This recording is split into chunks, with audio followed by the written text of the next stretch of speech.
Pyne investigates. A Pyne collection contents. 1. The case of the middle-aged wife. 2. The case of the discontented soldier. 3. The case of the distressed lady. 4. The case of the discontented husband. 5. The case of the city clerk. 6. The case of the rich woman. 7. Have you got everything you want? 8. The gate of Baghdad. 9. The house at Shiraz. 10. The pearl of price. 11. Death on the Nile. 12. The oracle at Delphi. 13. Problem at Pollen Survey. 14. The regatta mystery about the author. The Agatha Christie collection related products. Credits. Copyright. About the publisher. 1. The case of the middle-aged wife. The case of the middle-aged wife was first published as The Woman Concerned in Woman's Pictorial, 8 October 1932. 4 grunts, an indignant voice asking why nobody could leave a hat alone, a slammed door, and Mr. Pakington had departed to catch the 8:45 to the city. Mrs. Pakington sat on at the breakfast table. Her face was flushed, her lips were pursed, and the only reason she was not crying was that at the last minute anger had taken the place of grief. I won't stand it, said Mrs. Pakington. I won't stand it. She remained for some moments brooding, and then murmured, the minx, nasty sly little cat, how George can be such a fool. Anger faded, grief came back, tears came into Mrs. Pakington's eyes and rolled slowly down her middle-aged cheeks. It's all very well to say I won't stand it, but what can I do? Suddenly she felt alone, helpless, utterly forlorn. Slowly she took up the morning paper and read, not for the first time, an advertisement on the front page. Absurd, said Mrs. Pakington. Utterly absurd. Then, after all, I might just see. Which explains why at 11 o'clock Mrs. Pakington, a little nervous, was being shown into Mr. Pyne's private office. As has been said, Mrs. Pakington was nervous, but somehow or other, the mere sight of Mr. Pyne brought a feeling of reassurance. He was large, not to say fat, he had a bald head of noble proportions, strong glasses, and little twinkling eyes. Pray sit down, said Mr. Pyne. You have come in answer to my advertisement, he added helpfully. Yes, said Mrs. Pakington, and stopped there. And you are not happy, said Mr. Pyne in a cheerful, matter-of-fact voice. Very few people are. You would really be surprised if you knew how few people are happy.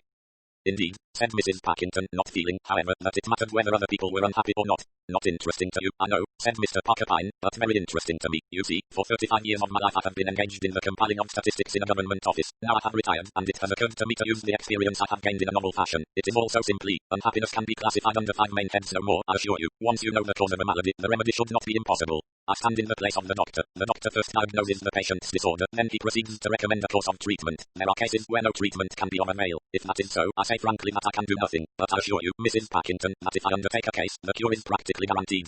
Could it be so? Was this nonsense, or could it perhaps be true? Mrs. Pakington gazed at him hopefully. Shall we diagnose your case? Said Mr. Pyne, smiling. He leaned back in his chair and brought the tips of his fingers together. The trouble concerns your husband. You have had, on the whole, a happy married life. Your husband has, I think, prospered. I think there is a young lady concerned in the case, perhaps a young lady in your husband's office.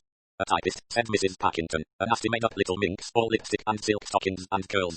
The words rushed from her. Mr. Pyne nodded in a soothing manner. There is no real harm in it, that is your husband's phrase, I have no doubt. His very words. Why, therefore, should he not enjoy your friendship with this young lady and be able to bring a little brightness, a little pleasure into her dull existence? Poor child, she has so little fun. Those, I imagine, are his sentiments. Mrs. Pakington nodded with vigor. Humbug, humbug. He takes her on the river. I'm fond of going on the river myself, but 5 or 6 years ago he said it interfered with his golf, but he can give up golf for her. I like the theatre. George has always said he's too tired to go out at night. Now he takes her out to dance sevens, and comes back at 3 in the morning, Roman 2. And doubtless he deplores the fact that women are so jealous, so unreasonably jealous when there is absolutely no cause for jealousy. Again Mrs. Pakington nodded. That's it, she asked sharply. How do you know all this? Statistics, Mr. Pyne said simply. I'm so miserable, said Mrs. Pakington. I've always been a good wife to George. I worked my fingers to the bone in our early days. I helped him to get on. I've never looked at any other man. His things are always mended. He gets good meals, and the house is well and economically run. And now that we've got on in the world and could enjoy ourselves and go about a bit and do all the things I've looked forward to doing someday, well, this, she swallowed hard. Mr. Pyne nodded bravely. I assure you I understand your case perfectly. And can you do anything? She asked it almost in a whisper. Certainly, my dear lady, there is a cure. Oh yes, there is a cure. What is it? She waited, round-eyed and expectant. Mr. Pyne spoke quietly and firmly. You will place yourself in my hands, and the fee will be 200 guineas. 200 guineas. Exactly. You can afford to pay such a fee, Mrs. Pakington. You would pay that sum for an operation. Happiness is just as important as bodily health. I pay you afterwards, I suppose. On the contrary, said Mr. Pyne, you pay me in advance. Mrs. Pakington rose. I'm afraid I don't see my way to buying a pig in a poke, said Mr. Pyne cheerfully. Well, perhaps you're right. It's a lot of money to risk. You've got to trust me, you see. You've got to pay the money and take a chance. Those are my terms. 200 guineas. Exactly, 200 guineas. It's a lot of money. Good morning, Mrs. Pakington. Let me know if you change your mind. He shook hands with her, smiling in an unperturbed fashion. When she had gone he pressed a buzzer on his desk. A forbidding-looking young woman with spectacles answered it. A file, please, Miss Lemon, and you might tell Claude that I'm likely to want him shortly. A new client. A new client. At the moment she has jibbed, but she will come back, probably this afternoon about 4. Enter her. Schedule A. Schedule A, of course. Interesting how everyone thinks his own case unique. Well, warn Claude. Not too exotic, tell him. No scent, and he'd better get his hair cut short. It was 4:15 when Mrs. Pakington once more entered Mr. Pyne's office. She drew out a checkbook, made out a check, and passed it to him. A receipt was given. And now, Mrs. Pakington looked at him hopefully. And now, said Mr. Pyne, smiling, you will return home. By the first post tomorrow you will receive certain instructions, which I shall be glad if you will carry out. Mrs. Packington went home in a state of pleasant anticipation. Mr. Packington came home in a defensive mood, ready to argue his position if the scene at the breakfast table was reopened. He was relieved, however, to find that his wife did not seem to be in a combative mood. She was unusually thoughtful. George listened to the radio and wondered whether that dear child Nancy would allow him to give her a fur coat. She was very proud, he knew. He didn't want to offend her. Still, she had complained of the cold. That tweed coat of hers was a cheap affair. It didn't keep the cold out. He could put it so that she wouldn't mind, perhaps. They must have another evening out soon. It was a pleasure to take a girl like that to a smart restaurant. He could see several young fellows were envying him. She was uncommonly pretty, and she liked him. To her, as she had told him, he didn't seem a bit old. He looked up and caught his wife's eye. He felt suddenly guilty, which annoyed him. What a narrow-minded, suspicious woman Maria was. She grudged him any little bit of happiness. He switched off the radio and went to bed. Mrs. Packington received 2 unexpected letters the following morning. One was a printed form confirming an appointment at a noted beauty specialist. The second was an appointment with a dressmaker. The third was from Mr. Pyne, requesting the pleasure of her company at lunch at the Ritz that day. Mr. Packington mentioned that he might not be home to dinner that evening as he had to see a man on business. Mrs. Packington merely nodded absently, and Mr. Packington left the house congratulating himself on having escaped the storm. The beauty specialist was impressive. Such neglect, madam, but why? This should have been taken in hand years ago. However, it was not too late. Things were done to her face. It was pressed and kneaded and steamed. It had mud applied to it. It had cream applied to it. It was dusted with powder. There were various finishing touches. At last she was given a mirror. I believe I do look younger, she thought to herself. The dressmaking seance was equally exciting. She emerged feeling smart, modish, up to date. At 1:30, Mrs. Packington kept her appointment at the Ritz. Mr. Pyne, faultlessly dressed and carrying with him his atmosphere of soothing reassurance, was waiting for her. Charming, he said, an experienced eye sweeping her from head to foot. I have ventured to order you a white lady. Mrs. Packington, who had not contracted the cocktail habit, made no demur. As she sipped the exciting fluid gingerly, she listened to her benevolent instructor. Your husband, Mrs. Packington, said Mr. Pyne, must be made to sit up. You understand, to sit up. To assist in that, I am going to introduce to you a young friend of mine. You will lunch with him today. At that moment a young man came along, looking from side to side. He espied Mr. Pyne and came gracefully towards them. Mr. Claude Luttrell, Mrs. Packington.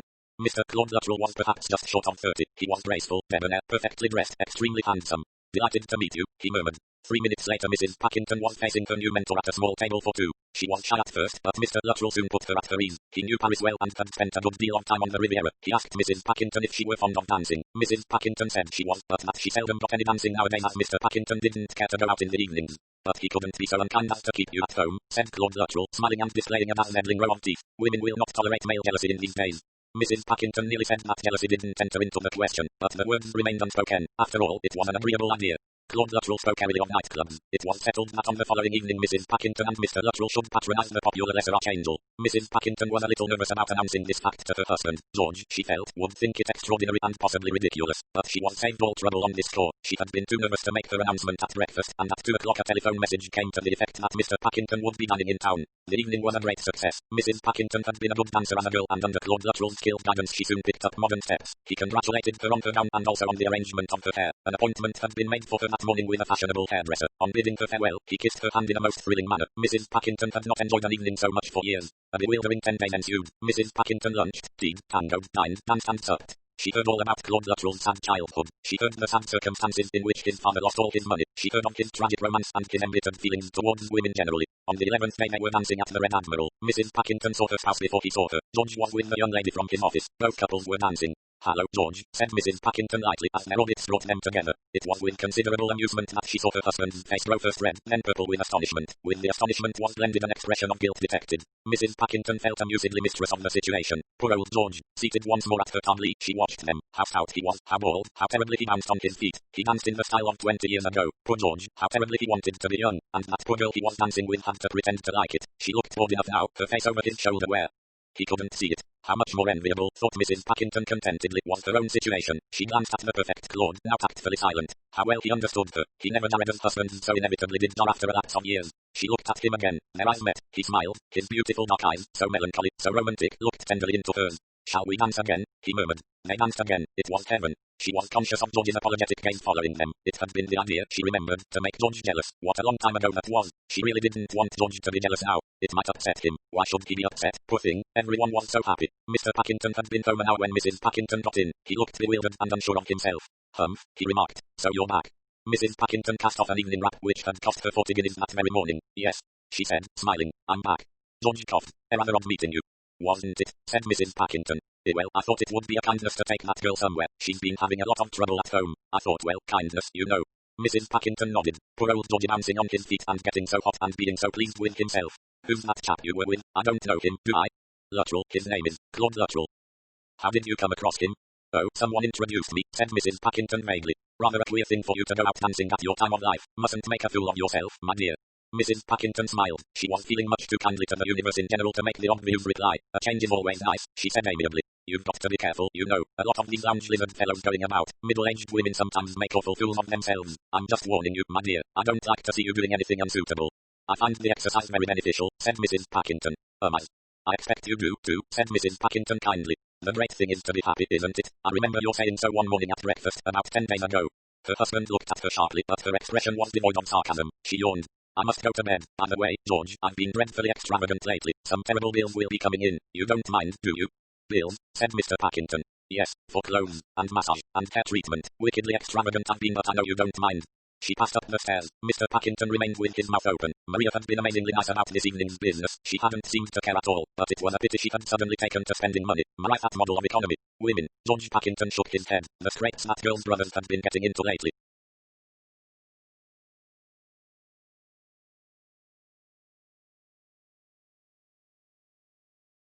Well, he'd been glad to help. All the same, and dash it all, things weren't going too well in the city. Sighing, Mr. Packington in his turn slowly climbed the stairs. Sometimes words that fail to make their effect at the time are remembered later. Not till the following morning did certain words uttered by Mr. Packington really penetrate his wife's consciousness. Lounge lizards, middle-aged women, awful fools of themselves. Mrs. Packington was courageous at heart. She sat down and faced facts. A gigolo. She had read all about gigolos in the papers. Had read, too, of the follies of middle-aged women. Was Claude a gigolo? She supposed he was. But then, gigolos were paid for, and Claude always paid for her. Yes, but it was Mr. Pyne who paid, not Claudia. Rather, it was really her own 200 guineas. Was she a middle-aged fool? Did Claude Luttrell laugh at her behind her back? Her face flushed at the thought. Well, what of it? Claude was a gigolo. She was a middle-aged fool. She supposed she should have given him something. A gold cigarette case. That sort of thing. A queer impulse drove her out there, and then to a surprise, the cigarette case was chosen and paid for. She was to meet Claude at Claridge's for lunch. As they were sipping coffee, she produced it from her bag. A little present, she murmured. He looked up, frowned. For me?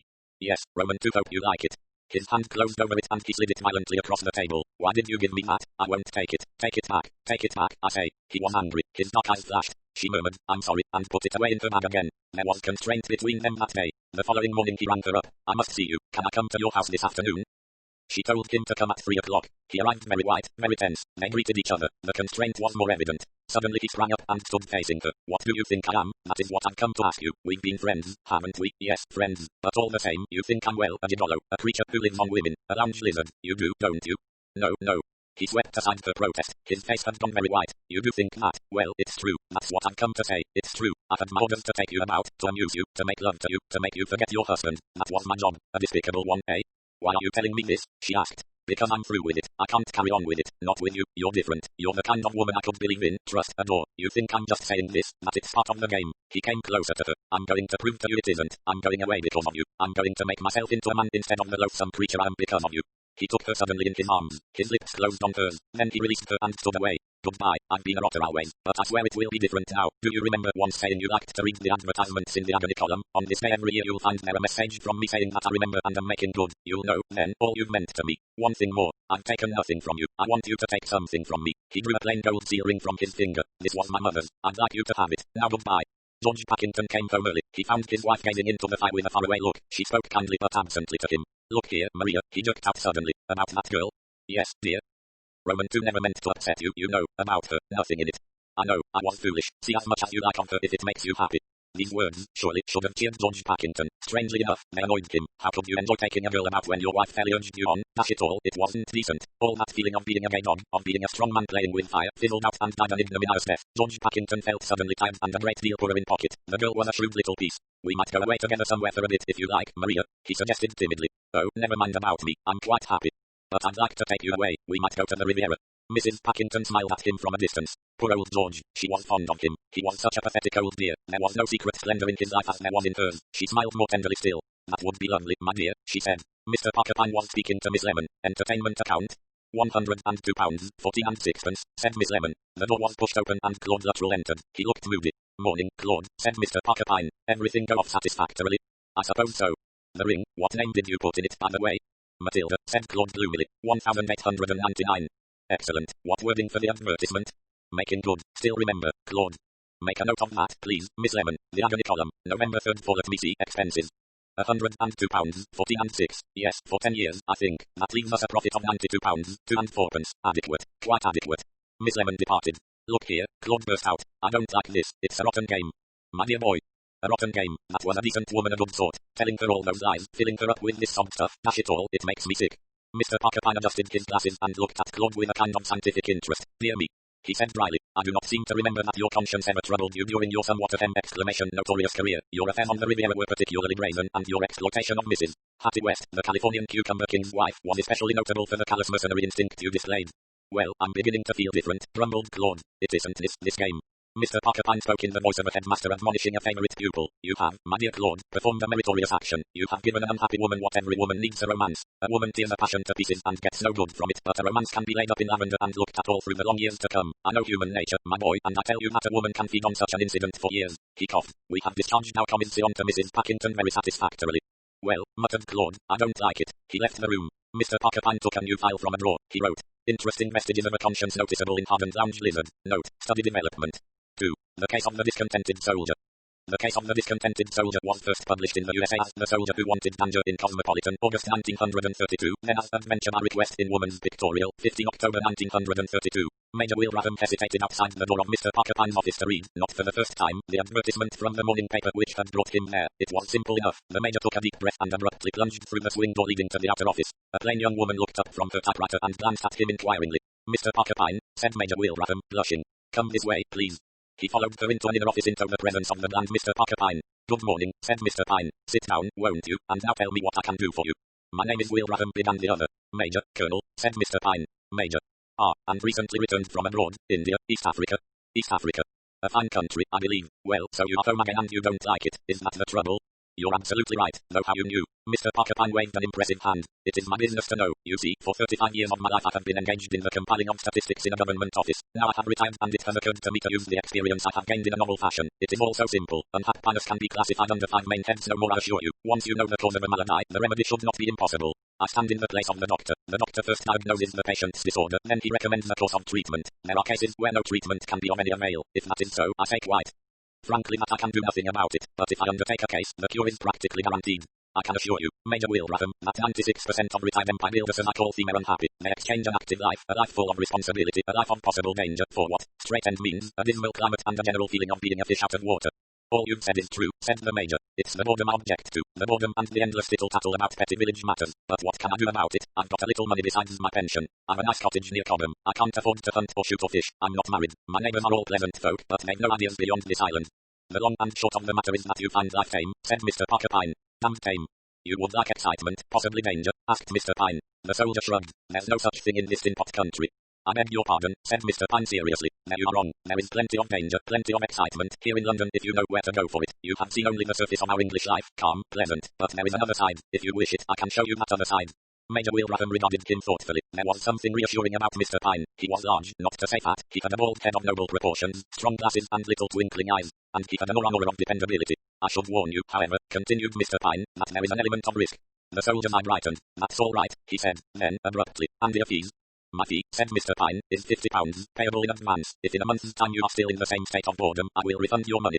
Will Rafham considered. Fair enough, he said at last. I agree. I'll give you a check now. The transaction was completed. Mr. Pyne pressed a buzzer on his desk. It is now 1 o'clock, he said. I'm going to ask you to take a young lady out to lunch. The door opened. Ah, Madeline, my dear, let me introduce Major Will Rafham, who is going to take you out to lunch. Will Rafham blinked slightly, which was hardly to be wondered at. The girl who entered the room was dark, languorous, with wonderful eyes and long black lashes, a perfect complexion and a voluptuous scarlet mouth. Her exquisite clothes set off the swaying grace of her figure. From head to foot she was perfect. Delighted, said Major Will Rafham. Miss Sarah, said Mr. Pyne. How very kind of you, murmured Madeline Sarah. I have your address here, announced Mr. Pyne. Tomorrow morning you will receive my further instructions. Major Will Rafham and the lovely Madeline departed. It was 3 o'clock when Madeline returned. Mr. Pyne looked up. Well, he demanded. Madeline shook her head. Scared of me, she said. Thinks I'm a vamp. I thought as much, said Mr. Pyne. You carried out my instructions? Yes, we discussed the occupants of the other tables freely. The type he likes is fair-haired, blue-eyed, slightly anemic, not too tall. That should be easy, said Mr. Pyne. Get me Schedule B and let me see what we have in stock at present. He ran his finger down a list, finally stopping at a name. Frida Clegg. Yes, I think Frida Clegg will do excellently. I had better see Mrs. Oliver about it. The next day Major Will Rafham received a note which read, "On Monday morning next at 11 o'clock go to Eaglemont, Fries Lane, Hampstead, and ask for Mr. Jones. You will represent yourself as coming from the Guava Shipping Company." Obediently on the following Monday, which happened to be bank holiday, Major Will Rafham set out for Eaglemont, Fries Lane. He set out, I say, but he never got there, for before he got there, something happened. All the world and his wife seemed to be on their way to Hampstead. Major Will Rafham got entangled in crowds, suffocated in the tube, and found it hard to discover the whereabouts of Fries Lane. Fries Lane was a cul-de-sac, a neglected road full of ruts, with houses on either side standing back from the road. They were largish houses which had seen better days and had been allowed to fall into disrepair. Will Rafham walked along peering at the half-erased names on the gateposts, when suddenly he heard something that made him stiffen to attention. It was a kind of gurgling, half-choked cry. It came again, and this time it was faintly recognizable as the word help. It came from inside the wall of the house he was passing. Without a moment's hesitation, Major Will Rafham pushed open the rickety gate and sprinted noiselessly up the weed-covered drive. There in the shrubbery was a girl struggling in the grasp of two enormous negroes. She was putting up a brave fight, twisting and turning and kicking. One negro held his hand over her mouth in spite of her furious efforts to get her head free. Intent on their struggle with the girl, neither of the blacks had noticed Will Rafham's approach. The first they knew of it was when a violent punch on the jaw sent the man who was covering the girl's mouth reeling backwards. Taken by surprise, the other man relinquished his hold of the girl and turned. Will Rafham was ready for him. Once again his fist shot out, and the negro reeled backwards and fell. Will Rafham turned on the other man, who was closing in behind him. But the two men had had enough. The second one rolled over, sat up, then, rising, he made a dash for the gate. His companion followed suit. Will Rafham started after them, but changed his mind and turned towards the girl, who was leaning against a tree, panting. "Oh, thank you," she gasped. It was terrible. Major Will Rafham saw for the first time who it was he had rescued so opportunely. She was a girl of about 21 or 2, fair-haired and blue-eyed, pretty in a rather colourless way. "If you hadn't come," she gasped. There," said Will Rafham soothingly. "It's all right now, I think, though, that we'd better get away from here. It's possible those fellows might come back." A faint smile came to the girl's lips. "I don't think they will, not after the way you hit them. Oh, it was splendid of you." Major Will Rafham blushed under the warmth of her glance of admiration. "Nothing at all," he said indistinctly. "All in day's work. Lady being annoyed. Look here, if you take my arm, can you walk? It's been a nasty shock, I know." "I'm all right now," said the girl. However, she took the proffered arm. She was still rather shaky. She glanced behind her at the house as they emerged through the gate. "I can't understand it," she murmured. "That's clearly an empty house." "It's empty, right enough," agreed the Major, looking up at the shuttered windows and general air of decay. "And yet it is Whitefriars." She pointed to a half-obliterated name on the gate. "And Whitefriars was the place I was to go." "Don't worry about anything now," said Will Rafham. "In a minute or two we'll be able to get a taxi. Then we'll drive somewhere and have a cup of coffee." At the end of the lane they came out into a more frequented street, and by good fortune a taxi had just set down a fare at one of the houses. Will Rafham hailed it, gave an address to the driver, and they got in. "Don't try to talk," he admonished his companion. "Just lie back. You've had a nasty experience." She smiled at him gratefully. "By the way, my name is Will Rafham. Mine is Frida Clegg." 10 minutes later, Frida was sipping hot coffee and looking gratefully across a small table at the rescuer. "It seems like a dream," she said. "A bad dream," she shuddered. "And only a short while ago I was wishing for something to happen, anything. Oh, I don't like adventures. Tell me how it happened." "Well, to tell you properly I shall have to talk a lot about myself, I'm afraid." "An excellent subject," said Will Rafham, with a bow. "I'm an orphan. My father was a sea captain did when I was 8. My mother died 3 years ago. I work in the city. I'm with the vacuum gas company Clerk. One evening last week I found a gentleman waiting to see me when I returned to my lodgings. He was a lawyer, a Mr. Reed from Melbourne. He was very polite and asked me several questions about my family. He explained that he had known my father many years ago. In fact, he had transacted some legal business for him. Then he told me the object of his visit. 'Miss Clegg,' he said, 'I have reason to suppose that you might benefit as the result of a financial transaction entered into by your father several years before he died.' I was very much surprised, of course. 'It is unlikely that you would ever have heard anything of the matter,' he explained. 'John Clegg never took the affair seriously, I fancy. However, it has materialized unexpectedly, but I'm afraid any claim you might put in would depend on your ownership of certain papers. These papers would be part of your father's estate, and of course it is possible that they have been destroyed as worthless. Have you kept any of your father's papers?' I explained that my mother had kept various things of my father's in an old sea chest. I had looked through it cursorily, but had discovered nothing of interest. 'You would hardly be likely to recognize the importance of these documents, perhaps,' he said, smiling. Well, I went to the chest, took out the few papers it contained, and brought them to him. He looked at them, but said it was impossible to say offhand what might or might not be connected with the matter in question. He would take them away with him and would communicate with me if anything turned up. By the last post on Saturday I received a letter from him in which he suggested that I come to his house to discuss the matter. He gave me the address, Whitefriars, Fries Lane, Hampstead. I was to be there at 11:15 this morning. I was a little late finding the place. I hurried through the gate and up towards the house when suddenly those two dreadful men sprang at me from the bushes. I hadn't time to cry out. One man put his hand over my mouth. I wrenched my head free and screamed for help. Luckily you heard me. If it hadn't been for you, she stopped. Her looks were more eloquent than further words. Very glad I happened to be on the spot. By Gad, I'd like to get hold of those two brutes. You'd never seen them before, I suppose?" She shook her head. "What do you think it means?" "Difficult to say, but one thing seems pretty sure. There's something someone wants among your father's papers. This man Reed told you a cock and bull story so as to get the opportunity of looking through them. Evidently what he wanted wasn't there." "Oh," said Frida. "I wonder, when I got home on Saturday I thought my things had been tampered with. To tell you the truth, I suspected my landlady of having pried about in my room out of curiosity, but now, depend upon it, that's it. Someone gained admission to your room and searched it, without finding what he was after. He suspected that you knew the value of this paper, whatever it was, and that you carried it about on your person, so he planned this ambush. If you had it with you, it would have been taken from you. If not, you would have been held prisoner while he tried to make you tell where it was hidden. But what can it possibly be? Cried Frida. I don't know, but it must be something pretty good for him to go to this length. It doesn't seem possible. Oh, I don't know. Your father was a sailor. He went to out-of-the-way places. He might have come across something the value of which he never knew.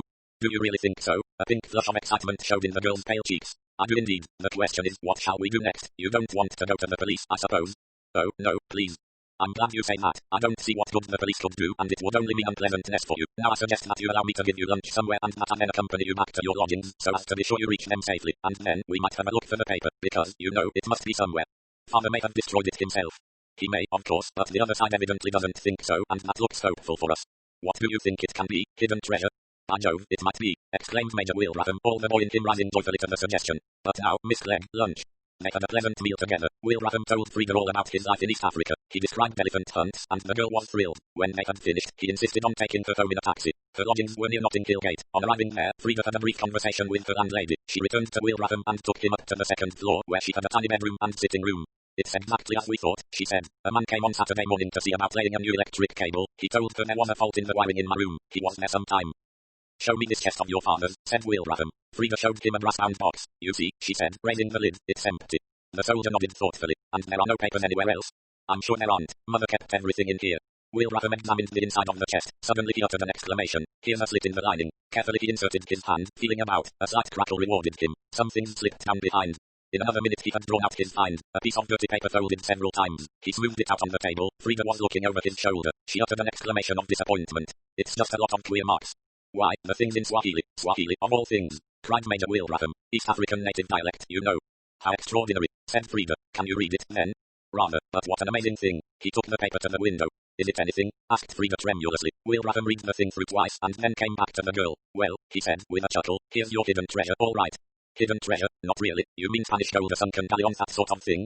Not quite so romantic as that, perhaps, but it comes to the same thing. This paper gives the hiding place of a cache of ivory. Ivory, said the girl, astonished. Yes, elephants, you know. There's a law about the number you're allowed to shoot. Some hunter got away with breaking that law on a grand scale. They were on his trail and he cached the stuff. There's a thundering lot of it and this gives fairly clear directions how to find it. Look here, we'll have to go after this, you and I. You mean there's really a lot of money in it? Quite a nice little fortune for you. But how did that paper come to be among my father's things? Wilbraham shrugged. Maybe the Johnny was dying or something. He may have written the thing down in Swahili for protection and given it to your father, who possibly had befriended him in some way. Your father, not being able to read it, attached no importance to it. That's only a guess on my part, but I dare say it's not far wrong. Frida gave a sigh. How frightfully exciting. The thing is what to do with the precious document, said Wilbraham. I don't like leaving it here. They might come and have another look. I suppose you wouldn't entrust it to me. Of course I would, but mightn't it be dangerous for you? She faltered. I'm a tough nut, said Wilbraham grimly. You needn't worry about me. He folded up the paper and put it in his pocketbook. May I come to see you tomorrow evening? He asked. I'll have worked out a plan by then and I'll look up the places on my map. What time do you get back from the city? I get back about 6:30. Capital. We'll have a powwow and then perhaps you'll let me take you out to dinner. We ought to seal rate. So long, then. Tomorrow at 6:30. Major Wilbraham arrived punctually on the following day. He rang the bell and inquired for Miss Clegg. A maidservant had answered the door. Miss Clegg, she mouthed. Oh, Wilbraham did not like to suggest that he come in and wait. I'll call back presently, he said. He hung about in the street opposite, expecting every minute to see Frida tripping towards him. The minutes passed. 7:15, 7:15, still no Frida. A feeling of uneasiness swept over him. He went back to the house and rang the bell again. Look here, he said. I've had an appointment with Miss Clegg at 6:30. Are you sure she isn't in or hasn't left any message? Are you Major Wilbraham? Asked the servant. Yes. Then there's a note for you. It come by hand. Dear Major Wilbraham, something rather strange has happened. I won't write more now, but will you meet me at Whitefriars? Go there as soon as you get this. Yours sincerely, Frida Clegg. Wilbraham drew his brows together as he thought rapidly. His hand drew a letter absent-mindedly from his pocket. It was to his tailor. I wonder, he said to the maidservant, if you could let me have a stamp. I expect Mrs. Parkins could oblige you.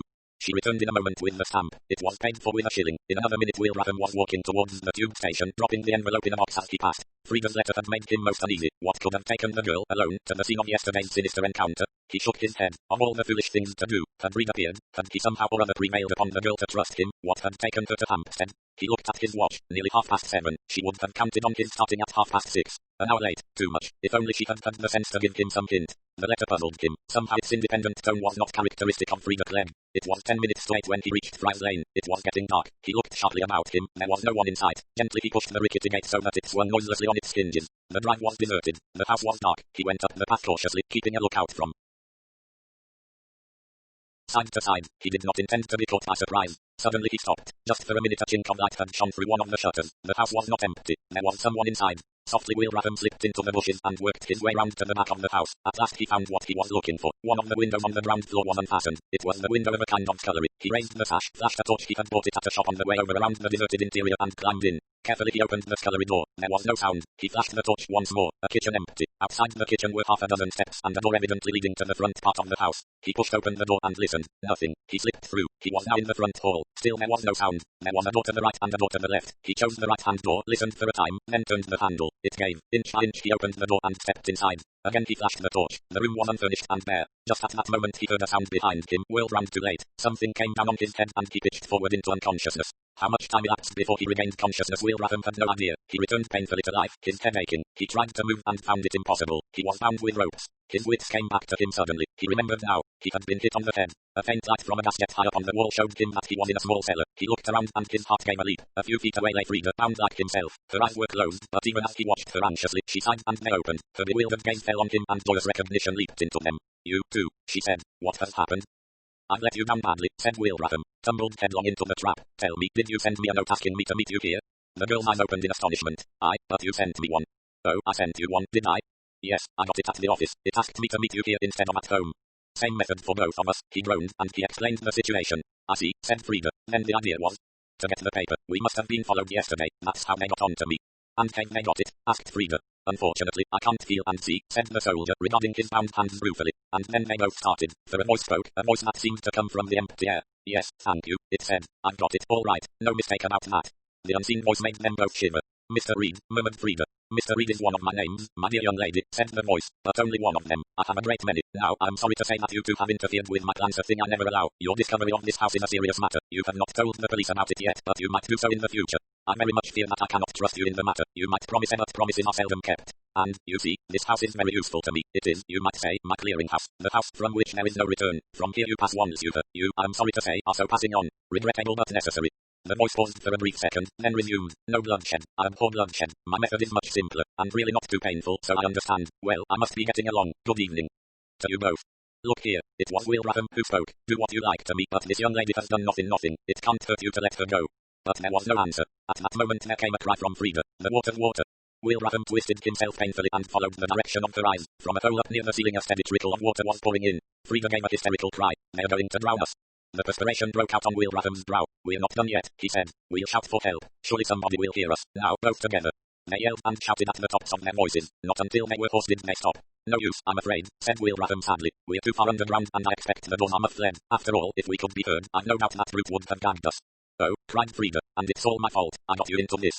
'Don't worry about that, little girl. It's you I'm thinking about. I've been in tight corners before now and got out of them. Don't you lose heart. I'll get you out of this. We've plenty of time. At the rate that water's flowing in, it will be hours before the worst happens.' 'How wonderful you are,' said Frida. 'I've never met anybody like you except in books.' 'Nonsense, it's just common sense. Now, I've got to loosen those infernal ropes.' At the end of a quarter of an hour, by dint of straining and twisting, Will Rafham had the satisfaction of feeling that his bonds were appreciably loosened. He managed to bend his head down and his wrists up till he was able to attack the knots with his teeth. Once his hands were free, the rest was only a matter of time. Cramped, stiff, but free, he bent over the girl. A minute later she was also free.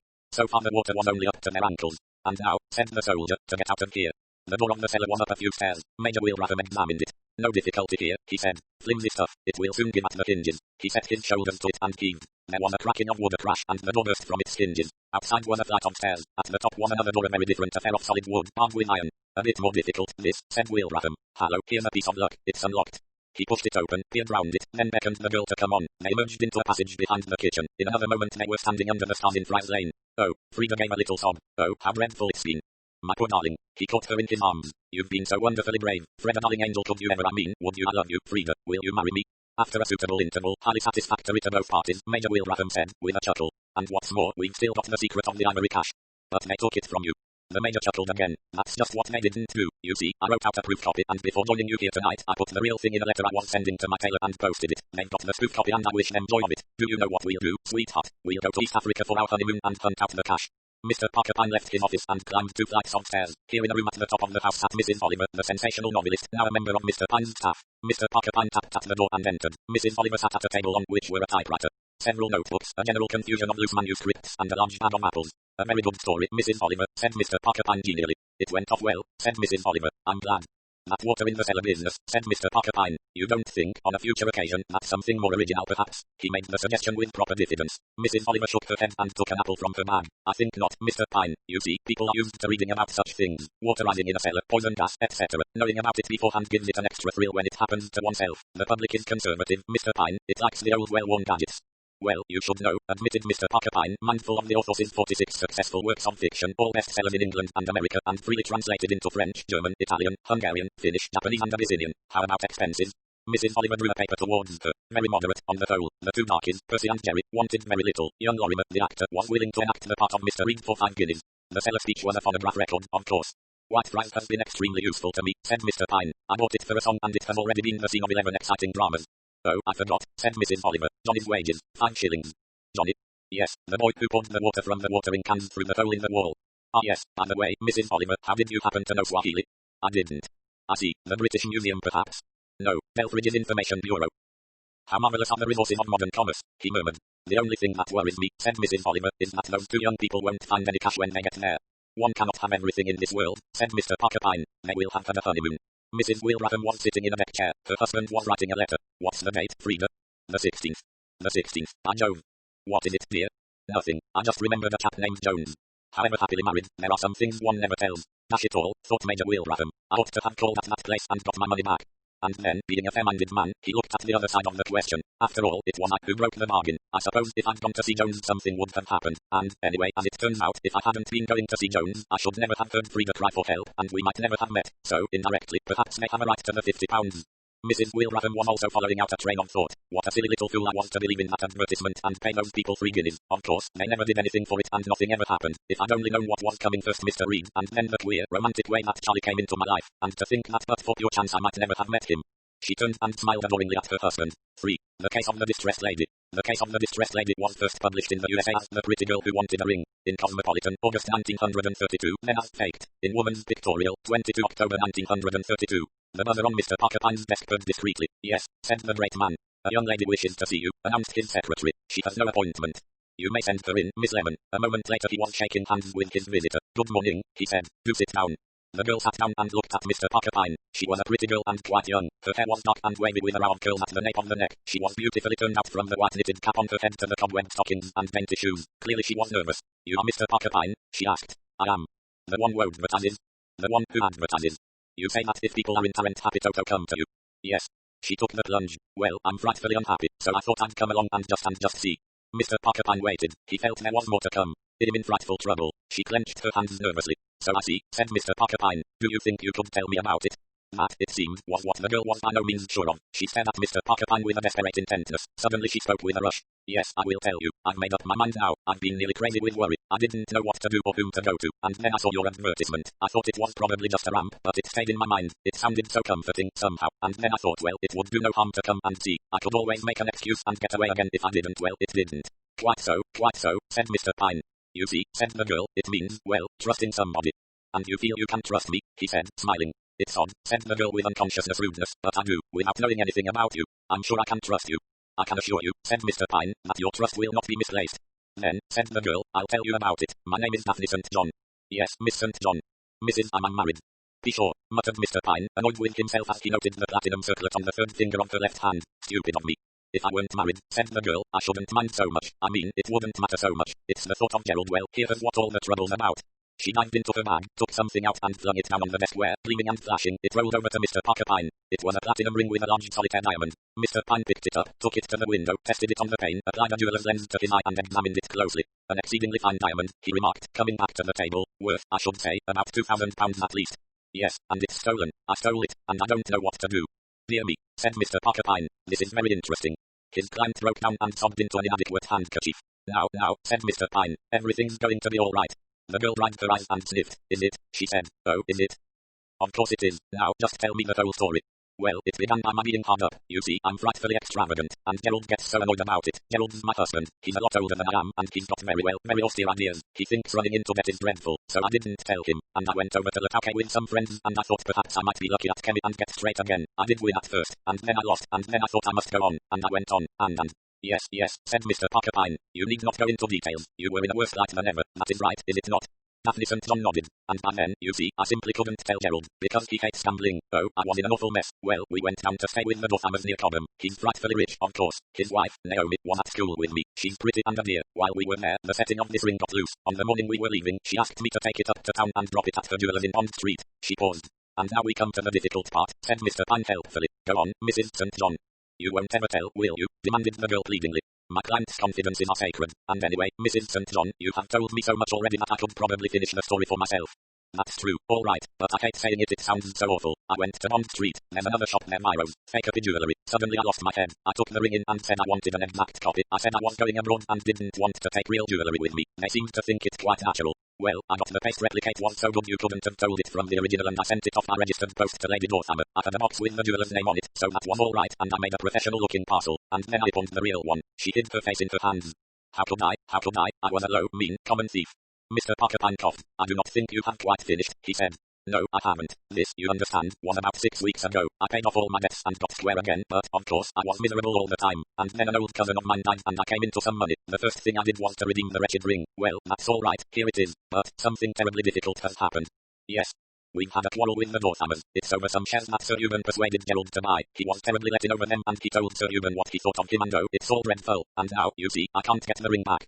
Couldn't you send it to Lady Dorthamer anonymously? That gives the whole thing away. She'll examine her own ring, find it's a fake, and guess at once what I've done. You say she's a friend of yours. What about telling her the whole truth, throwing yourself on her mercy? Mrs. St. John shook her head. We're not such friends as that. Where money or jewellery is concerned, Naomi's as hard as nails. Perhaps she couldn't prosecute me if I gave the ring back, but she could tell everyone what I've done and I'd be ruined. Gerald would know and he would never forgive me. Oh, how awful everything is. She began to cry again. I've thought and I can't see what to do. Oh, Mr. Pyne, can't you do anything? Several things, said Mr. Parker Pyne. You can, really? Certainly, I suggested the simplest way because in my long experience I have always found it the best. It avoids unlooked for complications. Still, I see the force of your objections. At present no one knows of this unfortunate occurrence but yourself. And you, said Mrs. St. John. Oh, I do not count. Well, then, your secret is safe at present. All that is needed is to exchange the rings in some unsuspicious manner. That's it, the girl said eagerly. That should not be difficult. We must take a little time to consider the best method. She interrupted him. But there is no time. That's what's driving me nearly crazy. She's going to have the ring reset. How do you know? Just by chance. I was lunching with a woman the other day and I admired the ring she had on a big emerald. She said it was the newest thing and that Naomi Dorthamer was going to have her diamond reset that way. Which means that we shall have to act quickly, said Mr. Pyne thoughtfully. It means gaining admission onto the house and, if possible, not in any menial capacity. Servants have little chance of handling valuable rings. Have you any ideas yourself, Mrs. St. John? Well, Naomi is giving a big party on Wednesday, and this friend of mine mentioned that she had been looking for some exhibition dancers. I don't know if anything has been settled. I think it can be managed, said Mr. Parker Pyne. If the matter is already settled it will be more expensive, that is all. One thing more, do you happen to know where the main light switch is situated? As it happens I do know that, because a fuse blew out late one night when the servants had all gone to bed. It's a box at the back of the hall inside a little cupboard.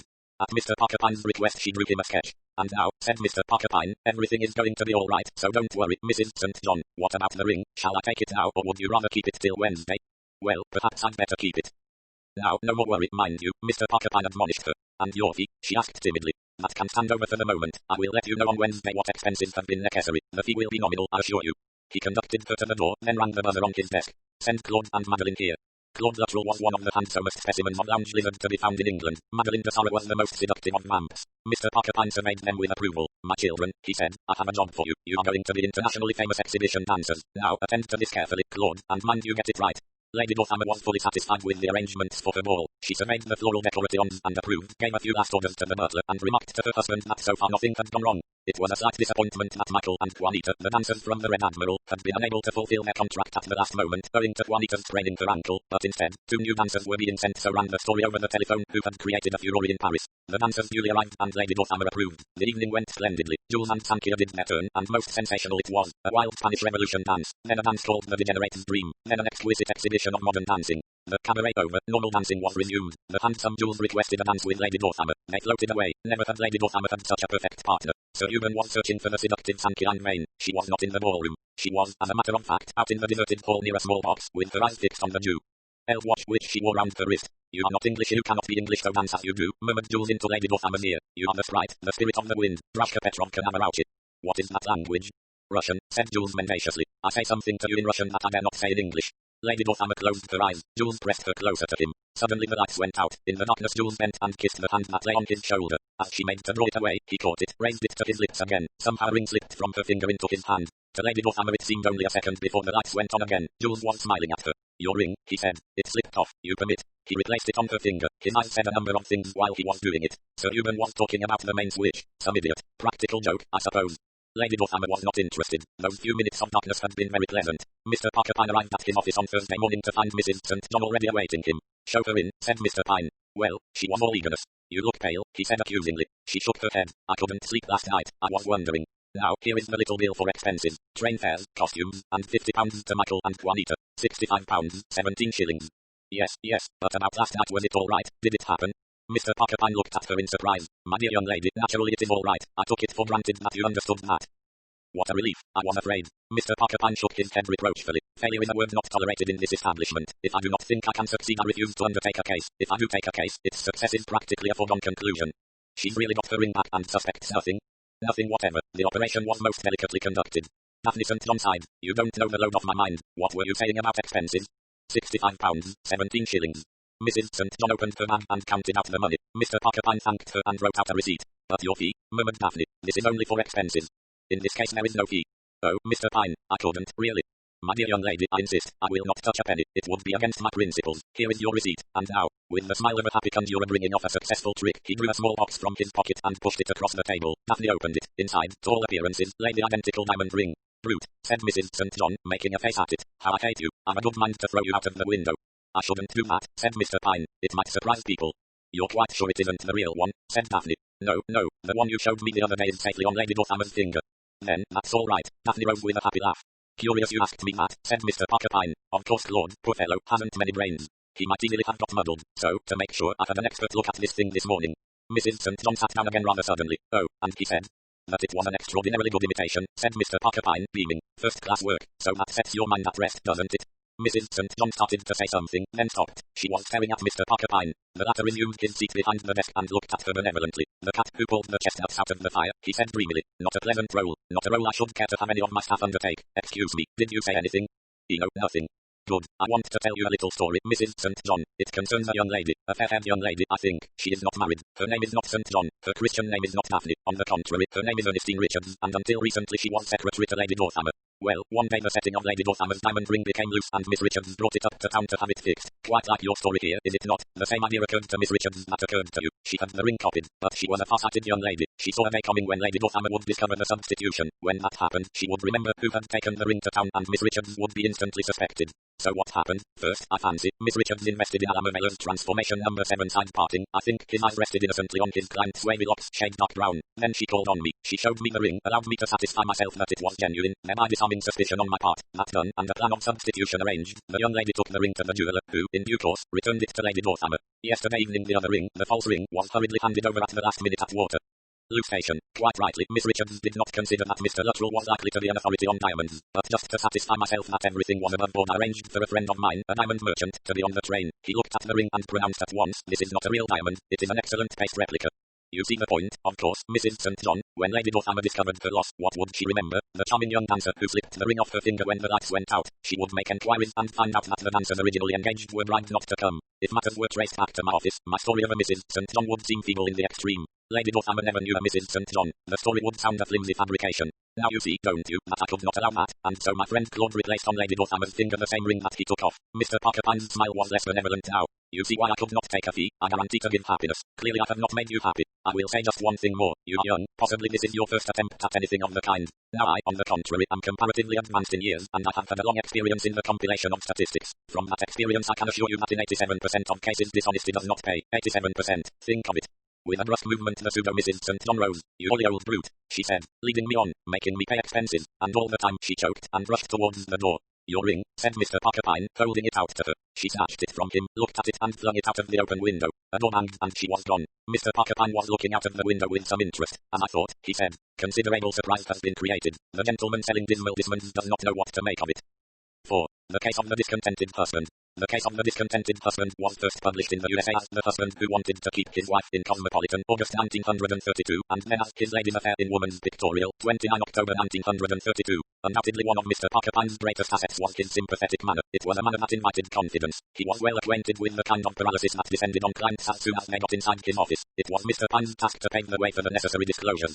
On this particular morning he sat facing a new client, a Mr. Reginald Wade. Mr. Wade, he deduced at once, was the inarticulate type, the type that finds it hard to put into words anything connected with the emotions. He was a tall, broadly built man with mild, pleasant blue eyes and a well-tanned complexion. He sat pulling absent-mindedly at a little moustache while he looked at Mr. Parker Pyne with all the pathos of a dumb animal. Saw your advertisement, you know, he jerked. Thought I might as well come along, rum sort of show, but you never know what.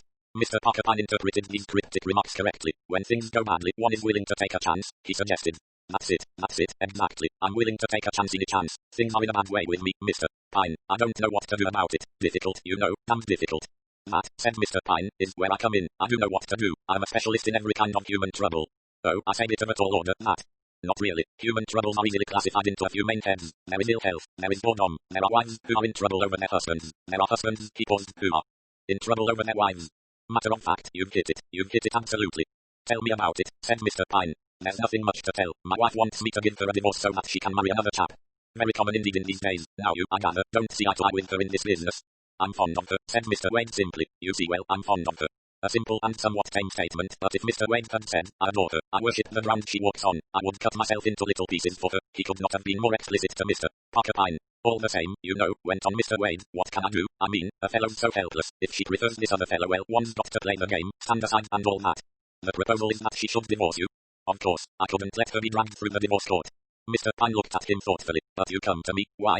The other laughed in a shamefaced manner. I don't know, you see, I'm not a clever chap. I can't think of things. I thought you might well suggest something. I've got 6 months, you see. She agreed to that. If at the end of 6 months she is still of the same mind, well, then, I get out. I thought you might give me a hint or two. At present everything I do annoys her. You see, Mr. Pyne, what it comes to is this. I'm not a clever chap. I like knocking balls about. I like a round of golf and a good set of tennis. I'm no good at music and art and such things. My wife's clever. She likes pictures and the opera and concerts, and naturally she gets bored with me. This other fellow, nasty, long-haired chap, knows all about these things. He can talk about them. I can't. In a way, I can understand a clever, beautiful woman getting fed up with an ass like me. Mr. Parker Pyne groaned. You have been married how long? 9 years, and I suppose you have adopted that attitude from the start. Wrong, my dear sir, disastrously wrong. Never adopt an apologetic attitude with a woman. She will take you at your own valuation and you deserve it. You should have gloried in your athletic prowess. You should have spoken of art and music and all that nonsense my wife likes. You should have condoled with her on not being able to play games better. The humble spirit, my dear sir, is a washout in matrimony. No woman can be expected to stand up against it. No wonder your wife has been unable to last the course. Mr. Wade was looking at him in bewilderment. Well, he said, what do you think I ought to do? That certainly is the question. Whatever you should have done 9 years ago, it is too late now. New tactics must be adopted. Have you ever had any affairs with other women? Certainly not. I should have said, perhaps, any light flirtations. I never bothered about women much. A mistake. You must start now. Mr. Wade looked alarmed. Oh, look here, I couldn't really. I mean, you will be put to no trouble in the matter. One of my staff will be supplied for the purpose. She will tell you what is required of you, and any attentions you pay her she will, of course, understand to be merely a matter of business. Mr. Wade looked relieved. That's better. But do you really think I mean, it seems to me that Iris will be keener to get rid of me than ever. You do not understand human nature, Mr. Wade. Still less do you understand feminine human nature. At the present moment you are, from a feminine point of view, merely a waste product. Nobody wants you. What use has a woman for something that no one wants? None whatever. But take another angle. Suppose your wife discovers that you are looking forward to regaining your freedom as much as she is. Then she ought to be pleased. She ought to be, perhaps, but she will not be. Moreover, she will see that you have attracted a fascinating young woman, who could pick and choose. Immediately your stock goes up. Your wife knows that all her friends will say it was you who tied on her and wished to marry a more attractive woman. That will annoy her. You think so? I'm sure of it. You will no longer be poor dear old Reggie. You will be that side of Reggie. All the difference in the world. Without relinquishing the other man, she will doubtless try to win you back. You will not be won. You will be sensible and repeat to her all her arguments. Much better to part. Temperamentally unsuited. You realize that while what she said was true that you had never understood her, it is also true that she had never understood you. But we need not go into this now. You will be given full instructions when the time comes.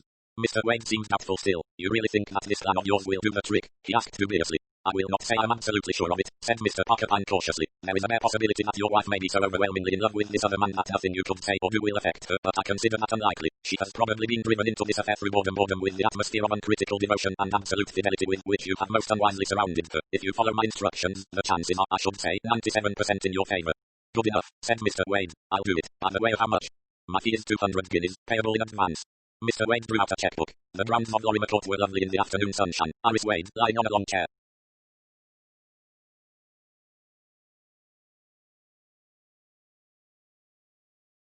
made a delicious spot of colour. She was dressed in delicate shades of mauve and by skillful makeup managed to look much younger than her 35 years. She was talking to her friend Mrs. Massington, whom she always found sympathetic. Both ladies were afflicted with athletic husbands who talked stocks and shares and golf alternately. And so one learns to live and let live, finished Iris. You're wonderful, darling, said Mrs. Massington and added too quickly, tell me, who is this girl?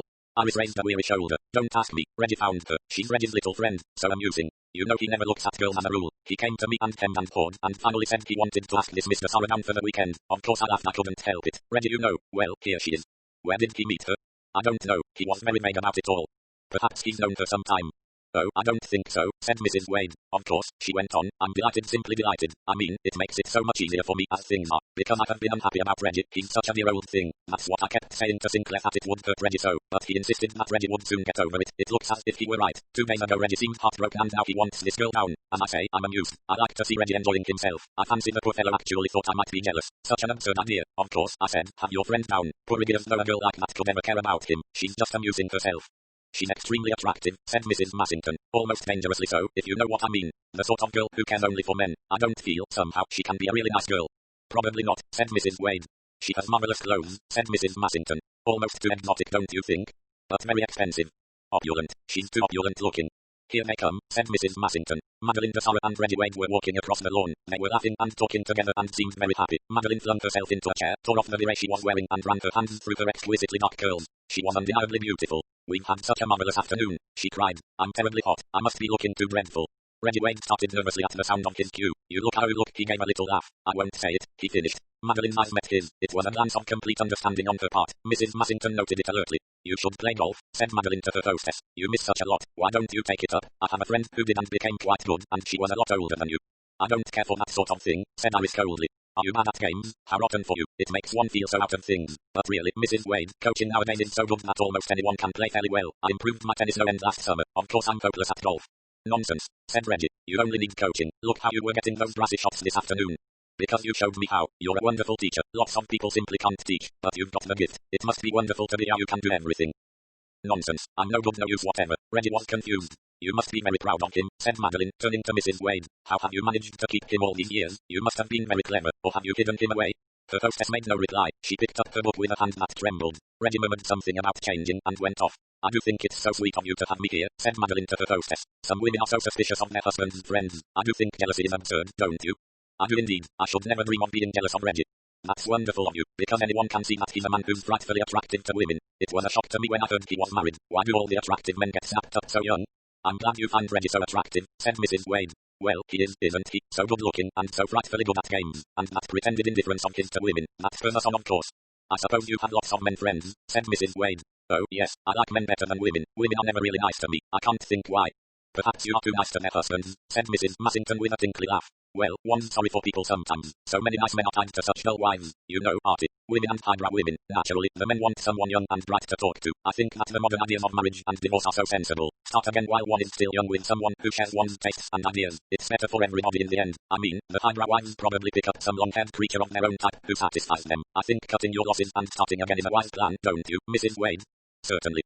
A certain frostiness in the atmosphere seemed to penetrate Madeline's consciousness. She murmured something about changing for tea and left them. Detestable creatures these modern girls are, said Mrs. Wade. Not an idea in their heads.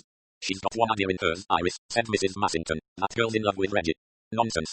She is. I saw the way she looked at him just now. She doesn't care a pin whether he's married or not. She means to have him. Disgusting, I call it. Mrs. Wade was silent a moment, then she laughed uncertainly. After all, she said, what does it matter? Presently Mrs. Wade, too, went upstairs. Her husband was in his dressing room changing. He was singing. Enjoyed yourself, dear, said Mrs. Wade. Oh, rather, yes. I'm glad. I want you to be happy. Yes, rather. Acting a part was not Reggie Wade's strong point, but as it happened, the acute embarrassment occasioned by his fancying he was doing so did just as well. He avoided his wife's eye and jumped when she spoke to him. He felt ashamed, hated the farce of it all. Nothing could have produced a better effect. He was the picture of conscious guilt. How long have you known her? Asked Mrs. Wade suddenly. Who?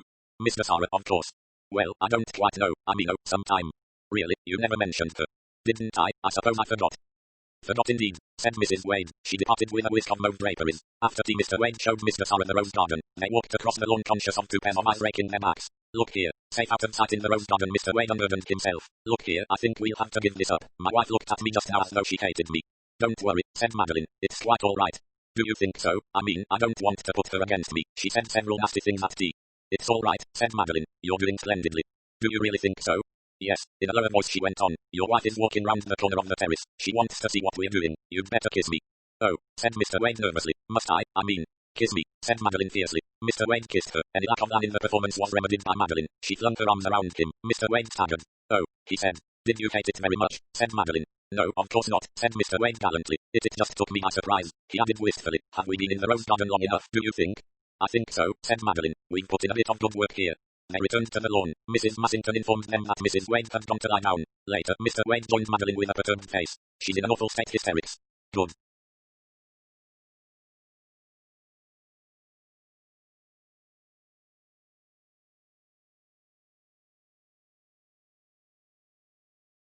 She saw me kissing you. Well, we meant her to.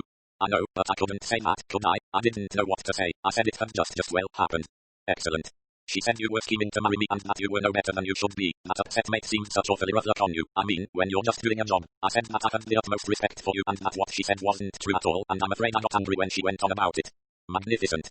And then she told me to go away. She doesn't ever want to speak to me again. She talked of packing up and leaving. His face was dismayed. Madeline smiled. I'll tell you the answer to that one. Tell her that you'll be the one to go, that you'll pack up and clear out to town. But I don't want to. That's all right, you won't have to. Your wife would hate to think of you amusing yourself in London. The following morning Reggie Wade had a fresh bulletin to impart. She says she's been thinking that it isn't fair for her to go away when she agreed to stay 6 months. But she says that as I have my friends down here she doesn't see why she shouldn't have hers. She is asking Sinclair Jordan. Is he the one? Yes, and I'm damned if I'll have him in my house.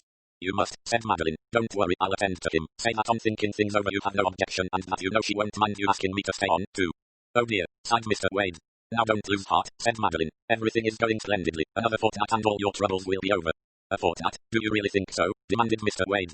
Think so, I'm sure of it, said Madeline. A week later Madeline de Sarah entered Mr. Parker Pyne's office and sank wearily into a chair. Enter the Queen of the Vamps, said Mr. Parker Pyne, smiling. Vamps, said Madeline. She gave a hollow laugh. I've never had such uphill work being a vamp. That man is obsessed by his wife. It's a disease. Mr. Parker Pyne smiled. Yes, indeed. Well, in one way it made our task easier. It is not every man, my dear Madeline, whom I would expose to your fascination so light-heartedly. The girl laughed. If you knew the difficulty I had to make him even kiss me as though he liked it. A novel experience for you, my dear. Well, is your task accomplished? Yes, I think all is well. We had a tremendous scene last night. Let me see, my last report was 3 days ago. Yes. Well, as I told you, I only had to look at that miserable worm, Sinclair Jordan, once. He was all over me silly as he thought from my clothes that I had money. Mrs. Wade was furious, of course. Here were both her men dancing attendance on me. I soon showed where my preference lay. I made fun of Sinclair Jordan, to his face and to her. I laughed at his clothes, and at the length of his hair. I pointed out that he had not knees.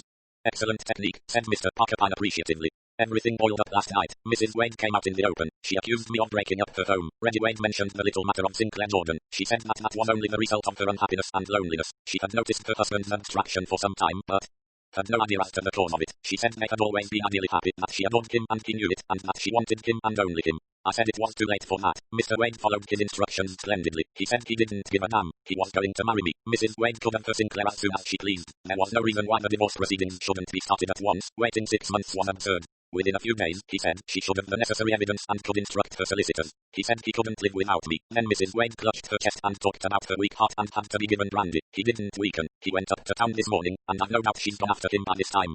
So that's all right, said Mr. Pyne cheerfully. A very satisfactory case. The door flew open. In the doorway stood Reggie Wade. Is she here? He demanded, advancing into the room. Where is she? He caught sight of Madeline. Darling, he cried. He seized both her hands. Darling, darling, you knew, didn't you, that it was real last night, that I meant every word I said to Iris? I don't know why I was blind so long, but I've known for the last 3 days. Known what? Said Madeline faintly. That I adored you, that there was no woman in the world for me but you. Iris can bring her divorce, and when it's gone through you'll marry me, won't you? Say you will, Madeline, I adore you.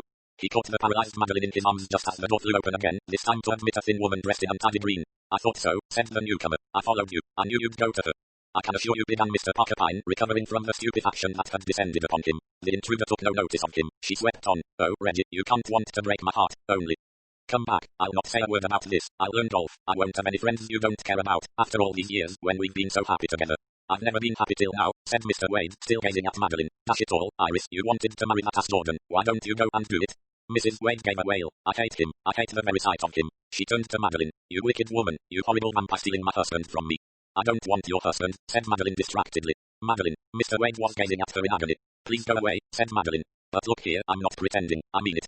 Oh, go away, cried Madeline hysterically. Go away.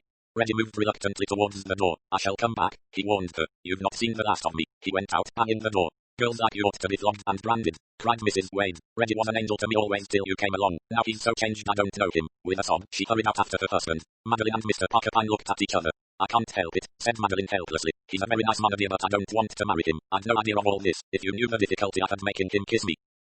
Said Mr. Pyne. I regret to admit it, but it was an error of judgment on my part. He shook his head sadly and drawing Mr. Wade's file towards him, wrote across it, failure owing to natural causes. NB should have been foreseen. 5. The case of the city clerk. The case of the city clerk was first published in the USA as The Clerk Who Wanted Excitement in Cosmopolitan, August 1932, and then as The Pen Adventure in Strand Magazine, November 1932. Mr. Pyne leaned back thoughtfully in his swivel chair and surveyed his visitor. He saw a small sturdily built man of 45 with wistful, puzzled, timid eyes that looked at him with a kind of anxious hopefulness. I saw your advertisement in the paper, said that little man nervously. You are in trouble, Mr. Roberts? No, not in trouble exactly. You are unhappy? I shouldn't like to say that either. I've a great deal to be thankful for. We all have, said Mr. Pyne, but when we have to remind ourselves of the fact it is a bad sign. I know, said the little man eagerly. That's just it. You've hit the nail on the head, sir. Supposing you tell me all about yourself, suggested Mr. Pyne. There's not much to tell, sir. As I say, I've a great deal to be thankful for. I have a job, I've managed to save a little money, the children are strong and healthy. So you want what? Roman 2 don't know. He flushed. I expect that sounds foolish to you, sir. Not at all, said Mr. Pyne. By skilled questioning he elicited further confidences. He heard of Mr. Roberts' employment in a well-known firm and of his slow but steady rise. He heard of his marriage, of the struggle to present a decent appearance, to educate the children and have them looking nice, of the plotting and planning and skimping and saving to put aside a few pounds each year. He heard, in fact, the saga of a life of ceaseless effort to survive. And well, you see how it is, confessed Mr. Roberts. The wife away, staying with her mother with the 2 children, little change for them and the rest for her, no room for me and we can't afford to go elsewhere, and being alone and reading the paper I saw your advertisement and it set me thinking. I'm 48, I just wondered, things going on everywhere, he ended, with all his wistful suburban soul in his eyes. You want, said Mr. Pyne, to live gloriously for 10 minutes? Well, I shouldn't put it like that, but perhaps you're right, just to get out of the rut. I'd go back to it thankful afterwards if only I had something to think about. He looked at the other man anxiously. I suppose there's nothing possible, sir. I'm afraid I couldn't afford to pay much. How much could you afford? I could manage £5, sir. He waited, breathless.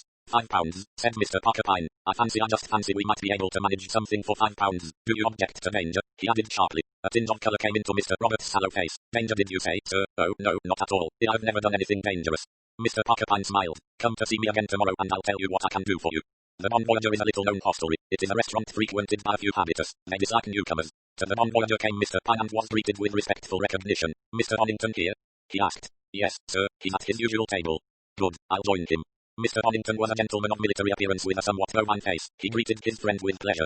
Hello, Parker, hardly ever see you nowadays. Didn't know you came here. I do now and then, especially when I want to lay my hand on an old friend. Meaning me? Meaning you. As a matter of fact, Lucas, I've been thinking over what we were talking about the other day. The Peterfield business, seen the latest in the papers? No, you can't have. It won't be until this evening.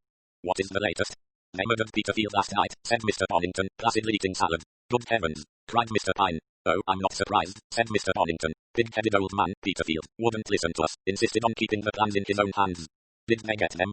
No, it seems some woman came round and gave the professor a recipe for boiling a ham. The old ass, absent-minded as usual, put the recipe for the ham in his safe and the plans in the kitchen. Fortunate.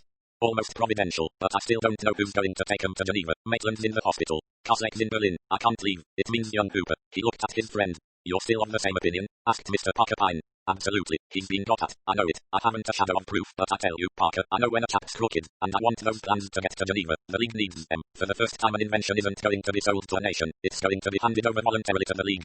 It's the finest peace gesture that's ever been attempted, and it's got to be put through. And Hooper's crooked. You'll see, he'll be drugged on the train. If he goes in a plane it'll come down at some convenient spot. But confound it all, I can't pass him over. Discipline. You've got to have discipline. That's why I spoke to you the other day. You asked me whether I knew of anyone.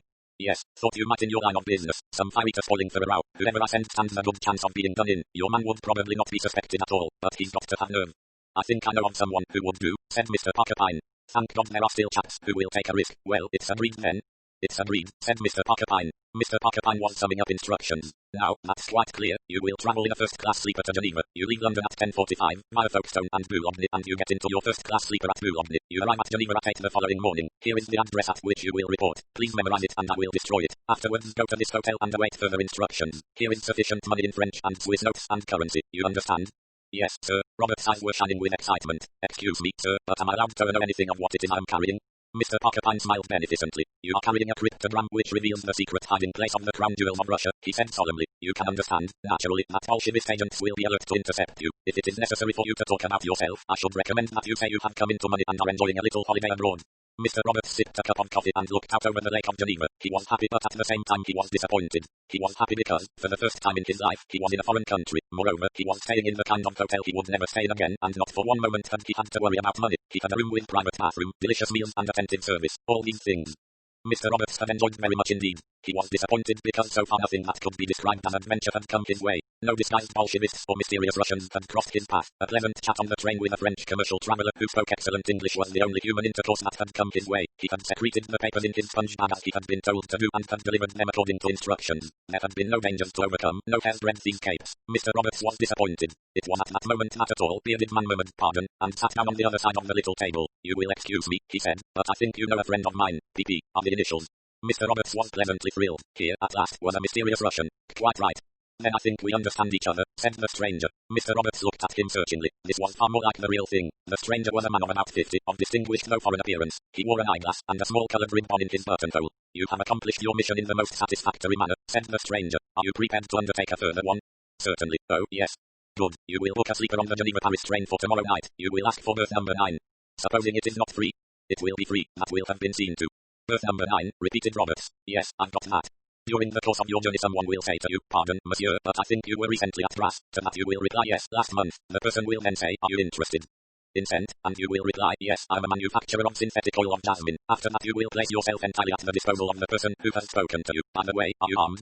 No, said Mr. Roberts in a flutter. No, I never thought that is. That can soon be remedied, said the bearded man. He glanced around. No one was near them. Something hard and shining was pressed into Mr. Roberts' hand. A small weapon but efficacious, said the stranger, smiling. Mr. Roberts, who had never fired a revolver in his life, slipped it gingerly into a pocket. He had an uneasy feeling that it might go off at any minute. They went over the passwords again. Then Roberts' new friend rose. I wish you good luck, he said. May you come through safely. You are a brave man, Mr. Roberts. Am I? Thought Roberts, when the other had departed. I'm sure I don't want to get killed. That would never do.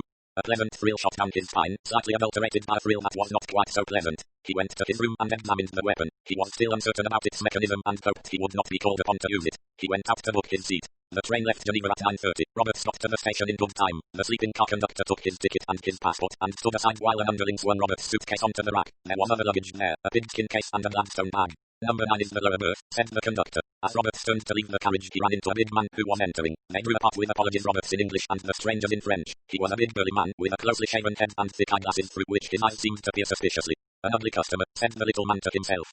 He sensed something vaguely sinister about his travelling companion. Was it to keep a watch on this man that he had been told to ask for berth number 9? He fancied it might be. He went out again into the corridor. There was still 10 minutes before the train was due to start and he thought he would walk up and down the platform. Halfway along the passage he stood back to allow a lady to pass him. She was just entering the train and the conductor preceded her, ticket in hand. As she passed Roberts she dropped her handbag. The Englishman picked it up and handed it to her.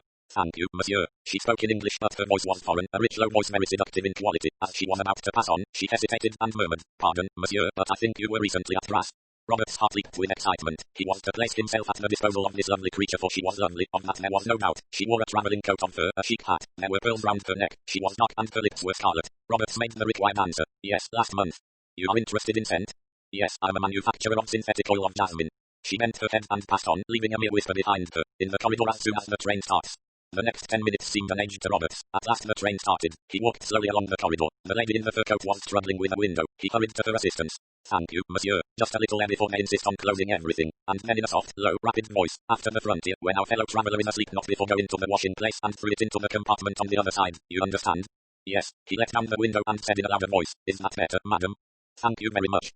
He retired to his compartment. His travelling companion was already stretched out in the upper berth. His preparations for the night had obviously been simple. The removal of boots and a coat, in fact. Roberts debated his own costume. Clearly, if he were going into a lady's compartment he could not undress. He found a pair of slippers, substituting them for his boots, and then lay down, switching out the light. A few minutes later, the man above began to snore. Just after 10 o'clock they reached the frontier. The door was thrown open. A perfunctory question was asked. Had Messieurs anything to declare? The door was closed again. Presently the train drew out of Bellegarde. The man in the upper berth was snoring again. Roberts allowed 20 minutes to elapse. Then he slipped to his feet and opened the door of the lavatory compartment. Once inside, he bolted the door behind him and eyed the door on the farther side. It was not bolted. He hesitated. Should he knock?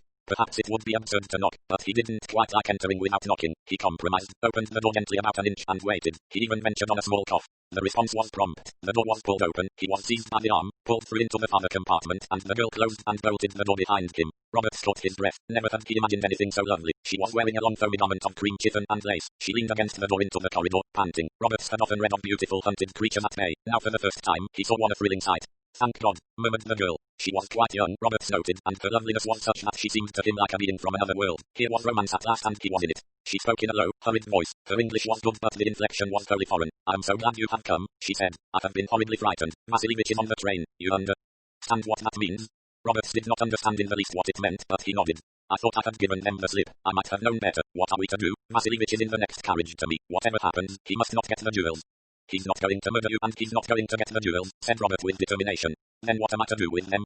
Roberts looked past her to the door. The door's bolted, he said. The girl laughed. What are locked doors to Vasilievich? Roberts felt more and more as though he were in the middle of one of his favorite novels. There's only one thing to be done. Give them to me. She looked at him doubtfully. They are worth $250,000. Roberts flushed. You can trust me. The girl hesitated a moment longer, then, yes, I will trust you, she said. She made a swift movement. The next minute she was holding out to him a rolled-up pair of stockings of cobweb silk. Take them, my friend, she said to the astonished Roberts. He took them, and at once he understood. Instead of being light as air, the stockings were unexpectedly heavy. Take them to your compartment, she said. You can give them to me in the morning if I'm still here.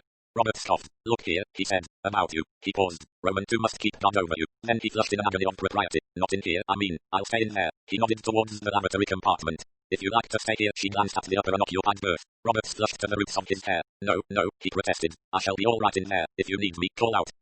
Thank you, my friend, said the girl softly. She slipped into the lower berth, drew up the covers, and smiled at him gratefully. He retreated into the washroom. Suddenly it must have been a couple of hours later thought he heard something. He listened at nothing. Perhaps he had been mistaken, and yet it certainly seemed to him that he had heard a faint sound from the next carriage. Just supposing. He opened the door softly. The compartment was as he had left it, with the tiny blue light in the ceiling. He stood there with his eyes straining through the dimness till they got accustomed to it. The girl was not there. He switched the light full on. The compartment was empty. Suddenly he sniffed, just a whiff, but he recognized its sweet, sickly odor of chloroform. He stepped from the compartment unlocked now. He noted out into the corridor and looked up and down it. Empty. His eyes fastened on the door next to the girl's. She had said that Vasilievich was in the next compartment. Gingerly Roberts tried the handle. The door was bolted on the inside. What should he do? Demand admittance, but the man would refuse him after all. The girl might not be there, and if she were, would she thank him for making a public business of the matter? He had gathered that secrecy was essential in the game they were playing. A perturbed little man wandered slowly along the corridor. He paused at the end compartment. The door was open, and the conductor lay there sleeping, and above him, on a hook, hung his brown uniform coat and peaked cap. In a flash Roberts had decided on his course of action. In another minute he had donned the coat and cap, and was hurrying back along the corridor. He stopped at the door next to that of the girl, summoned all his resolution and knocked peremptorily. When the summons was not answered, he knocked again. Monsieur, he said in his best accent. The door opened a little way and a head peered out, the head of a foreigner, clean-shaven except for a black moustache. It was an angry, malevolent face. Quest sequel YA, he snapped. Not a passport, monsieur. Roberts stepped back and beckoned. The other hesitated, then stepped out into the corridor. Roberts had counted on his doing that. If he had the girl inside, he naturally would not want the conductor to come in. Like a flash, Roberts acted. With all his force he shoved the foreigner aside. The man was unprepared, and the swaying of the train helped. Bolted into the carriage himself, shut the door and locked it. Lying across the end of the berth was the girl, a gag across her mouth and her wrists tied together. He freed her quickly and she fell against him with a sigh. I feel so weak and ill, she murmured. It was chloroform, I think. Did he get them?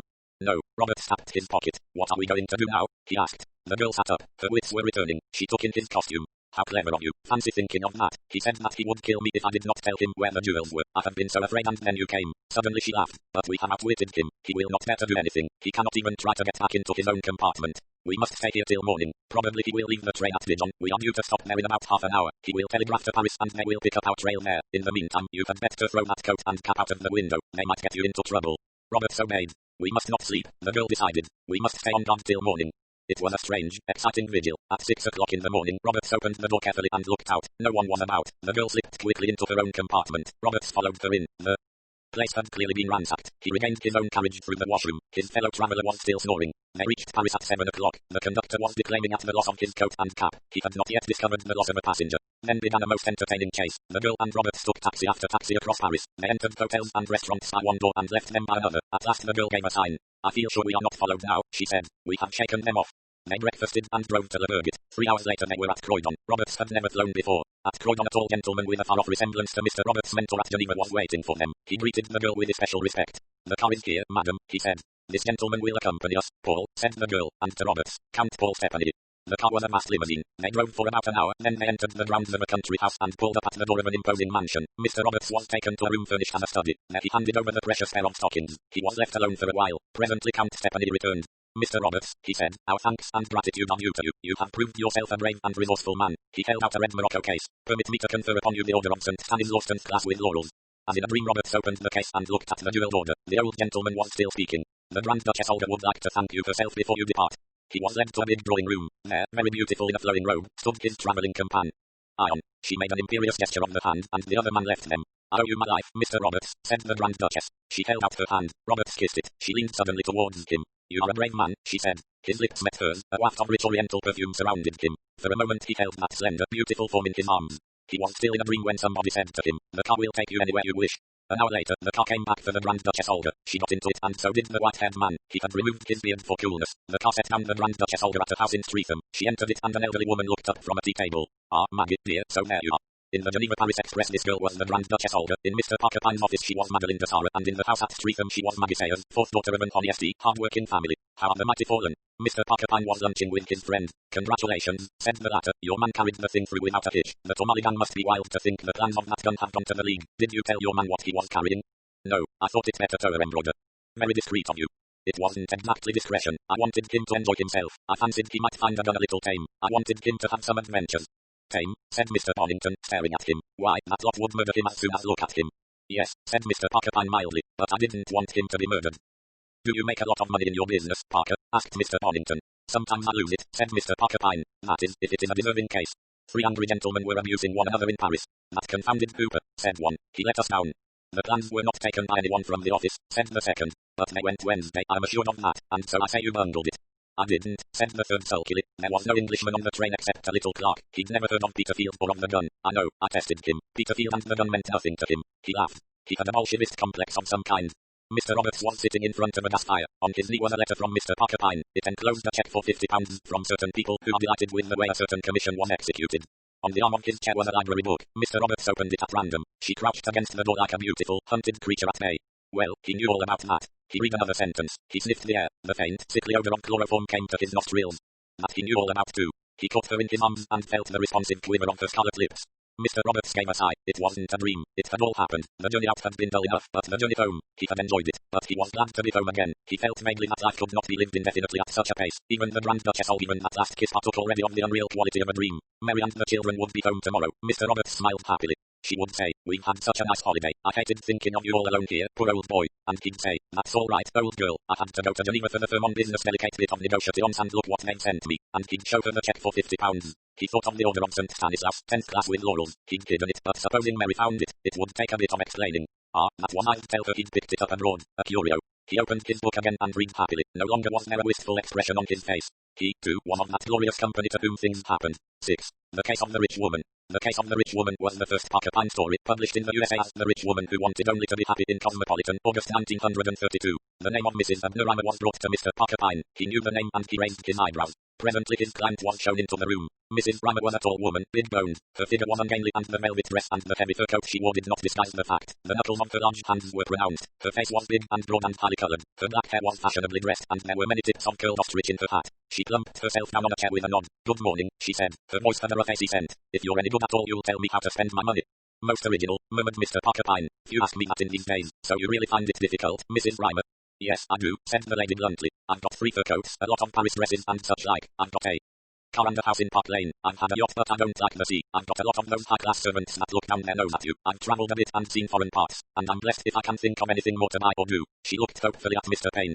There are hospitals, he said. What, give it away, you mean? No, that I won't do. That money was worked for, let me tell you, worked for hard. If you think I'm going to hand it out like so much dirt, well, you're mistaken. I want to spend it and get some good out of it. Now, if you've got any ideas that are worthwhile in that line, you can depend on a good fee. Your proposition interests me, said Mr. Pyne. You do not mention a country house. I forgot it, but I've got one. Bores me to death. You must tell me more about yourself. Your problem is not easy to solve. I'll tell you and willing. I'm not ashamed of what I've come from. Worked in a farmhouse, I did, when I was a girl. Hard work it was too. Then I took up with Abner, was a workman in the mills nearby. He courted me for 8 years, and then we got married. And you were happy? Asked Mr. Pyne. I was. He was a good man to me, Abner. We had a hard struggle of it, though. He was out of a job twice, and children coming along, for we had 3 boys and a girl, and none of them lived to grow up. I dare say it would have been different if they had. Her face softened, looked suddenly younger. His chest was weak, Abner's was. They wouldn't take him for the war. He did well at home. He was made foreman. He was a clever fellow, Abner. He worked out a process. They treated him fair, I will say. Gave him a good sum for it. He used that money for another idea of his. That brought in money hand over fist. It's still coming in. Mind you, it was rougher at first. Having a house and a tip-top bathroom and servants of one's own. No more cooking and scrubbing and washing to do. Just sit back on your silk cushions in the drawing room and ring the bell for tea like any countess might. Grand fun it was, and we enjoyed it. And then we came up to London. I went to swell dressmakers for my clothes. We went to Paris and the Riviera. Rare fun it was. And then, said Mr. Pyne, we got used to it, I suppose, said Mrs. Rymer. After a bit it didn't seem so much fun. Why, there were days when we didn't even fancy our meals properly as with any dish we fancied to choose from. As for baths, well, in the end, one bath a day's enough for anyone, and Abner's health began to worry him. Paid good money to doctors, we did, but they couldn't do anything. They tried this and they tried that, but it was no use. He died. She paused. He was a young man, only 43.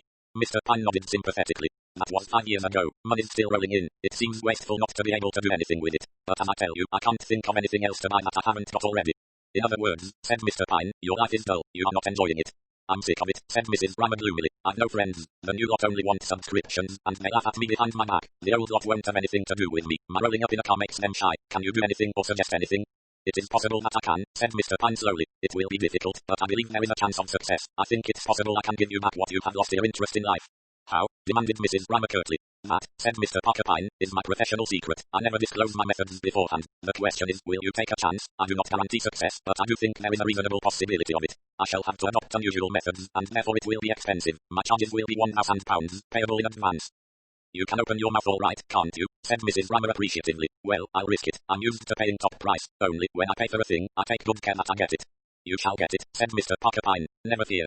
I'll send you the check this evening, said Mrs. Rymer, rising. I'm sure I don't know why I should trust you. Fools and their money are soon parted, they say. I dare say I'm a fool. You've got nerve to advertise in all the papers that you can make people happy. Those advertisements cost me money, said Mr. Pyne. If I could not make my words good, that money would be wasted. I know what causes unhappiness, and consequently I have a clear idea of how to produce an opposite condition. Mrs. Rymer shook her head doubtfully and departed, leaving a cloud of expensive mixed essences behind her. The handsome Claude Luttrell strolled into the office. Something in my line?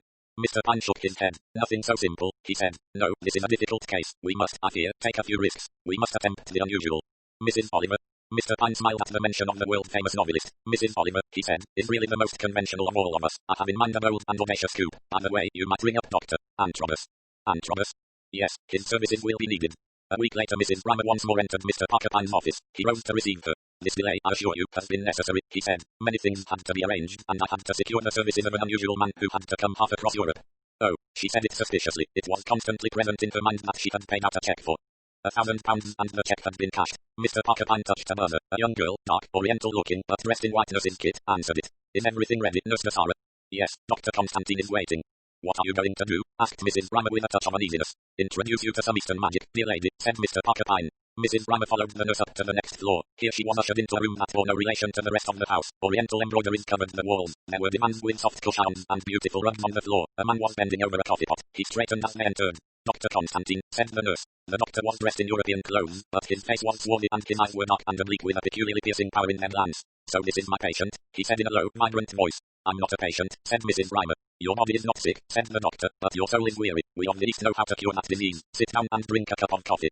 Mrs. Rymer sat down and accepted a tiny cup of the fragrant brew. As she sipped it the doctor talked. Here in the West, they treat only the body. A mistake. The body is only the instrument. A tune is played upon it. It may be a sad, weary tune. It may be a gay tune full of delight. The last is what we shall give you. You have money. You shall spend it and enjoy. Life shall be worth living again. It is easy, so easy. A feeling of languor crept over Mrs. Rymer. The figures of the doctor and the nurse grew hazy. She felt blissfully happy and very sleepy. The doctor's figure grew bigger. The whole world was growing bigger. The doctor was looking into her eyes. Sleep, he was saying. Sleep. Your eyelids are closing. Soon you will sleep. You will sleep. You will sleep. Mrs. Rymer's eyelids closed. She floated with a wonderful great big world. When her eyes opened it seemed to her that a long time had passed. She remembered several things vaguely strange, impossible dreams, then a feeling of waking, then further dreams. She remembered something about a car and the dark, beautiful girl in a nurse's uniform bending over her. Anyway, she was properly awake now and in her own bed. At least, was it her own bed? It felt different. It lacked the delicious softness of her own bed. It was vaguely reminiscent of days almost forgotten. She moved, and it creaked. Mrs. Rymer's bed in Park Lane never creaked. She looked round. Decidedly, this was not Park Lane. Was it a hospital? No, she decided, not a hospital. Nor was it a hotel. It was a bare room, the walls an uncertain shade of lilac. There was a deal washstand with a jug and basin upon it. There was a deal chest of drawers and a tin trunk. There were unfamiliar clothes hanging on pegs. There was the bed covered with a much-mended quilt, and there was herself in it. Where am I? Said Mrs. Rymer. The door opened and a plump little woman bustled in. She had red cheeks and a good-humoured air. Her sleeves were rolled up and she wore an apron. There, she exclaimed. She's awake. Come in, doctor. Mrs. Rymer opened her mouth to say several things but they remained unsaid, for the man who followed the plump woman into the room was not in the least like the elegant, swarthy Dr. Constantine. He was a bent old man who peered through thick glasses. That's better, he said, advancing to the bed and taking up Mrs. Rymer's wrist. You'll soon be better. Now, my dear. What's been the matter with me? Demanded Mrs. Rymer. You've had a kind of seizure, said the doctor. You've been unconscious for a day or two. Nothing to worry about. Gave us a fright you did, Hannah, said the plump woman. You've been raving too, saying the oddest things. Yes, Mrs. Gardner, said the doctor repressively, but we mustn't excite the patient. You'll soon be up and about again, my dear. But don't you worry about the work, Hannah, said Mrs. Gardner. Mrs. Roberts has been in to give me a hand and we've got on fine. Just lie still and get well, my dear. Why do you call me Hannah? Said Mrs. Rymer. Well, it's your name, said Mrs. Gardner, bewildered. No, it isn't. My name is Amelia, Amelia Rymer, Mrs. Abner Rymer. The doctor and Mrs. Gardner exchanged glances. Well, just you lie still, said Mrs. Gardner. Yes, no worry, said the doctor. They withdrew. Mrs. Rymer lay puzzling. Why did they call her Hannah and why had they exchanged that glance of amused incredulity when she had given them her name? Where was she and what had happened? She slipped out of bed. She felt a little uncertain on her legs, but she walked slowly to the small dormer window and looked out on a farmyard. Completely mystified, she went back to bed. What was she doing in a farmhouse that she had never seen before? Mrs. Gardner re-entered the room with a bowl of soup on a tray. Mrs. Rymer began her questions. What am I doing in this house? She demanded. Who brought me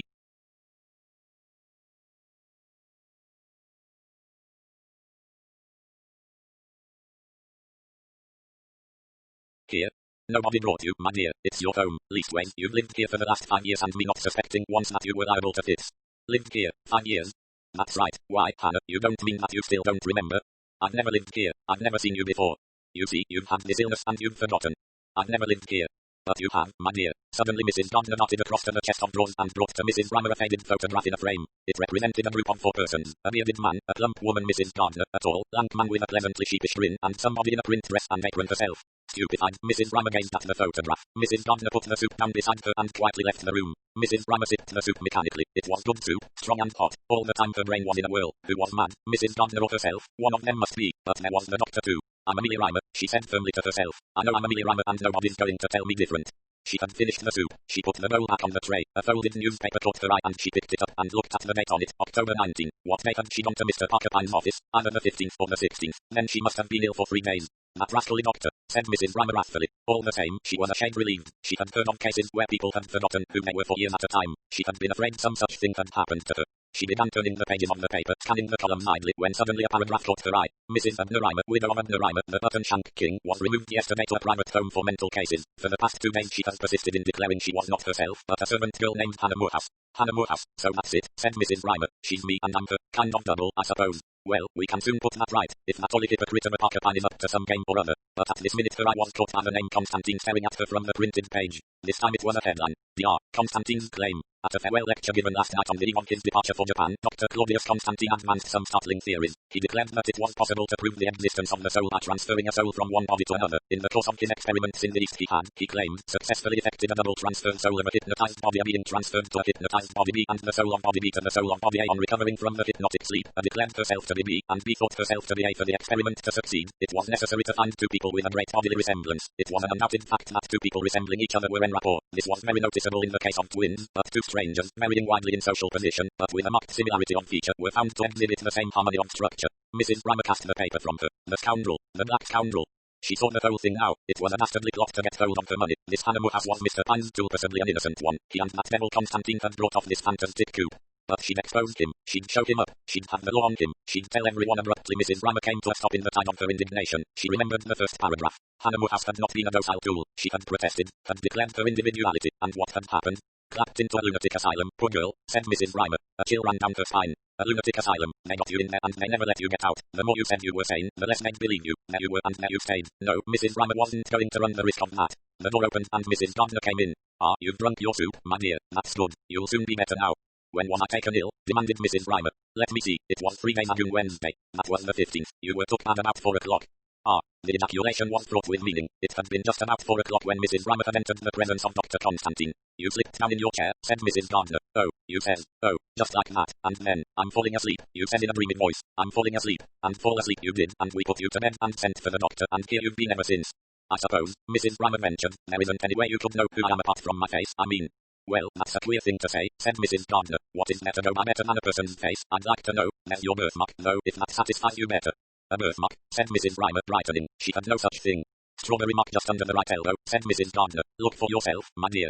This will prove it, said Mrs. Rymer to herself. She knew that she had no strawberry mark under the right elbow. She turned back the sleeve of her nightdress. The strawberry mark was there. Mrs. Rymer burst into tears. 4 days later Mrs. Rymer rose from her bed. She had thought out several plans of action and rejected them. She might show the paragraph in the paper to Mrs. Gardner and explain. Would they believe her? Mrs. Reimer was sure they would not. She might go to the police. Would they believe her? Again she thought not. She might go to Mr. Pyne's office. That idea undoubtedly pleased her best. For one thing, she would like to tell that old scoundrel what she thought of him. She was debarred from putting this plan into operation by a vital obstacle. She was at present in Cornwall, so she had learned, and she had no money for the journey to London. 2 and 4 pence in a worn purse seemed to represent her financial position. And so, after 4 days, Mrs. Reimer made a sporting decision. For the present she would accept things. She was Hannah Morehouse. Very well, she would be Hannah Morehouse. For the present she would accept that role, and later, when she had saved sufficient money, she would go to London and beard the swindler in his den. And having thus decided, Mrs. Reimer accepted the role with perfect good temper, even with a kind of sardonic amusement. History was repeating itself indeed. This life reminded her of her girlhood. How long ago that seemed. The work was a bit hard after her years of soft living, but after the first week she found herself slipping into the ways of the farm. Mrs. Gardner was a good-tempered, kindly woman. Her husband, a big, taciturn man, was kindly also. The lank, shambling man of the photograph had gone. Another farmhand came in his stead, a good-humoured giant of 45, slow of speech and thought, but with a shy twinkle in his blue eyes. The weeks went by. At last the day came when Mrs. Reimer had enough money to pay her fare to London, but she did not go. She put it off. Time enough, she thought. She wasn't easy in her mind about asylums yet. That scoundrel, Pyne, was clever. He'd get a doctor to say she was mad, and she'd be clapped away out of sight with no one knowing anything about it. Besides, said Mrs. Reimer to herself, a bit of a change does one good. She rose early and worked hard. Joe Welsh, the new farmhand, was ill that winter, and she and Mrs. Gardner nursed him. The big man was pathetically dependent on them. Spring came lambing time. There were wildflowers in the hedges, a treacherous softness in the air. Joe Welsh gave Hannah a hand with her work. Hannah did Joe's mending. Sometimes, on Sundays, they went for a walk together. Joe was a widower. His wife had died 4 years before. Since her death he frankly confessed it, taken a drop too much. He didn't go much to the Crown nowadays. He bought himself some new clothes. Mr. and Mrs. Gardner laughed. Hannah made fun of Joe. She teased him about his clumsiness. Joe didn't mind. He looked bashful but happy. After spring came summer, a good summer that year. Everyone worked hard. Harvest was over. The leaves were red and golden on the trees. It was October 8th when Hannah looked up one day from a cabbage she was cutting and saw Mr. Pyne leaning over the fence. You, said Hannah, alias Mrs. Reimer, you. It was some time before she got it all out, and when she had said her say, she was out of breath. Mr. Pyne smiled blandly. I quite agree with you, he said. A cheat and a liar, that's what you are, said Mrs. Reimer, repeating herself. You with your Constantines. And your hypnotizing, and that poor girl Hannah Morehouse shut up with loonies. No, said Mr. Pyne, now you misjudge me. Hannah Morehouse is not in a lunatic asylum, because Hannah Morehouse never existed. Indeed, said Mrs. Reimer, and what about the photograph of her that I saw with my own eyes? Faked, said Mr. Pyne. Quite a simple thing to manage. And the piece in the paper about her? The whole paper was faked so as to include 2 items in a natural manner which would carry conviction on, and it did. That rogue, Dr. Constantine. An assumed name assumed by a friend of mine with a talent for acting. Mrs. Reimer snorted. Oh, and I wasn't hypnotized either, I suppose. As a matter of fact, you were not. You drank in your coffee a preparation of Indian hemp. After that, other drugs were administered and you were brought down here by car and allowed to recover consciousness. Then Mrs. Gardner has been in it all the time, said Mrs. Reimer. Mr. Pyne nodded. Bribed by you, I suppose, or filled up with a lot of lies. Mrs. Gardner trusts me, said Mr. Pyne. I once saved her only son from penal servitude. Something in his manner silenced Mrs. Reimer on that tack. What about the birthmark? She demanded. Mr. Pyne smiled. It is already fading. In another 6 months it will have disappeared altogether. And what's the meaning of all this tomfoolery? Making a fool of me, sticking me down here as a servant me with all that good money in the bank. But I suppose I needn't ask. You've been helping yourself to it, my fine fellow. That's the meaning of all this. It is true, said Mr. Pyne, that I did obtain from you while you were under the influence of drugs. A power of attorney, and that during your absence I have assumed control of your financial affairs, but I can assure you, my dear madam, that apart from that original £1,000, no money of yours has found its way into my pocket. As a matter of fact, by judicious investments your financial position is actually improved. He beamed at her. Then why, began Mrs. Reimer. I'm going to ask you a question, Mrs. Reimer, said Mr. Pyne. You are an honest woman. You will answer me honestly, I know. I'm going to ask you if you are happy. Happy? That's a pretty question. Steal a woman's money and ask her if she's happy. I like your impudence. You are still angry, he said. Most natural, but leave my misdeeds out of it for the moment. Mrs. Reimer, when you came to my office a year ago today, you were an unhappy woman. Will you tell me that you are unhappy now? If so, I apologize, and you are at liberty to take what steps you please against me. Moreover, I will refund the £1,000 you paid me. Come, Mrs. Reimer, are you an unhappy woman now? Mrs. Reimer looked at Mr. Pyne, but she dropped her eyes when she spoke at last. No, she said, I'm not unhappy. A tone of wonder crept into her voice. You've got me there, I admit it. I've not been as happy as I am now since Abner died. I'm going to marry a man who works here, Joe Welsh. Our hands are going up next Sunday. That is, they were going up next Sunday. But now, of course, everything is different. Mrs. Reimer's face flamed. She took a step forward. What do you mean, different? Do you think that if I had all the money in the world it would make me a lady? I don't want to be a lady, thank you. A helpless good-for-nothing lot they are. Joe's good enough for me and I'm good enough for him. We suit each other and we're going to be happy. As you for, Mr. Nosy Parker, you take yourself off and don't interfere with what doesn't concern you. Mr. Pyne took a paper from his pocket and handed it to her. The power of attorney, he said. Shall I tear it up? You will assume control of your own fortune now, I take it. A strange expression came over Mrs. Reimer's face. She thrust back the paper. Take it. I've said hard things to you and some of them you deserved. You're a downy fellow, but all the same I trust you. £700 I'll have in the bank here. That'll buy us a farm we've got our eye on. The rest of it, well, let the hospitals have it. You cannot mean to hand over your entire fortune to hospitals. That's just what I do mean. Joe's a dear, good fellow, but he's weak. Give him money and you've ruined him. I've got him off the drink now and I'll keep him off it. Thank God, I know my own mind. I'm not going to let money come between me and happiness. You are a remarkable woman, said Mr. Pyne slowly. Only one woman in 1,000 would act as you are doing. Then only one woman in 1,000's got sense, said Mrs. Rymer. I take my hat off to you, said Mr. Pyne, and there was an unusual note in his voice. He raised his hat with solemnity and moved away. And Joe's never to know, mind. Mrs. Rymer called after him. She stood there with the dying sun behind her, a great blue-green cabbage in her hands, her head thrown back and her shoulders squared, a grand figure of a peasant woman outlined against the setting sun. 7. Have you got everything you want? Have you got everything you want? Was first published in the USA in Cosmopolitan, April 1933, and then as on the Orient Express in Nash's Pall Mall, June 1933. Paris, madam. A tall woman in a mink coat followed the heavily encumbered porter along the platform of the Gare de Lyon. She wore a dark brown knitted hat pulled down over one eye and ear. The other side revealed a charming tip-tilted profile and little golden curls clustering over a shell-like ear. Typically an American, she was altogether a very charming-looking creature, and more than one man turned to look at her as she walked past the high carriages of the waiting train. Large plates were stuck in holders on the sides of the carriages. Paris Athens, Paris Bucharest, Paris Stambul. At the last named the porter came to an abrupt halt. He undid the strap which held the suitcases together and they slipped heavily to the ground. Where is I, madam? The wagon-lit conductor was standing beside the steps. He came forward, remarking, Bonsoir, madam, with an empressement perhaps due to the richness and perfection of the mink coat. The woman handed him her sleeping car ticket of flimsy paper. Number 6, he said, this way. He sprang nimbly into the train, the woman following him. As she hurried down the corridor after him, she nearly collided with a portly gentleman who was emerging from the compartment next to hers. She had a momentary glimpse of a large bland face with benevolent eyes. Where is I, madam? The conductor displayed the compartment. He threw up the window and signaled to the porter. The lesser employee took in the baggage and put it up on the racks. The woman sat down. Beside her on the seat she had placed a small scarlet case and her handbag. The carriage was hot, but it did not seem to occur to her to take off her coat. She stared out of the window with unseeing eyes. People were hurrying up and down the platform. There were sellers of newspapers, of pillows, of chocolate, of fruit, of mineral waters. They held up their wares to her, but her eyes looked blankly through them. The Gare de Lyon had faded from her sight. On her face were sadness and anxiety. If madam will give me her passport. The words made no impression on her. The conductor, standing in the doorway, repeated them. Elsie Jeffries roused herself with a start. I beg your pardon. Your passport, madam.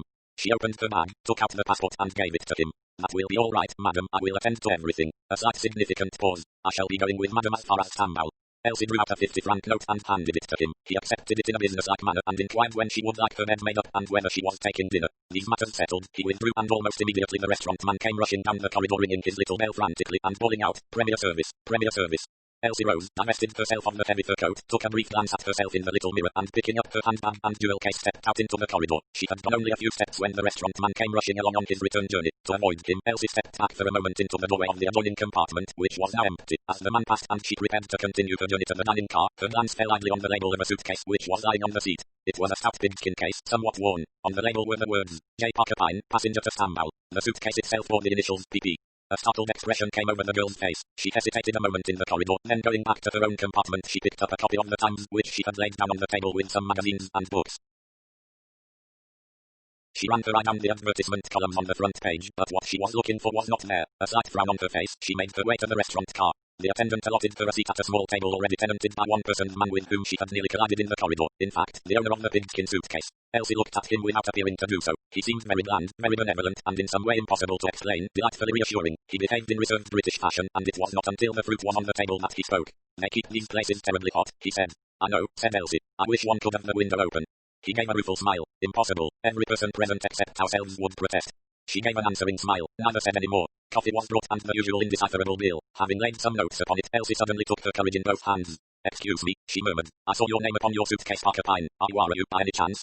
She hesitated and he came quickly to her rescue. I believe I am. That is, he quoted from the advertisement which Elsie had noticed more than once in the Times, and for which she had searched vainly just now. Are you happy? If not, consult Mr. Pyne. Yes, I'm that one. All right. I see, said Elsie. How extraordinary.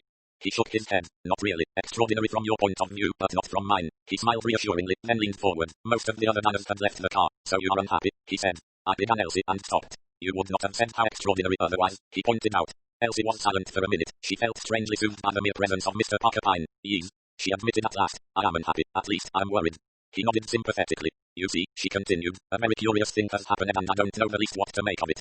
Suppose you tell me about it, suggested Mr. Pyne. Elsie thought of the advertisement. She and Edward had often commented on it and laughed. She had never thought that perhaps she had better not, if Mr. Parker Pyne were a charlatan. But look at this. Elsie made her decision. Anything to get this worry off her mind. I'll tell you, I'm going to Constantinople to join my husband. He does a lot of Oriental business, and this year he found it necessary to go there. He went a fortnight ago. He wants to get things ready for me to join him. I've been very excited at the thought of it. You see, I've never been abroad before. We've been in England 6 months. You and your husband are both American? Yes. And you have not, perhaps, been married very long? We've been married a year and a half. Happily? Oh, yes, Edward's a perfect angel. She hesitated. Not, perhaps, very much go to him. Just a little, well, I'd call it straight-laced. Lot of Puritan ancestry and all that. But he's a dear, she added hastily. Mr. Parker Pyne looked at her thoughtfully for a moment or two, then he said, go on.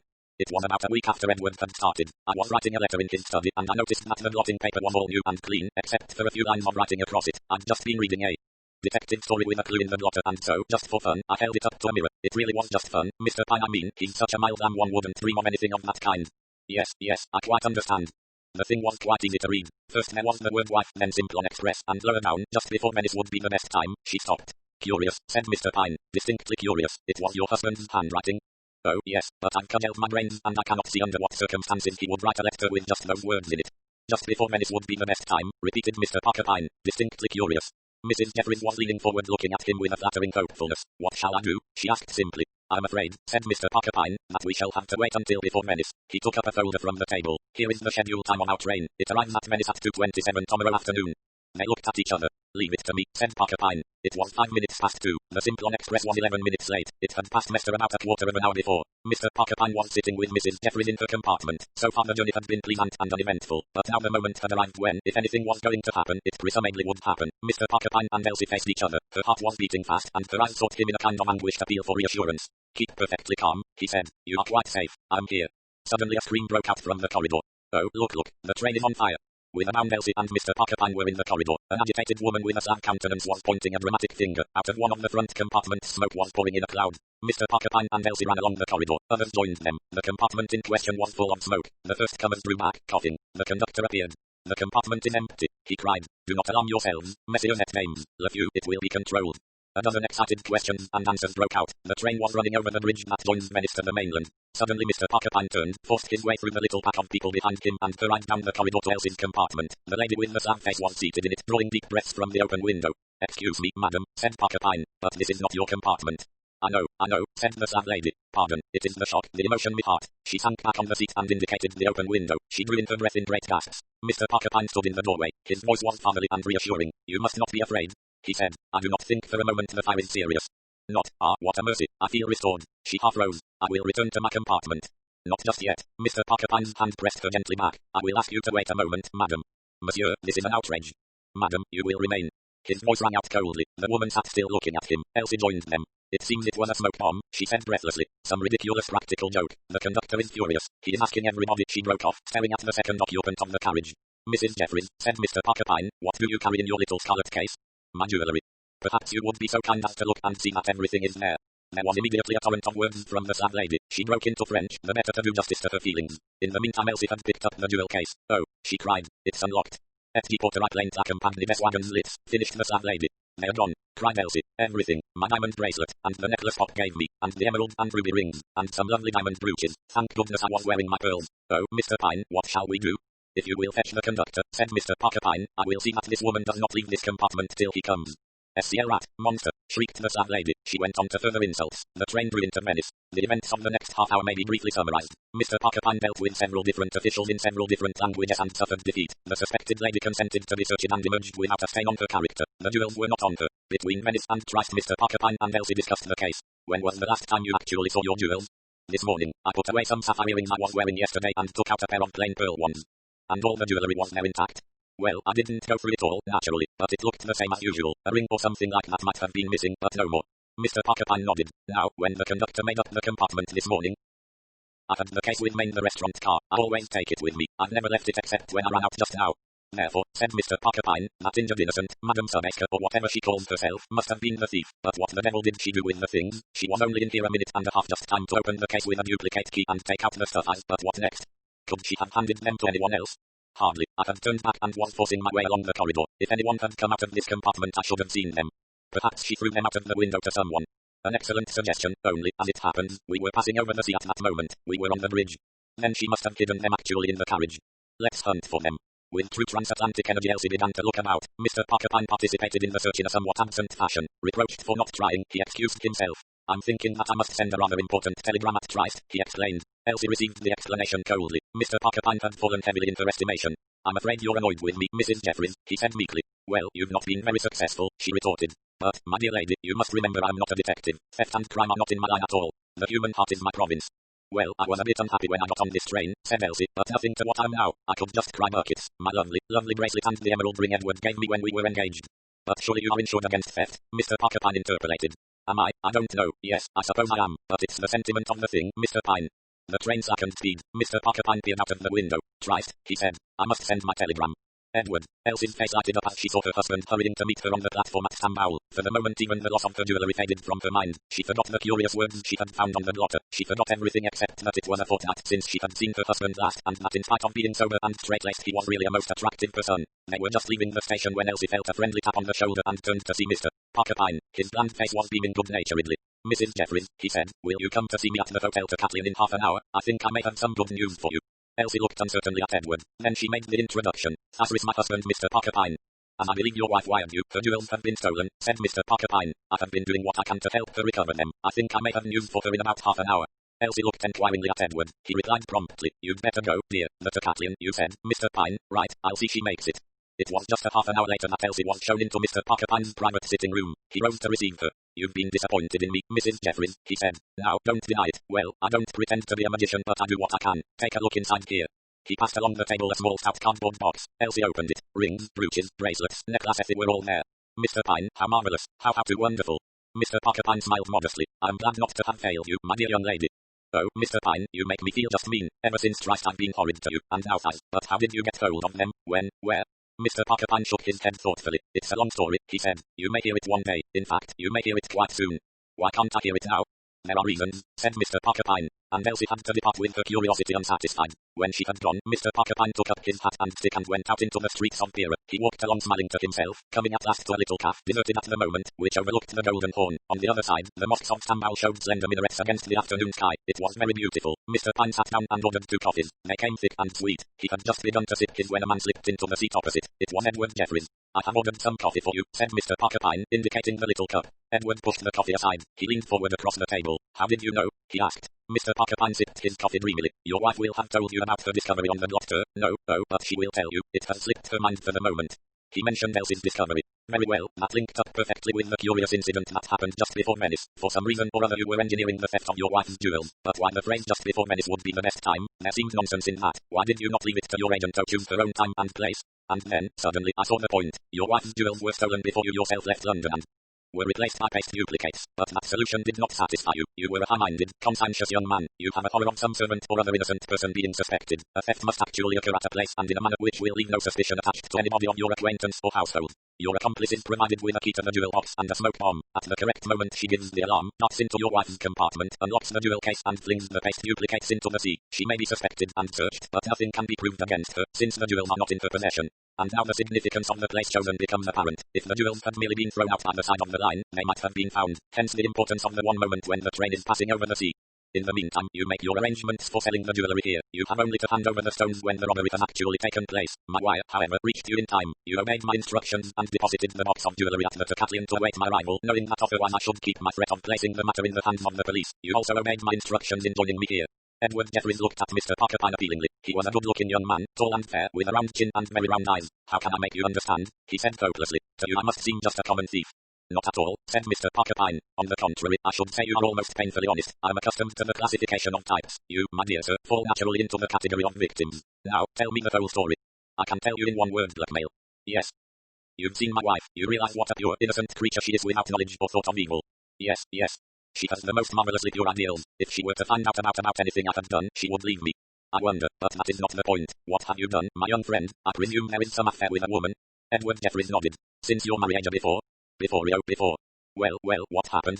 Nothing at all. This is just the cruel part of it. It was at a hotel in the West Indies. There was a very attractive woman, a Mrs. Rossiter, staying there. Her husband was a violent man. He had the most savage fits of temper. One night he threatened her with a revolver. She escaped from him and came to my room. She was half crazy with terror. She asked me to let her stay there till morning. What else could I do? Mr. Pyne gazed at the young man, and the young man gazed back with conscious rectitude. Mr. Pyne sighed. In other words, to put it plainly, you were had for a mug, Mr. Jeffries. Really? Yes, a very old trick, but it often comes off successfully with quixotic young men. I suppose, when your approaching marriage was announced, the screw was turned. Yes, I received a letter. If I did not send a certain sum of money, everything would be disclosed to my prospective father-in-law. How I have alienated this young woman's affection from her husband, how she had been seen coming to my room. The husband would bring a suit for divorce. Really, Mr. Pyne.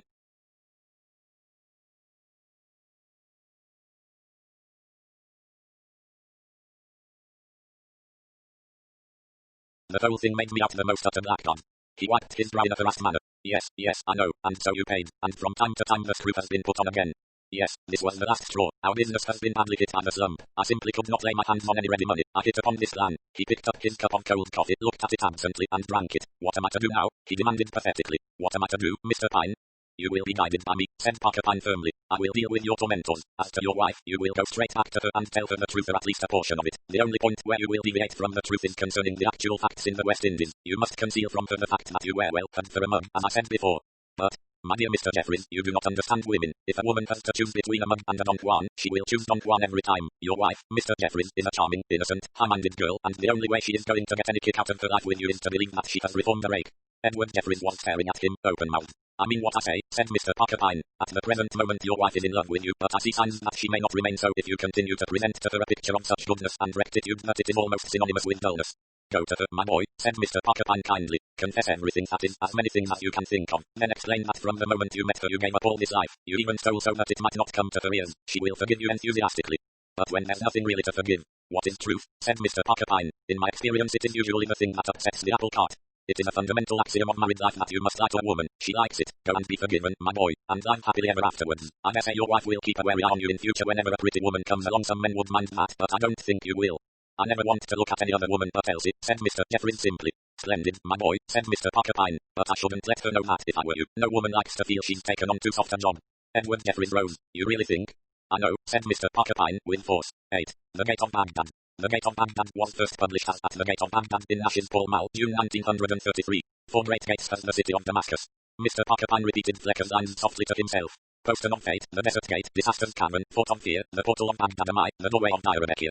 He was standing in the streets of Damascus, and drawn up outside the Oriental Hotel he saw one of the huge 6-wheeled Pullmans that was to transport him and 11 other people across the desert to Baghdad on the morrow. Pass not beneath, O caravan, or pass not singing. Have you heard that silence where the birds are dead yet something pipeth like a bird? Pass out beneath, O caravan, doom's caravan, death's caravan. Something of a contrast now. Formerly the Gate of Baghdad had been the Gate of Death, 400 miles of desert to traverse by caravan, long weary months of travel. Now the ubiquitous petrol-fed monsters did the journey in 36 hours. What were you saying, Mr. Pyne? It was the eager voice of Miss Netta Price, youngest and most charming of the tourist race. Though encumbered by a stern aunt with the suspicion of a beard and a thirst for biblical knowledge, Netta managed to enjoy herself in many frivolous ways of which the elder Miss Price might possibly have not approved. Mr. Pyne repeated Flecker's lines to her. How thrilling, said Netta. 3 men in Air Force uniform were standing near, and one of them, an admirer of Netta's, struck in. There are still thrills to be got out of the journey, he said. Even nowadays the convoy is occasionally shot up by bandits. Then there's losing yourself, that happens sometimes. And we are sent out to find you. One fellow was lost for 5 days in the desert. Luckily he had plenty of water with him. Then there are the bumps. Some bumps. One man was killed. It's the truth I'm telling you. He was asleep and his head struck the top of the car and it killed him. In the 6-wheeler, Mr. O'Rourke, demanded the elder Miss Price. No, not in the 6-wheeler, admitted the young man. But we must do some sightseeing, cried Netta. Her aunt drew out a guidebook. Netta edged away. I know she'll want me to go to some place where St. Paul was lowered out of a window, she whispered. And I do so want to see the bazaars. O'Rourke responded promptly. Come with me, we'll start down the street called Straight. They drifted off. Mr. Pyne turned to a white man standing beside him, Hensley by name. He belonged to the Public Works Department of Baghdad.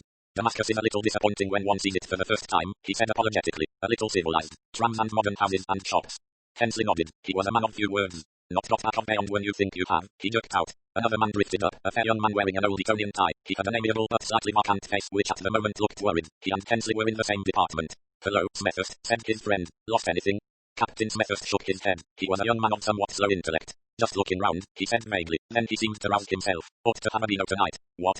The two friends went off together. Mr. Pyne bought a local paper printed in French. He did not find it very interesting. The local news meant nothing to him and nothing of importance seemed to be going on elsewhere. He found a few paragraphs headed London. The first referred to financial matters, the second dealt with the supposed destination of Mr. Samuel Long, the defaulting financier. His defalcations now amounted to the sum of $3 million, and it was rumoured that he had reached South America. Not too bad for a man just turned 30, said Mr. Pyne to himself. I beg your pardon. Pyne turned to confront an Italian general who had been on the same boat with him from Brindisi to Beirut. Mr. Pyne explained his remark. The Italian general nodded his head several times. He is a great criminal, that man. Even in Italy we have suffered. He inspired confidence all over the world. He is a man of breeding, too, they say. Well, he went to Eton and Oxford, said Mr. Pyne cautiously. Will he be caught, do you think? Depends on how much of a start he got. He may be still in England. He may be anywhere. Here with us, the general laughed. Possibly. Mr. Pyne remained serious. For all you know, general, I may be he.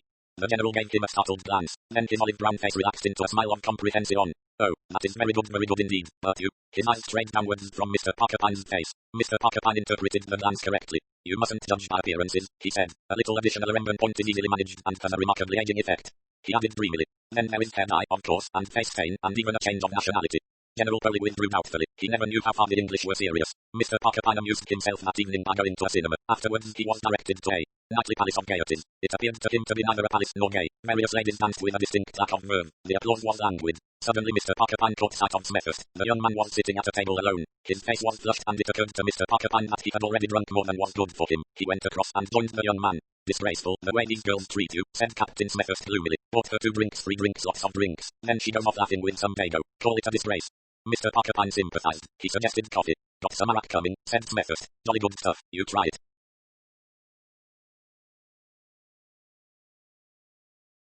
Mr. Pyne knew something of the properties of arak. He employed tact. Smethurst, however, shook his head. I'm in a bit of a mess, he said. Got to cheer myself up. Don't know what you'd do in my place. Don't like to go back on a pal. What? I mean to say, and yet what's a fellow to do? He studied Mr. Pyne as though noticing him for the first time. Who are you? He demanded with the curtness born of his potations. What do you do? The confidence trick, said Mr. Pyne gently. Smethurst gazed at him in lively concern. What do you do? Mr. Pyne drew from his wallet a cutting. He laid it on the table in front of Smethurst. Are you unhappy? So it ran. If so, consult Mr. Pyne. Smethurst focused on it after some difficulty. Well, I'm damned, he ejaculated. You mean to say people come and tell you things? They confide in maids. Pack of idiotic women, I suppose. A good many women, admitted Mr. Pyne, but men also. What about you, my young friend? You wanted advice just now? Shut your damned head, said Captain Smethurst. No business of anybody's except mine. Where's that goddamn barrack? Mr. Pyne shook his head sadly. He gave up Captain Smethurst as a bad job. The convoy for Baghdad started at 7 o'clock in the morning. There was a party of 12. Mr. Pyne and General Polly, Miss Rice and her niece, 3 Air Force officers, Smethurst and Kensley, and an Armenian mother and son by name Pentemian. The journey started uneventfully. The fruit trees of Damascus were soon left behind. The sky was cloudy, and the young driver looked at it doubtfully once or twice. He exchanged remarks with Kensley. Been raining a good bit the other side of Rutger. Hope we shan't stick. They made a halt at midday, and square cardboard boxes of lunch were handed round. The 2 drivers brewed tea, which was served in cardboard cups. They drove on again across the flat interminable plain. Mr. Pyne thought of the slow caravans and the weeks of journeying. Just at sunset they came to the desert fort of Rutger. The great gates were unbarred, and the 6-wheeler drove in through them into the inner courtyard of the fort. This feels exciting, said Netta. After a wash she was eager for a short walk. Flight Lieutenant Turek and Mr. Pyne offered themselves as escorts. As they started, the manager came up to them and begged them not to go far away, as it might be difficult to find their way back after dark. We'll only go a short way, Turek promised. Walking was not, indeed, very interesting owing to the sameness of the surroundings. Once Mr. Pyne bent and picked something up. What is it? Asked Netta curiously. He held it out to her. A prehistoric flint, Miss Rice bore. Did they kill each other with them? Not for a more peaceful use, but I expect they could have killed with it if they'd wanted to. It's the wish to kill that counts. Mere instrument doesn't matter. Something can always be found. It was getting dark, and they ran back to the fort. After a dinner of many courses of the tinned variety, they sat and smoked. At 12 o'clock the 6-wheeler was to proceed. The driver looked anxious. Some bad patches near here, he said. We may stick. They all climbed into the big car and settled themselves. Miss Rice was annoyed not to be able to get at one of her suitcases. I should like my bedroom slippers, she said. More likely to need your gum boots, said Smethurst. If I know the look of things, we'll be stuck in a sea of mud. I haven't even got a change of stockings, said Netta. That's all right, you'll stay put. Only the stronger sex has to get out and heave. Always carry spare socks, said Kensley, patting his overcoat pocket. Never know.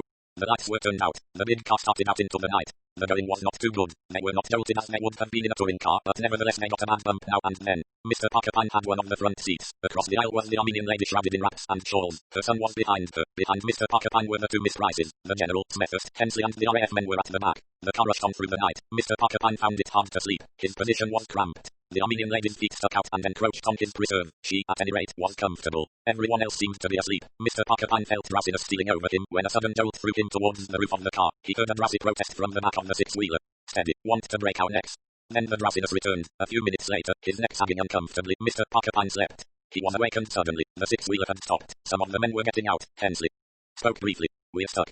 Anxious to see all there was to see, Mr. Pyne stepped gingerly out in the mud. It was not raining now. Indeed, there was a moon, and by its light the drivers could be seen frantically at work with jacks and stones, striving to raise the wheels. Most of the men were helping. From the windows of the six-wheeler the three women looked out, Miss Rice and Netta with interest, the Armenian lady with ill-concealed disgust. At a command from the driver, the male passengers obediently heaved. "Where's that Armenian fellow?" demanded O'Rourke, keeping his toes warm and comfortable like a cat. "Let's have him out too."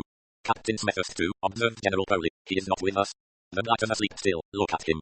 True enough, Smethurst still sat in his armchair, his head sagging forward and his whole body slumped down. "I'll rouse him," said O'Rourke. He sprang in through the door. A minute later he reappeared. His voice had changed. "I say, I think he's ill or something. Where's the doctor?"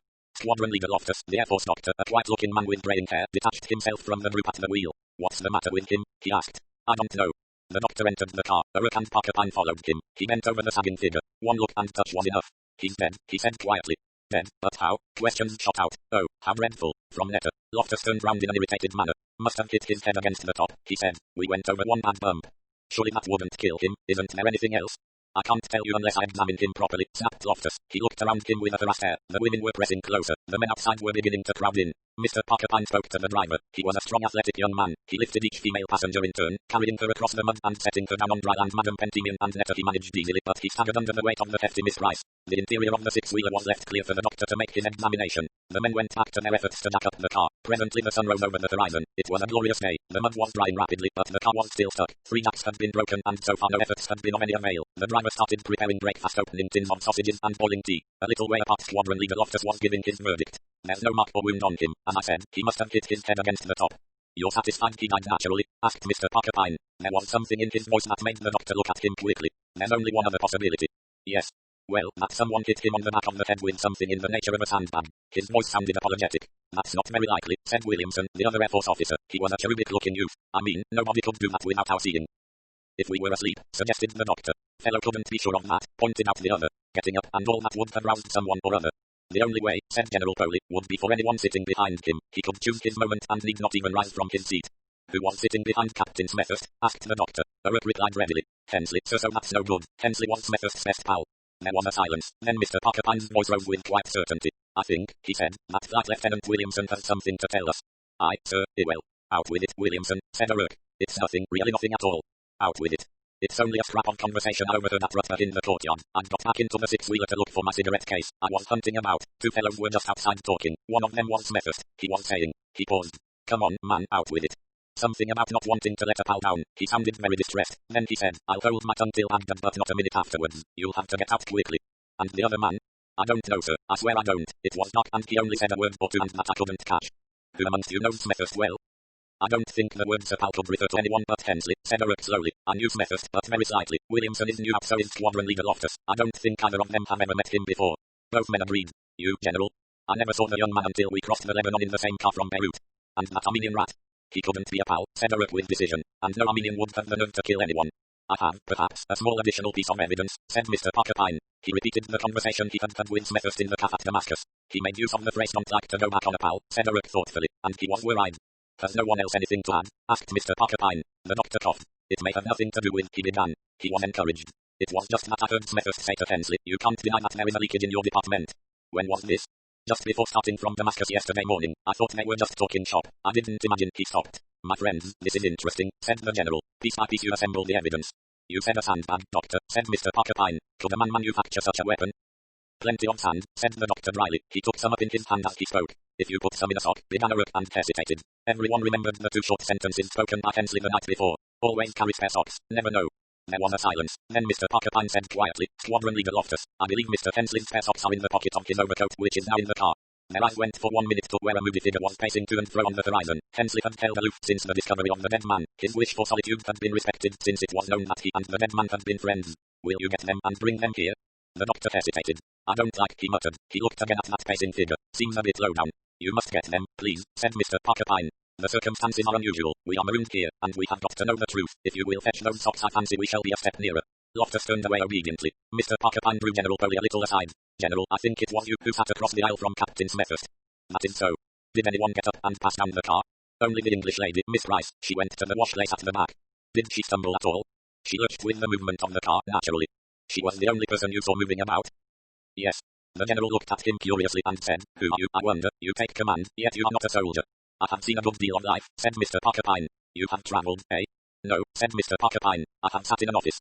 Loftus returned carrying the socks. Mr. Pyne took them from him and examined them. To the inside of one of them wet and still adhered. Mr. Pyne drew a deep breath. Now I know, he said. All their eyes went to the pacing figure on the horizon. I should like to look at the body if I may, said Mr. Pyne. He went with the doctor to where Smethurst's body had been laid down covered with a tarpaulin. The doctor removed the cover. There's nothing to see, he said. But Mr. Pyne's eyes were fixed on the dead man's tie. So Smethurst was an old Etonian, he said. Loftus looked surprised. Then Mr. Pyne surprised him still further. What do you know of young Williamson? He asked. Nothing at all. I only met him at Beirut. I'd come from Egypt. But why, surely? Well, it's on his evidence we're going to hang a man, isn't it? Said Mr. Pyne cheerfully. One's got to be careful. He still seemed to be interested in the dead man's tie and collar. He unfastened the studs and removed the collar. Then he uttered an exclamation. See that? On the back of the collar was a small round bloodstain. He peered closer down at the uncovered neck. This man wasn't killed by a blow on the head, doctor, he said briskly. He was stabbed at the base of the skull. You can just see the tiny puncture. And I missed it. You've got your preconceived notion, said Mr. Pyne apologetically. A blow on the head. It's easy enough to miss this. You can hardly see the wound. A quick stab with a small sharp instrument and death would be instantaneous. The victim wouldn't even cry out. Do you mean a stiletto? You think the general? Italians and stilettos go together in the popular fancy. Hello, here comes a car. A touring car appeared over the horizon. Good, said Rook as he came up to join them. The ladies can go on in that. What about our murderer? Asked Mr. Pyne. You mean Hensley? No, I don't mean Hensley, said Mr. Pyne. I happen to know that Hensley's innocent. Yeah, but why? Well, you see, he had sand in his sock. Rook said. I know, my boy, said Mr. Pyne gently. It doesn't sound like sense, but it is. Smethurst wasn't hit on the head, you see, he was stabbed. He paused a minute and then went on. Just cast your mind back to the conversation I told you about, the conversation we had in the cafe. You picked out what was, to you, the significant phrase, but it was another phrase that struck me. When I said to him that I did the confidence trick, he said, what, you too? Doesn't that strike you as rather curious? I don't know that you'd describe a series of speculations from a department as a confidence trick. Confidence trick is more descriptive of someone like the absconding Mr. Samuel Long, for instance. The doctor started. Rook said, yes, perhaps. I said in jest that perhaps the absconding Mr. Long was one of our party. Suppose that this is the truth. What, but it's impossible. Not at all. What do you know of people besides their passports and the accounts they give of themselves? Am I really Mr. Pyne? Is General Polly really an Italian general? And what of the masculine Miss Rice Sr. who needs a shave most distinctly? But Herbert Smethurst didn't know Long. Smethurst is an old Etonian. Long also was at Eton. Smethurst may have known him, although he didn't tell you so. He may have recognized him amongst us, and if so, what is he to do? He has a simple mind, and he worries over the matter. He decides at last to say nothing until Baghdad is reached, but after that he will hold his tongue no longer. You think one of us is Long, said Rook, still dazed. He drew a deep breath. It must be the Italian fellow, it must, or what about the Armenian? To make up as a foreigner and to get a foreign passport is really much more difficult than to remain English, said Mr. Pyne. Miss Rice, said Rook incredulously. No, said Mr. Pyne, this is our man. He laid what seemed an almost friendly hand on the shoulder of the man beside him, but there was nothing friendly in his voice, and the fingers were mice-like in their grip. Squadron Leader Loftus or Mr. Samuel Long, it doesn't matter what you call him.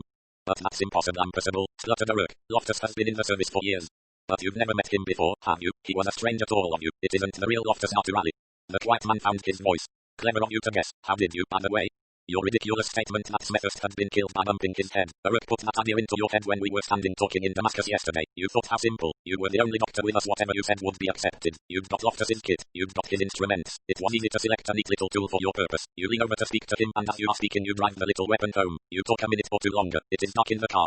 Who will suspect? Then comes the discovery of the body. You give your verdict, but it does not go as easily as you thought. Doubts are raised. You fall back on a second line of defense. Williamson repeats the conversation he has overheard Smethurst having with you. It is taken to refer to Hensley, and you have a damaging little invention of your own about a leakage in Hensley's department. And then I make a final test. I mention the sand and the socks. You are holding a handful of sand. I send you to find the socks so that we may know the truth. But by that I did not mean what you thought I meant. I had already examined Hensley's socks. There was no sand in either of them. You put it there.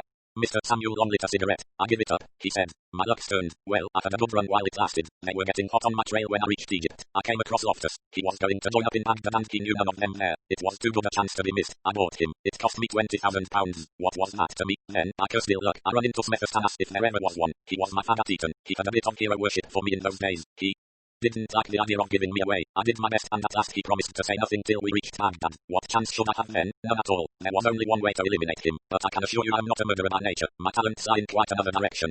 His face changed, contracted. He swayed and pitched forward. Rook bent over him. Probably prussic in the cigarette, said Mr. Pyne. The gambler has lost his last throw. He looked around him at the wide desert. The sun beat down on him. Only yesterday they had left Damascus with the gate of Baghdad. Pass not beneath, O caravan, or pass not singing. Have you heard that silence where the birds are dead yet something pipeth like a bird? 9. The house at Shiraz. The House at Shiraz was first published in the USA in Cosmopolitan, April 1933, and then as In the House at Shiraz in Nash's Pall Mall, June 1933. It was 6 in the morning when Mr. Parker Pyne left for Persia after a stop in Baghdad. The passenger space in the little monoplane was limited, and the small width of the seats was not such as to accommodate the bulk of Mr. Parker Pyne with anything like comfort. There were 2 fellow travelers, a large, florid man whom Mr. Parker Pyne judged to be of a talkative habit, and a thin woman with pursed-up lips and a determined air. At any rate, thought Mr. Parker Pyne, they don't look as though they would want to consult me professionally. Nor did they. The little woman was an American missionary, full of hard work and happiness, and the florid man was employed by an oil company. They had given their fellow traveller some of their lives before the plane started. I'm merely a tourist, I'm afraid, Mr. Parker Pyne had said deprecatingly. I'm going to Tehran and Isfahan and Shiraz. And the sheer music of the names enchanted him so much as he said them that he repeated them. Tehran, Isfahan, Shiraz. Mr. Parker Pyne looked out at the country below him. It was flat desert. He felt the mystery of these vast, unpopulated regions. At Kermanshah the machine came down for passport examinations and customs. A bag of Mr. Parker Pyne's was opened. A certain small cardboard box was scrutinized with some excitement. Questions were asked. Since Mr. Parker Pyne did not speak or understand Persian, the matter was difficult. The pilot of the machine strolled up. He was a fair-haired young German, a fine-looking man, with deep blue eyes and a weather-beaten face. Please, he inquired pleasantly. Mr. Parker Pyne, who had been indulging in some excellent realistic pantomime without, it seemed, much success, turned to him with relief. It's slug powder, he said. Do you think you could explain it to them? The pilot looked puzzled. Please. Mr. Parker Pyne repeated his plea in German. The pilot grinned and translated the sentence into Persian. The grave and sad officials were pleased. Their sorrowful faces relaxed. They smiled. One even laughed. They found the idea humorous. The 3 passengers took their places in the machine again and the flight continued. They swooped down at Hamadan to drop the mails, but the plane did not stop. Mr. Parker Pyne peered down, trying to see if he could distinguish the Rock of Bihistan, that romantic spot where Darius describes the extent of his empire and conquests in 3 different languages, Babylonian, Median and Persian. It was 1 o'clock when they arrived at Tehran. There were more police formalities. The German pilot had come up and was standing by smiling as Mr. Parker Pyne finished answering a long interrogation which he had not understood. What have I said? He asked of the German. That your father's Christian name is Tourist, that your profession is Charles, that the maiden name of your mother is Baghdad, and that you have come from Harriet. Does it matter? Not the least in the world. Just answer something. That is all they need. Mr. Parker Pyne was disappointed in Tehran. He found it distressingly modern. He said as much the following evening when he happened to run into Herr Schladl, the pilot, just as he was entering his hotel. On an impulse he asked the other man to dine, and the German accepted. The Georgian waiter hovered over them and issued his orders. The food arrived. When they had reached the stage of la torte, a somewhat sticky confection of chocolate, the German said, So you go to Shiraz? Yes, I shall fly there. Then I shall come back from Shiraz to Isfahan and Tehran by road. Is it you who will fly me to Shiraz tomorrow? No, I return to Baghdad. You have been long here? 3 years. It has only been established 3 years, our service. So far, we have never had an archivent and a roofen. He touched the table. Thick cups of sweet coffee were brought. The 2 men smoked. My first passengers were 2 ladies, said the German reminiscently. 2 English ladies. Yes, said Mr. Parker Pyne. The one she was a young lady very well born, the daughter of one of your ministers. How does one say it? Lady Esther Carr. She was handsome, very handsome, but mad. Mad.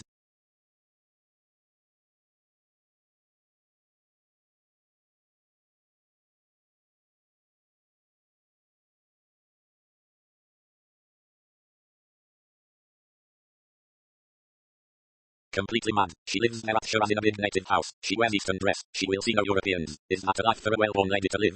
There have been others, said Mr. Parker Pyne. There was Lady Hester Stanhope. This one is mad, said the other abruptly. You could see it in her eyes. Just so have I seen the eyes of my submarine commander in the war. He is now in an asylum. Mr. Parker Pyne was thoughtful. He remembered Lord Mitchell Ever, Lady Esther Carr's father, well. He had worked under him when the latter was Home Secretary, a big blonde man with laughing blue eyes. He had seen Lady Mitchell Ever on sea, a noted Irish beauty with her black hair and violet blue eyes. They were both handsome, normal people, but for all that there was insanity in the Carr family. It cropped up every now and then, after missing a generation. It was odd, he thought, that Herr Schladl should stress the point. And the other lady, he asked idly. The other lady is dead. Something in his voice made Mr. Parker Pyne look up sharply. I have a heart, said Herr Schladl. I feel, she was, to me, most beautiful, that lady. You know how it is, these things come over you all of a sudden. She was a flower. He sighed deeply. I went to see them on seat the house at Shiraz. The Lady Esther, she asked me to come. My little one, my flower, she was afraid of something. I could see it. When next I came back from Baghdad, I hear that she is dead. Dead. He paused and then said thoughtfully, it might be that the other one killed her. She was mad, I tell you. He sighed, and Mr. Parker Pyne ordered 2 Benedictines. The curaro, it is good, said the Georgian waiter, and brought them 2 curaros. Just after noon the following day, Mr. Parker Pyne had his first view of Shiraz. They had flown over mountain ranges with narrow, desolate valleys between, and all arid, parched, dry wilderness. Then suddenly, Shiraz came into view, an emerald green jewel in the heart of the wilderness. Mr. Parker Pyne enjoyed Shiraz as he had not enjoyed Tehran. The primitive character of the hotel did not appall him, nor the equally primitive character of the streets. He found himself in the midst of a Persian holiday. The Nanraz festival had begun on the previous evening, 15-day period in which the Persians celebrate their New Year's. He wandered through the empty bazaars and passed out into the great open stretch of common on the north side of the city. All Shiraz was celebrating. One day he walked just outside the town. He had been to the tomb of Hafiz the poet, and it was on returning that he saw, and was fascinated by, a house all tiled in blue and rose and yellow, set in a green garden with water and orange trees and roses. It was, he felt, the house of a dream. That night he was dining with the English consul and he asked about the house. Fascinating place, isn't it? It was built by a former wealthy governor of Luristan, who had made a good thing out of his official position. An English woman's got it now. You must have heard of her. Lady Esther Carr, Madame Hatter, gone completely native. Won't have anything to do with anything or anyone British. Is she young? Too young to play the fool in this way. She's about 30. There was another English woman with her, wasn't there? A woman who died? Yes, that was about 3 years ago. Happened the day after I took up my post here, as a matter of fact. Barham, my predecessor, died suddenly, you know. How did she die? Asked Mr. Pyne bluntly. Fell from that courtyard or balcony place on the first floor. She was Lady Esther's maid or companion, I forget which. Anyway, she was carrying the breakfast tray and stepped back over the edge. Very sad, nothing to be done. Cracked her skull on the stone below. What was her name? King, I think, or was it Willis? No, that's the missionary woman. Rather a nice-looking girl. Was Lady Esther upset? Yes, no, I don't know. She was very queer. I couldn't make her out. She's a very imperious creature. You can see she is somebody, if you know what I mean. She rather scared me with her commanding ways and her dark, flashing eyes. He laughed half apologetically, then looked curiously at his companion. Mr. Pyne was apparently staring into space. The match he had just struck to light his cigarette was burning away unheeded in his hand. It burned down to his fingers and he dropped it with an ejaculation of pain. Then he saw the consul's astonished expression and smiled. I beg your pardon, he said. Wool gathering, weren't you?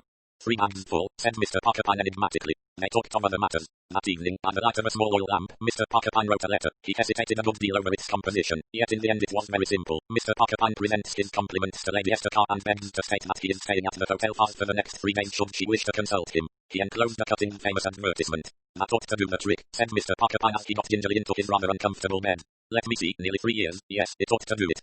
On the following day about 4 o'clock the answer came. It was brought by a Persian servant who knew no English. Lady Esther Carr will be glad if Mr. Pyne will call upon her at 9 o'clock this evening. Mr. Pyne smiled. It was the same servant who received him that evening. He was taken through the dark garden and up an outside staircase that led round to the back of the house. From there a door was opened and he passed through into the central court or balcony, which was open to the night. A big divan was placed against the wall and on it reclined a striking figure. Lady Esther was attired in Eastern robes, and it might have been suspected that one reason for her preference lay in the fact that they suited the rich Oriental style of beauty. Imperious, the consul called her, and indeed imperious she looked. Her chin was held high and her brows were arrogant. You are Mr. Pyne, sit down there. Her hand pointed to a heap of cushions. On the third finger there flashed a big emerald carved with the arms of her family. It was an heirloom and must be worth a small fortune, Mr. Pyne reflected. He lowered himself obediently, though with a little difficulty. For a man of his figure it is not easy to sit on the ground gracefully. A servant appeared with coffee. Mr. Pyne took his cup and sipped appreciatively. His hostess had acquired the oriental habit of infinite leisure. She did not rush into conversation. She, too, sipped her coffee with half-closed eyes. At last she spoke. So you help unhappy people, she said. At least, that is what your advertisement claims. Yes. Why did you send it to me? Is it your way of doing business on your travels? There was something decidedly offensive in her voice, but Mr. Pyne ignored it. He answered simply, no, my idea in traveling is to have a complete holiday from business. Then why send it to me? Because I had reason to believe that you are unhappy. There was a moment's silence. He was very curious. How would she take that? She gave herself a minute to decide that point. Then she laughed. I suppose you thought that anyone who leaves the world, who lives as I do, cut off from my race, from my country, must do so because she is unhappy. Sorrow, disappointment, you think something like that drove me into exile? Oh, well, how should you understand? There in England I was a fish out of water. Here I am myself. I'm an Oriental at heart. I love this seclusion. I dare say you can't understand that. To you, I must seem, she hesitated a moment, mad. You're not mad, said Mr. Pyne. There was a good deal of quiet assurance in his voice. She looked at him curiously. But they've been saying I am, I suppose. Fools. It takes all kinds to make a world. I'm perfectly happy. And yet you told me to come here, said Mr. Pyne. I will admit I was curious to see you. She hesitated. Besides, I never want to go back there to England, but all the same, sometimes I like to hear what is going on in the world you have left.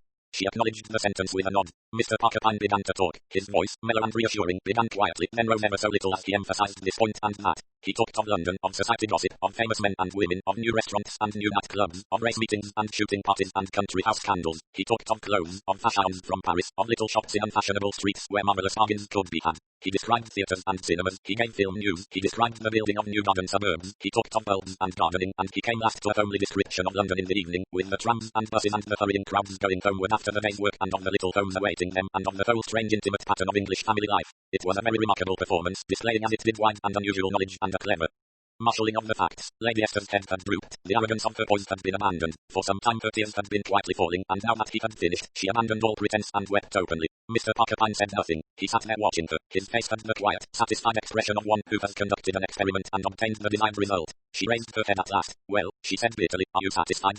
I think so. No. How shall I bear it? How shall I bear it? Never to leave here, never to see Leon again. The cry came as though wrung out of her. She caught herself up, flushing. Well, she demanded fiercely, aren't you going to make the obvious remark? Aren't you going to say, if you want to go home so much, why not do so? No. Mr. Pyne shook his head. It's not nearly as easy as that for you.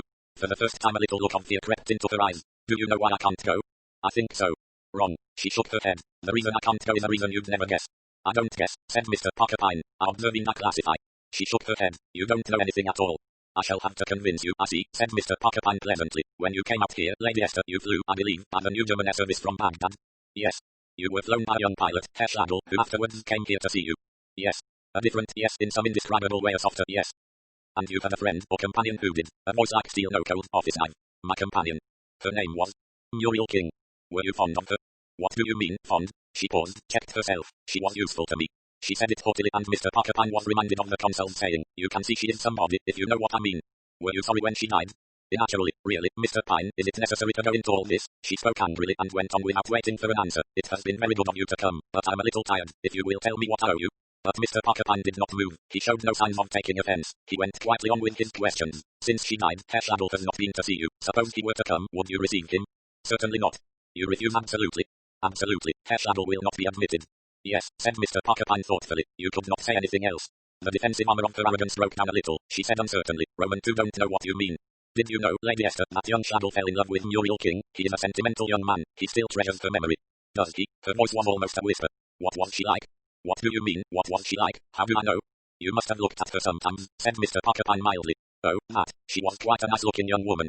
About your own age. Just about. There was a pause, and then she said, why do you think that Schladl cared for her? Because he told me so. Yes, in the most unmistakable terms. As I say, he is a sentimental young man. He was glad to confide in me. He was very upset at her dying the way she did. Lady Esther sprang to her feet. Do you believe I murdered her? Mr. Pyne did not spring to his feet. He was not a springing kind of man. No, my dear child, he said. I do not believe that you murdered her, and that being so, I think the sooner you stop this play acting and go home, the better. What do you mean, play acting?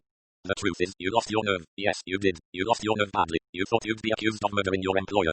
The girl made a sudden movement. Mr. Pyne went on. You are not Lady Esther Carr. I knew that before I came here, but I've tested you to make sure. His smile broke out, bland and benevolent. When I said my little piece just now, I was watching you, and every time you reacted as Muriel King, not as Esther Carr. The cheap shops, the cinemas, the new garden suburbs, going home by bus and tram, you reacted to all those. Country house gossip, new nightclubs, the chatter of Mayfair, race meetings, none of these meant anything to you. His voice became even more persuasive and fatherly. Sit down and tell me about it. You didn't murder Lady Esther, but you thought you might be accused of doing so. Just tell me how it all came about. She took a long breath, then she sank down once more on the divan and began to speak. Her words came hurriedly in little bursts. I must begin at the beginning. Roman 2 was afraid of her. She was mad, not quite mad, just a little. She brought me out here with her. Like a fool I was delighted. I thought it was so romantic. Little fool. That's what I was, a little fool. There was some business about a chauffeur. She was man-mad, absolutely man-mad. He wouldn't have anything to do with her, and it got out. Her friends got to know about it and laughed. And she broke loose from her family and came out here. It was all opposed to save her face, solitude in the desert, all that sort of thing. She would have kept it up for a bit and then gone back, but she got queerer and queerer, and then there was the pilot. She took a fancy to him. He came here to see me, and she thought, oh well, you can understand, but he must have made it clear to her. And then she suddenly turned on me. She was awful, frightening. She said I should never go home again. She said I was in her power. She said I was a slave, just not a slave. She had the power of life and death over me. Mr. Pyne nodded. He saw the situation unfolding. Lady Esther slowly going over the edge of sanity, as others of her family had gone before her, and the frightened girl, ignorant and untravelled, believing everything that was said to her. But one day something in me seemed to snap. I stood up to her. I told her that if it came to it I was stronger than she was. I told her I'd throw her down onto the stones below. She was frightened, really frightened. I suppose she'd just thought me a worm. I took a step toward her. I don't know what she thought I meant to do. She moved backwards. She stepped back off the edge. Muriel King buried her face in her hands. And then, Mr. Pyne prompted gently. I lost my head. I thought they'd say I'd pushed her over. I thought nobody would listen to me. I thought I should be thrown into some awful prison out here. Her lips worked. Mr. Pyne saw clearly enough the unreasoning fear that had possessed her. And then it came to me, if it were I knew that there would be a new British consul who'd never seen either of us. The other one had died. I thought I could manage the servants. To them we were two mad English women. When one was dead, the other carried on. I gave them good presents of money and told them to send for the British consul. He came and I received him as Lady Esther. I had the ring on my finger. He was very nice and arranged everything. Nobody seemed to have the least suspicion. Mr. Pyne nodded thoughtfully. Lady Esther Carr might be mad as a hatter, but she was still Lady Esther Carr. And then afterwards, continued Muriel, I wished I hadn't. I saw that I'd been quite mad myself. I was condemned to stay on here playing a part. I didn't see how I could ever get away. If I confessed the truth now, it would look more than ever as though I'd murdered her. Oh, Mr. Pyne, what shall I do? What shall I do? Mr. Pyne rose to his feet as briskly as his figure allowed. My dear child, you will come with me now to the British consul, who is a very amiable and kindly man. There will be certain unpleasant formalities to go through. I don't promise you that it will be all plain sailing, but you won't be hanged for murder. By the way, why was the breakfast tray found with the body? I threw it over. Roman 2 thought it would look more like me to have a tray there. Was it silly of me? It was rather a clever touch, said Mr. Pyne. In fact, it was the one point which made me wonder if you might, perhaps, have done away with Lady Esther, that is, until I saw you. When I saw you, I knew that whatever else you might do in your life, you would never kill anyone. Because I haven't the nerve, you mean? Your reflexes wouldn't work that way, said Mr. Pyne, smiling. Now, shall we go? There's an unpleasant job to be faced, but I'll see you through it, and send home to Streatham Hill. It is Streatham Hill. Isn't it? Yes, I thought so. I saw your face contract when I mentioned one particular bus number. Are you coming, my dear? Muriel King hung back. They'll never believe me, she said nervously. Her family and all. They wouldn't believe she could act the way she did. Leave it to me, said Mr. Pyne. I know something of the family history, you see. Come, child, don't go on playing the coward. Remember, there's a young man sighing his heart out. We had better arrange that it is in his plane you fly to Baghdad. The girl smiled and blushed. I'm ready, she said simply. Then, as she moved towards the door, she turned back. You said you knew I was not Lady Esther Carr before you saw me. How could you possibly tell that? Statistics, said Mr. Pyne. Statistics? Yes, both Lord and Lady Mitchell ever had blue eyes. When the consul mentioned that their daughter had flashing dark eyes, I knew there was something wrong. Brown-eyed people may produce a blue-eyed child, but not the other way about. A scientific fact, I assure you. I think you're wonderful, said Muriel King. 10. The Pearl of Price.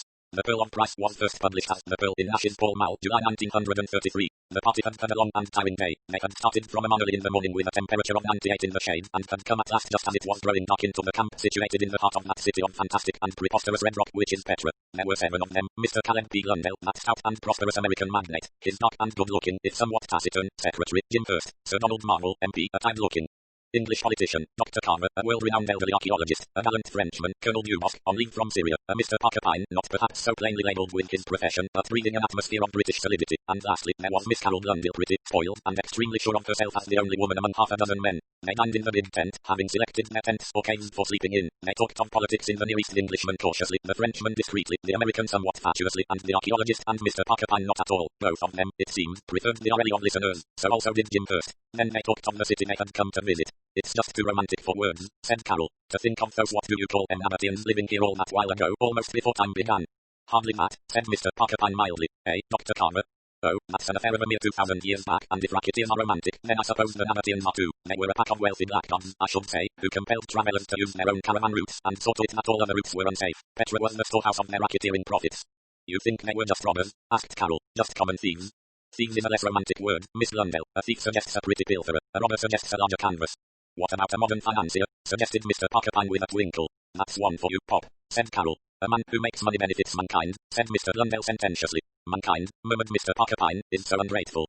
What is honesty? Demanded the Frenchman. It is a nuance, a convention. In different countries it means different things. An Arab is not ashamed of stealing. He is not ashamed of lying. With him it is from whom he steals or to whom he lies that matters.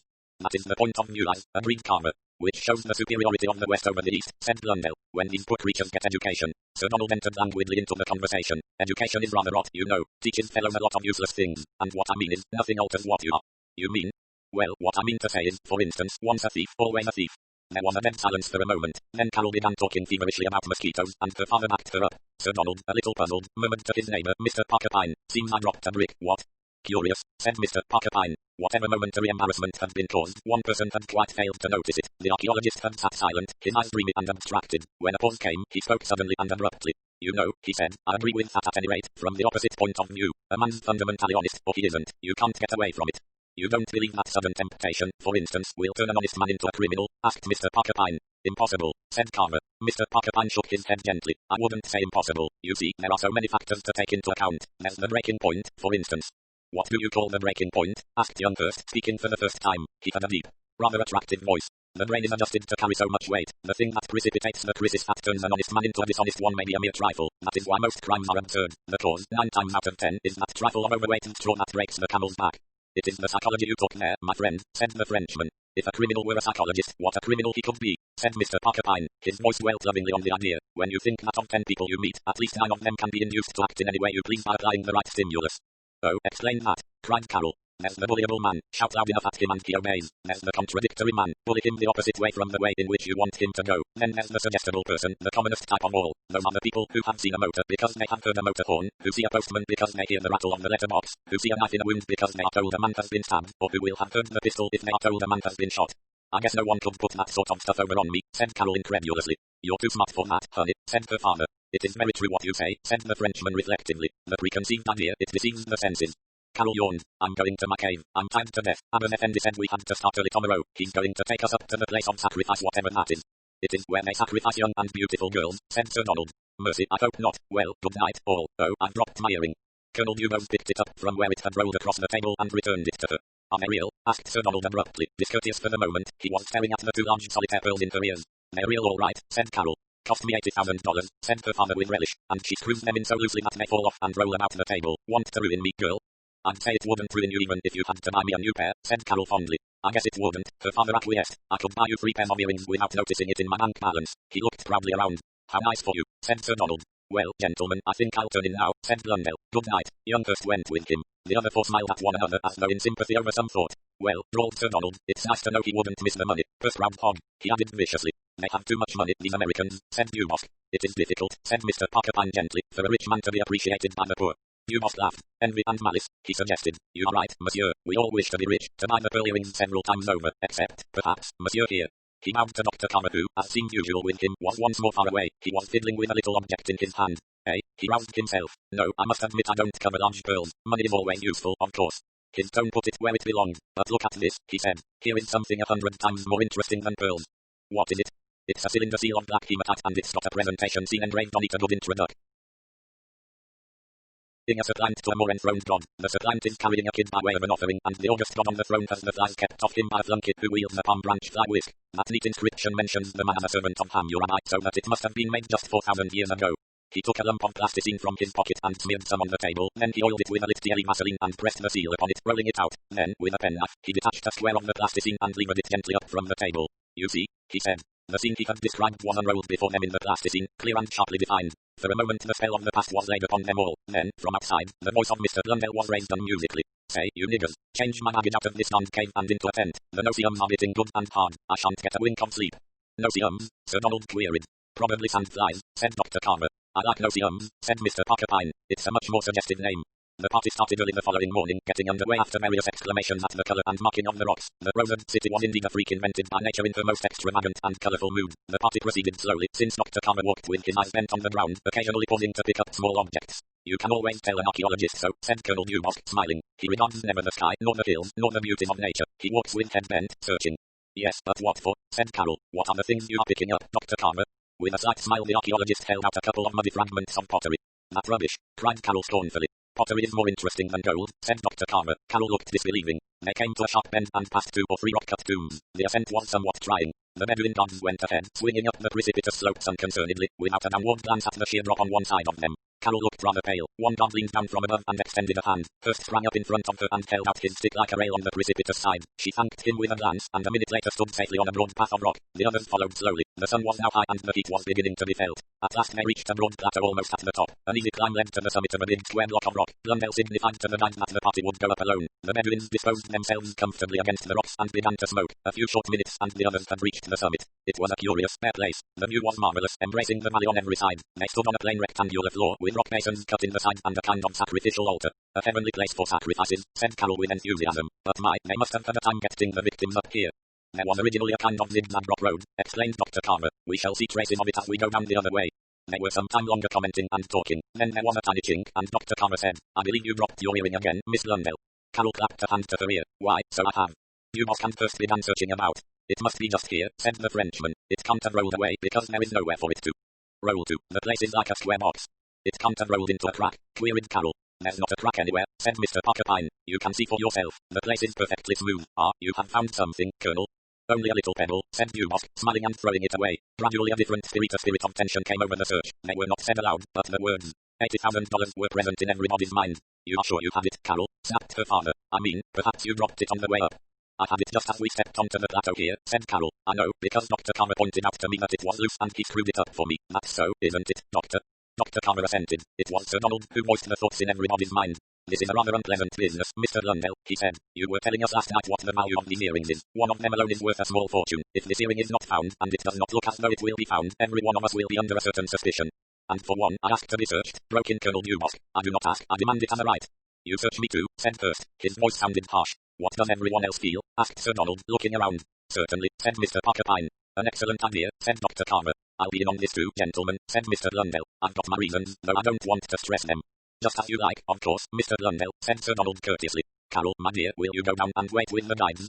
Without a word the girl left them. Her face was set and grim. There was a despairing look upon it that caught the attention of one member of the party at least. He wondered just what it meant. The search proceeded. It was drastic and thorough and completely unsatisfactory. One thing was certain, no one was carrying the earring on his person. It was a subdued little troop that negotiated the descent and listened half-heartedly to the guide's descriptions and information. Mr. Pyne had just finished dressing for lunch when a figure appeared at the door of his tent. "Mr. Pyne, may I come in?" "Certainly, my dear young lady, certainly." Carol came in and sat down on the bed. Her face had the same grim look upon it that he had noticed earlier in the day. "You pretend to straighten out things for people when they are unhappy, don't you?" she demanded. "I'm on holiday, Miss Blundell. I'm not taking any cases." "Well, you're going to take this one," said the girl calmly. "Look here, Mr. Pyne, I'm just as wretched as anyone could well be." "What is troubling you?" he asked. "Is it the business of the earring?" "That's just it. You've said enough. Jim first didn't take it, Mr. Pyne. I know he didn't." "I don't quite follow you, Miss Blundell. Why should anyone assume he had?" "Because of his record. Jim first was once a thief, Mr. Pyne. He was caught in our house. Roman too was sorry for him. He looked so young and desperate. And so good looking, thought Mr. Pyne. I persuaded Pop to give him a chance to make good. My father will do anything for me. Well, he gave Jim his chance and Jim has made good. Father's come to rely on him and to trust him with all his business secrets. And in the end he'll come around altogether, or would have if this hadn't happened. When you say come around, I mean that I want to marry Jim and he wants to marry me." "And Sir Donald?" "Sir Donald is father's idea. He's not mine. Do you think I want to marry a stuffed fish like Sir Donald?" Without expressing any views as to this description of the young Englishman, Mr. Pyne asked, "And Sir Donald himself?" "I dare say he thinks I'd be good for his impoverished acres," said Carol scornfully. Mr. Pyne considered the situation. "I should like to ask you about two things," he said. "Last night the remark was made, once a thief, always a thief." The girl nodded. "I see now the reason for the embarrassment that remark seemed to cause." "Yes, it was awkward for Jim and for me and Pop too. I was so afraid Jim's face would show something that I just trotted out the first remarks I could think of." Mr. Pyne nodded thoughtfully. Then he asked, "Just why did your father insist on being searched today?" "You didn't get that." "I did. Pop had it in his mind that I might think the whole business was a frame-up against Jim. You see, he's crazy for me to marry the Englishman. Well, he wanted to show me that he hadn't done the dirty on Jim." "Dear me," said Mr. Pyne, "this is all very illuminating. In a general sense, I mean, it hardly helps us in our particular inquiry. You're not going to hand in your checks?" No. He was silent a moment, then he said, "What is it exactly you want me to do, Miss Carol?" "Prove it wasn't Jim who took that pearl." "And suppose excuse me that it was?" "If you think so, you're wrong, dead wrong." "Yes, but have you really considered the case carefully? Don't you think the pearl might prove a sudden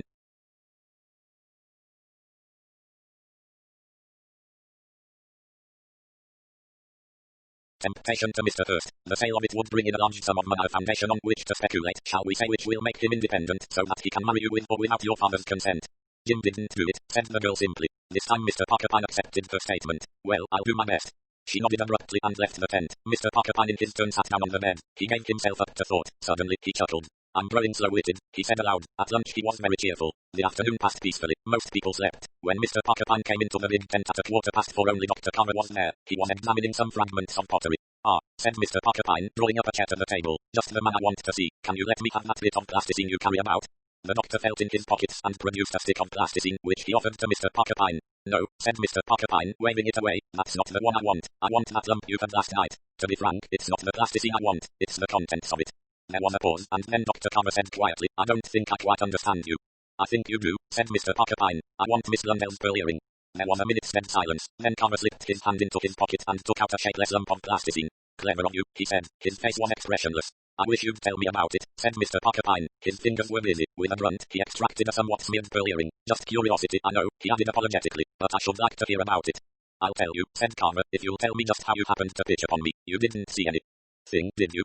Mr. Pyne shook his head. "I just thought about it," he said. "It was really sheer accident, to start with," said Carver. "I was behind you all this morning and I came across it lying in front of me. It must have fallen from the girl here a moment before. She hadn't noticed it. Nobody had. I picked it up and put it into my pocket, meaning to return it to her as soon as I caught her up, but I forgot. And then, halfway up that climb, I began to think. The duel meant nothing to that fool of a girl. Her father would buy her another without noticing the cost, and it would mean a lot to me. The sale of that pearl would equip an expedition." His impassive face suddenly twitched and came to life. "Do you know the difficulty there is nowadays in raising subscriptions for digging?" "No, you don't. The sale of that pearl would make everything easy. There's a site I want to dig up in Pakistan. There's a whole chapter of the past there waiting to be discovered. What you said last night came into my mind about a suggestible witness. I thought the girl was that type. As we reached the summit I told her her earring was loose. I pretended to tighten it. What I really did was to press the point of a small pencil into her ear. A few minutes later I dropped a little pebble. She was quite ready to swear then that the earring had been in her ear and had just dropped off. In the meantime I pressed the pearl into a lump of plasticine in my pocket. That's my story. Not a very edifying one. Now for your turn." "There isn't much of my story," said Mr. Pyne. "You were the only man who'd picked up things from the ground. That's what made me think of you. And finding that little pebble was significant. It suggested the trick you'd played. And then—" "Go on," said Carver. "Well, you see, you'd talked about honesty a little too vehemently last night, protesting over much. Well, you know what Shakespeare says. It looked, somehow, as though you were trying to convince yourself. And you were a little too scornful about money." The face of the man in front of him looked lined and weary. Well, that's that, he said. It's all up with me now. You'll give the girl back her Gigo, I suppose. Odd thing, the barbaric instinct for ornamentation. You find it going back as far as Paleolithic times. One of the first instincts of the female sex. I think you misjudge Miss Carroll, said Mr. Pyne. She has brains and what is more, a heart. I think she will keep this business to herself. Father won't, though, said the archaeologist. I think he will. You see, Pop has his own reasons for keeping quiet. There's no $40,000 touch about this earring. A mere fiver would cover its value. You mean? Yes, the girl doesn't know. She thinks they are genuine. All right, I had my suspicions last night. Mr. Blundell talked a little too much about all the money he had. When things go wrong and you're caught in the slump, well, the best thing to do is to put a good face on it and bluff. Mr. Blundell was bluffing. Suddenly Dr. Carver grinned. It was an engaging small boy grin, strange to see on the face of an elderly man. Then we're all poor devils together, he said. Exactly, said Mr. Pyne and quoted, a fellow feeling makes us wondrous kind.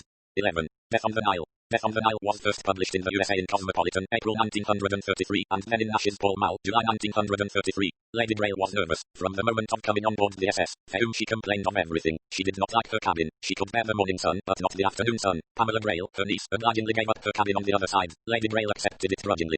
She snapped at Miss McNaughton, her nurse, for having given her the wrong scarf and for having packed her little pillow instead of leaving it out. She snapped at her husband, Sir George, for having just bought her the wrong string of beads. It was lapis she wanted, not carnelian. George was a fool. Sir George said anxiously, sorry, me dear, sorry, I'll go back and change them. Plenty of time. She did not snap at Basil West, her husband's private secretary, because nobody ever snapped at Basil. His smile disarmed you before you began. But the worst of it fell assuredly to the dragoman, an imposing and richly dressed personage whom nothing could disturb. When Lady Grail caught sight of a stranger in a basket chair and realized that he was a fellow passenger, the vials of her wrath were poured out like water. They told me distinctly at the office that we were the only passengers. It was the end of the season and there was no one else going. That's right, lady, said Mohammed calmly. Just you and Patty and one gentleman, that's all. But I was told that there would be only ourselves. That's quite right, lady. It's not all right, it was a lie. What is that man doing here? He come later, lady, after you take tickets. He only decided to come this morning. It's an absolute swindle. That's all right, lady. Him very quiet gentleman, very nice, very quiet. You're a fool. You know nothing about it. Miss McNaughton, where are you? Oh, there you are. I've repeatedly asked you to stay near me. I might feel faint. Help me to my cabin and give me an aspirin and don't let Mohammed come near me. He keeps on saying that's right, lady, till I feel I could scream. Miss McNaughton proffered an arm without a word. She was a tall woman of about 35, handsome in a quiet, dark way. She settled Lady Grail in the cabin, propped her up with cushions, administered an aspirin and listened to the thin flow of complaint. Lady Grail was 48. She had suffered since she was 16 from the complaint of having too much money. She had married that impoverished baronet, Sir George Grail, 10 years before. She was a big woman, not bad looking as regarded features, but her face was fretful and lined, and the lavish makeup she applied only accentuated the blemishes of time and temper. Her hair had been in turn platinum blonde and head red, and was looking tired in consequence. She was overdressed and wore too much jewellery. Tell Sir George, she finished, while the silent Miss McNaughton waited with an expressionless face. Tell Sir George that he must get that man off the boat. I must have privacy. All I've gone through lately. She shut her eyes. Yes, Lady Grail, said Miss McNaughton, and left the cabin. The offending last-minute passenger was still sitting in the deck chair. He had his back to Luxor and was staring out across the Nile to where the distant hills showed golden above a line of dark green. Miss McNaughton gave him a swift, appraising glance as she passed. She found Sir George in the lounge. He was holding a string of beads in his hand and looking at it doubtfully. Tell me, Miss McNaughton, do you think these will be all right? Miss McNaughton gave a swift glance at the lapis. Very nice indeed, she said. You think Lady Grail will be pleased, eh? Oh no, I shouldn't say that, Sir George. You see, nothing would please her. That's the real truth of it. By the way, she sent me with a message to you. She wants you to get rid of this extra passenger. Sir George's jaw dropped. How can I? What could I say to the fellow? Of course you can't. Elsie McNaughton's voice was brisk and kindly. Just say there was nothing to be done. She added encouragingly, it will be all right. You think it will, eh? His face was ludicrously pathetic. Elsie McNaughton's voice was still kinder as she said, you really must not take these things to heart, Sir George. It's just health, you know. Don't take it seriously. You think she's really bad, nurse? A shadow crossed the nurse's face. There was something odd in her voice as she answered. Yes, Roman too don't quite like her condition. But please don't worry, Sir George. You mustn't. You really mustn't. She gave him a friendly smile and went out. Pamela came in, very languid and cool in her white. Hello, Nunks. Hello, Pam, my dear. What have you got there? Oh, nice. Well, I'm so glad you think so. Do you think your aunt will think so, too? She's incapable of liking anything. I can't think why you married the woman, Nunks.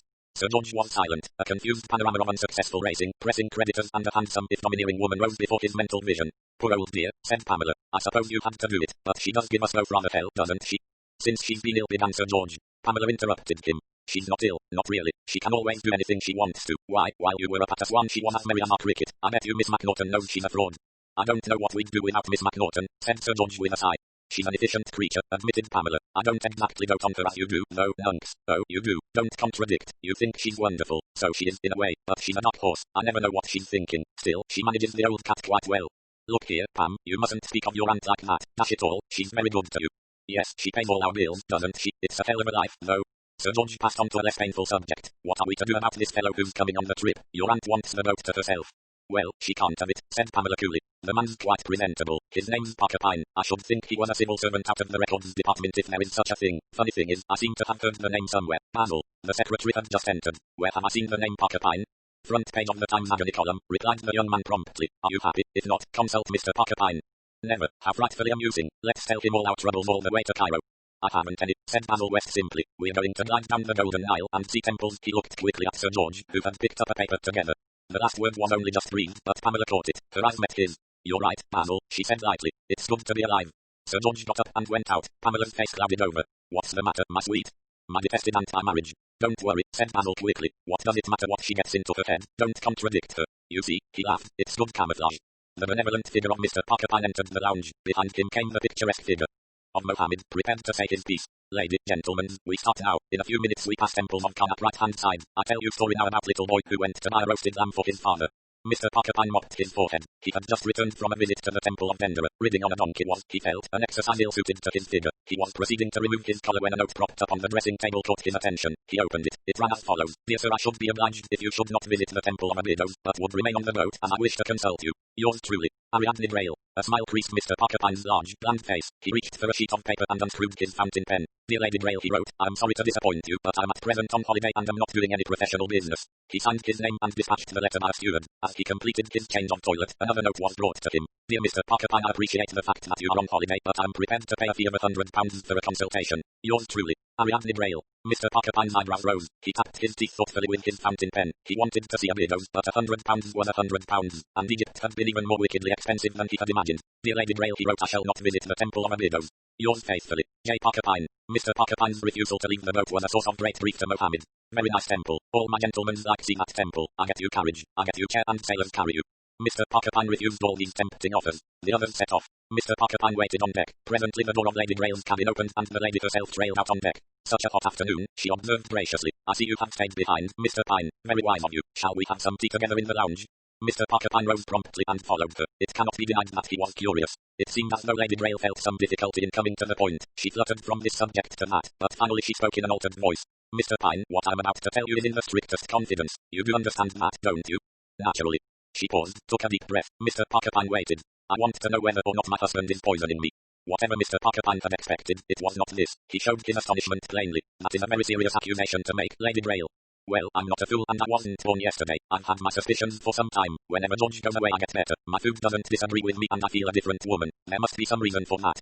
What you say is very serious, Lady Grail. You must remember I'm not a detective. I am, if you like to put it that way, a heart specialist. She interrupted him. And don't you think it worries me, all this? It's not a policeman I want, I can look after myself. Thank you, it's certainty I want. I've got to know. I'm not a wicked woman, Mr. Pyne. I act fairly by those who act fairly by me. A bargain's a bargain. I've kept my side of it. I've paid my husband's debts and I've not stinted him in money. Mr. Pyne had a fleeting pang of pity for Sir George. And as for the girl, she's had clothes and parties and this, that and the other. Common gratitude is all I ask. Gratitude is not a thing that can be produced, ordered Lady Grail. Nonsense, said Lady Grail. She went on. Well, there it is. Find out the truth for me, once I know. He looked at her curiously. Once you know, what then, Lady Grail? That's my business. Her lips closed sharply. Mr. Pyne hesitated a minute. Then he said, you will excuse me, Lady Grail, but I have the impression that you are not being entirely frank with me. That's absurd. I've told you exactly what I want you to find out. Yes, but not the reason why. Their eyes met. Hers fell first. I should think the reason was self-evident, she said. No, because I'm in doubt upon one point. What is that? Do you want your suspicions proved right or wrong? Really, Mr. Pyne? The lady rose to her feet, quivering with indignation. Mr. Pyne nodded his head gently. Yes, he said, but that doesn't answer my question, you know. Oh, words seemed to fail her. She swept out of the room. Left alone, Mr. Pyne became very thoughtful. He was so deep in his own thoughts that he started perceptibly when someone came in and sat down opposite him. It was Miss Macnaughton. Surely you're all back very soon, said Mr. Pyne. The others aren't back. I said I had a headache and came back alone. She hesitated. Where is Lady Grail? I should imagine lying down in her cabin. Oh, then that's all right. I don't want her to know I've come back. You didn't come on her account then? Miss Macnaughton shook her head. No, I came back to see you. Mr. Pyne was surprised. He would have said offhand that Miss Macnaughton was eminently capable of looking after troubles herself without seeking outside advice. It seemed that he was wrong. I've watched you since we all came on board. I think you're a person of wide experience and good judgment, and I want advice very badly. And yet, excuse me, Miss Macnaughton, but you're not the type that usually seeks advice. I should say that you were a person who was quite content to rely on her own judgment. Normally, yes, but I'm in a very peculiar position. She hesitated a moment. I do not usually talk about my cases, but in this instance I think it is necessary. Mr. Pyne, when I left England with Lady Grail, she was a straightforward case. In plain language, there was nothing the matter with her. That's not quite true, perhaps. Too much leisure and too much money do produce a definite pathological condition. Having a few floors to scrub every day and 5 or 6 children to look after would have made Lady Grail a perfectly healthy and a much happier woman. Mr. Pyne nodded. As a hospital nurse, one sees a lot of these nervous cases. Lady Grail enjoyed her bad health. It was my part not to minimize her sufferings, to be as tactful as I could and to enjoy the trip myself as much as possible. Very sensible, said Mr. Pyne. But Mr. Pyne, things are not as they were. The suffering that Lady Grail complains of now is real and not imagined. You mean? I have come to suspect that Lady Grail is being poisoned. Since when have you suspected this?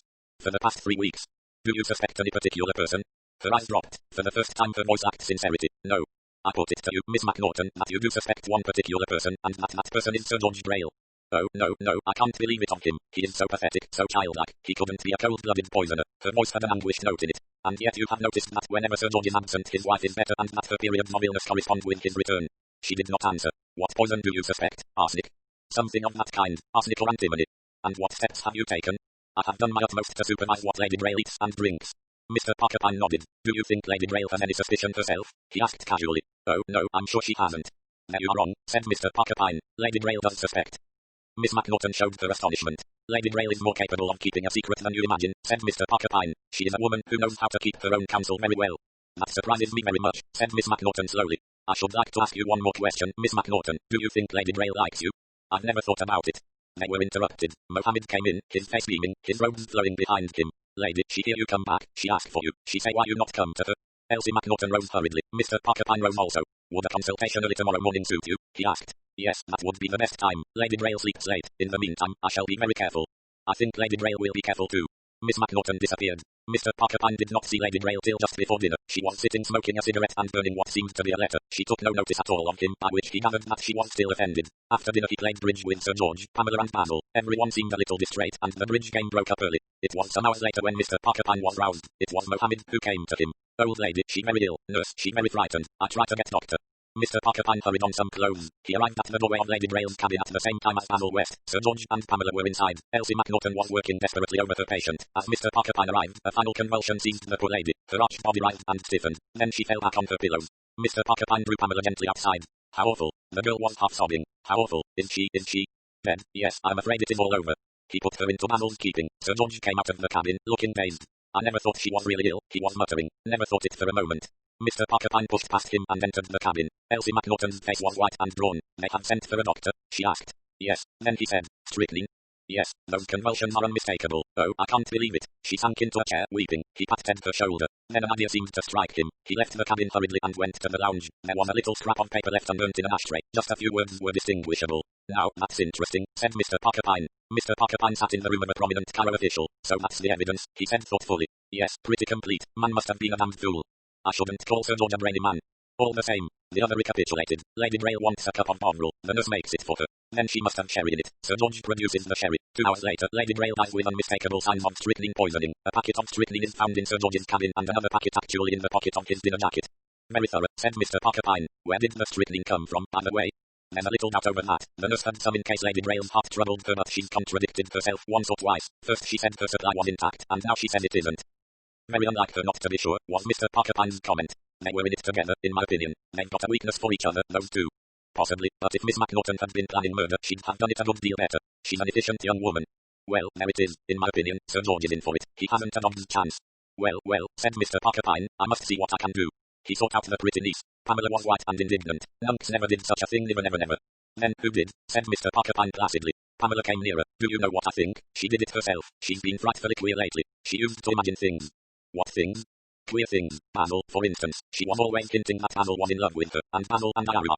I realize that, said Mr. Pyne, smiling. All that about Basil was pure imagination. I think she had a down on poor little Nunks, and I think she made up that story and told it to you, and then put the strychnine in his cabin and in his pocket and poisoned herself. People have done things like that, haven't they? They have, admitted Mr. Pyne, but I don't think that Lady Grail did. She wasn't, if you'll allow me to say so, the type. But the delusions? Yes, I'd like to ask Mr. West about that. He found the young man in his room. Basil answered his questions readily enough. I don't want to sound fatuous, but she took a fancy to me. That's why I daren't let her know about me.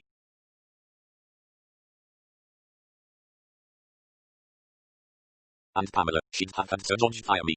You think Miss Grail's theory a likely one? Well, it's possible, I suppose. The young man was doubtful. But not good enough, said Mr. Pyne quietly. No, we must find something better. He became lost in meditation for a minute or two. A confession would be best, he said briskly. He unscrewed his fountain pen and produced a sheet of paper. Just write it out, will you? Basil West stared at him in amazement. Me? What on earth do you mean? My dear young man, Mr. Pyne sounded almost paternal. I know all about it. How you made love to the good lady. How she had scruples. How you fell in love with the pretty, penniless niece. How you arranged your plot. Slow poisoning. It might pass for natural death from gastroenteritis. If not, it would be laid to Sir George's doing, since you were careful to let the attacks coincide with his presence. Then your discovery that the lady was suspicious and had talked to me about the matter. Quick action. You abstracted some strychnine from Miss McNaughton's store, planted some of it in Sir George's cabin and some in his pocket, and put sufficient into a cachet which you enclosed with a note to the lady, telling her it was a cachet of dreams. A romantic idea. She'd take it as soon as the nurse had left her, and no one would know anything about it. But you made one mistake, my young man. It is useless asking a lady to burn letters. They never do. I've got all that pretty correspondence, including the one about the cachet. Basil West had turned green. All his good looks had vanished. He looked like a trapped rat. Damn you, he snarled. So you know all about it, you damned interfering nosy Parker. Mr. Pyne was saved from physical violence by the appearance of the witnesses he had thoughtfully arranged to have listening outside the half-closed door. Mr. Pyne was again discussing the case with his friend the high official. And I hadn't a shred of evidence, only an almost indecipherable fragment with burn this on it. I'd used the whole story and tried it on him. It worked. I'd stumbled on the truth. The letters did it. Lady Grail had burned every scrap he wrote, but he didn't know that. She was really a very unusual woman. I was puzzled when she came to me. What she wanted was for me to tell her that her husband was poisoning her. In that case, she meant to go off with young West, but she wanted to act fairly. Curious character. That poor little girl is going to suffer, said the other. She'll get over it, said Mr. Pyne callously. She's young. I'm anxious that Sir George should get a little enjoyment before it's too late. He's been treated like a worm for 10 years. Now, Elsie McNaughton will be very kind to him. He beamed. Then he sighed. I'm thinking of going incognito to Greece. I really must have a holiday. 12. The Oracle at Delphi. The Oracle at Delphi was first published in the USA in Cosmopolitan, April 1933, and then in Nash's Pall Mall, July 1933. Mrs. Willard J. Peters did not really care for Greece, and of Delphi she had, in her secret heart, no opinion at all. Mrs. Peters' spiritual homes were in Paris, London and the Riviera. She was a woman who enjoyed hotel life, but her idea of a hotel bedroom was a soft pile carpet, a luxurious bed, a profusion of different arrangements of electric light, including a shaded bedside lamp, plenty of hot and cold water and a telephone beside the bed, by means of which you could order tea, meals, mineral waters, cocktails and speak to your friends. In the hotel at Delphi there were none of these things. There was a marvelous view from the windows, the bed was clean and so was the whitewashed room. There was a chair, a washstand and a chest of drawers. Baths took place by arrangement and were occasionally disappointing as regarded hot water. It would, she supposed, be nice to say that you had been to Delphi, and Mrs. Peters had tried hard to take an interest in ancient Greece, but she found it difficult. Their statuary seemed so unfinished, so lacking in heads and arms and legs. Secretly, she much preferred the handsome marble angel complete with wings which was erected on the late Mr. Willard Peters' tomb. But all these secret opinions she kept carefully to herself, for fear her son Willard should despise her. It was for Willard's sake that she was here, in this chilly and uncomfortable room, with a sulky maid and a disgusted chauffeur in the offing.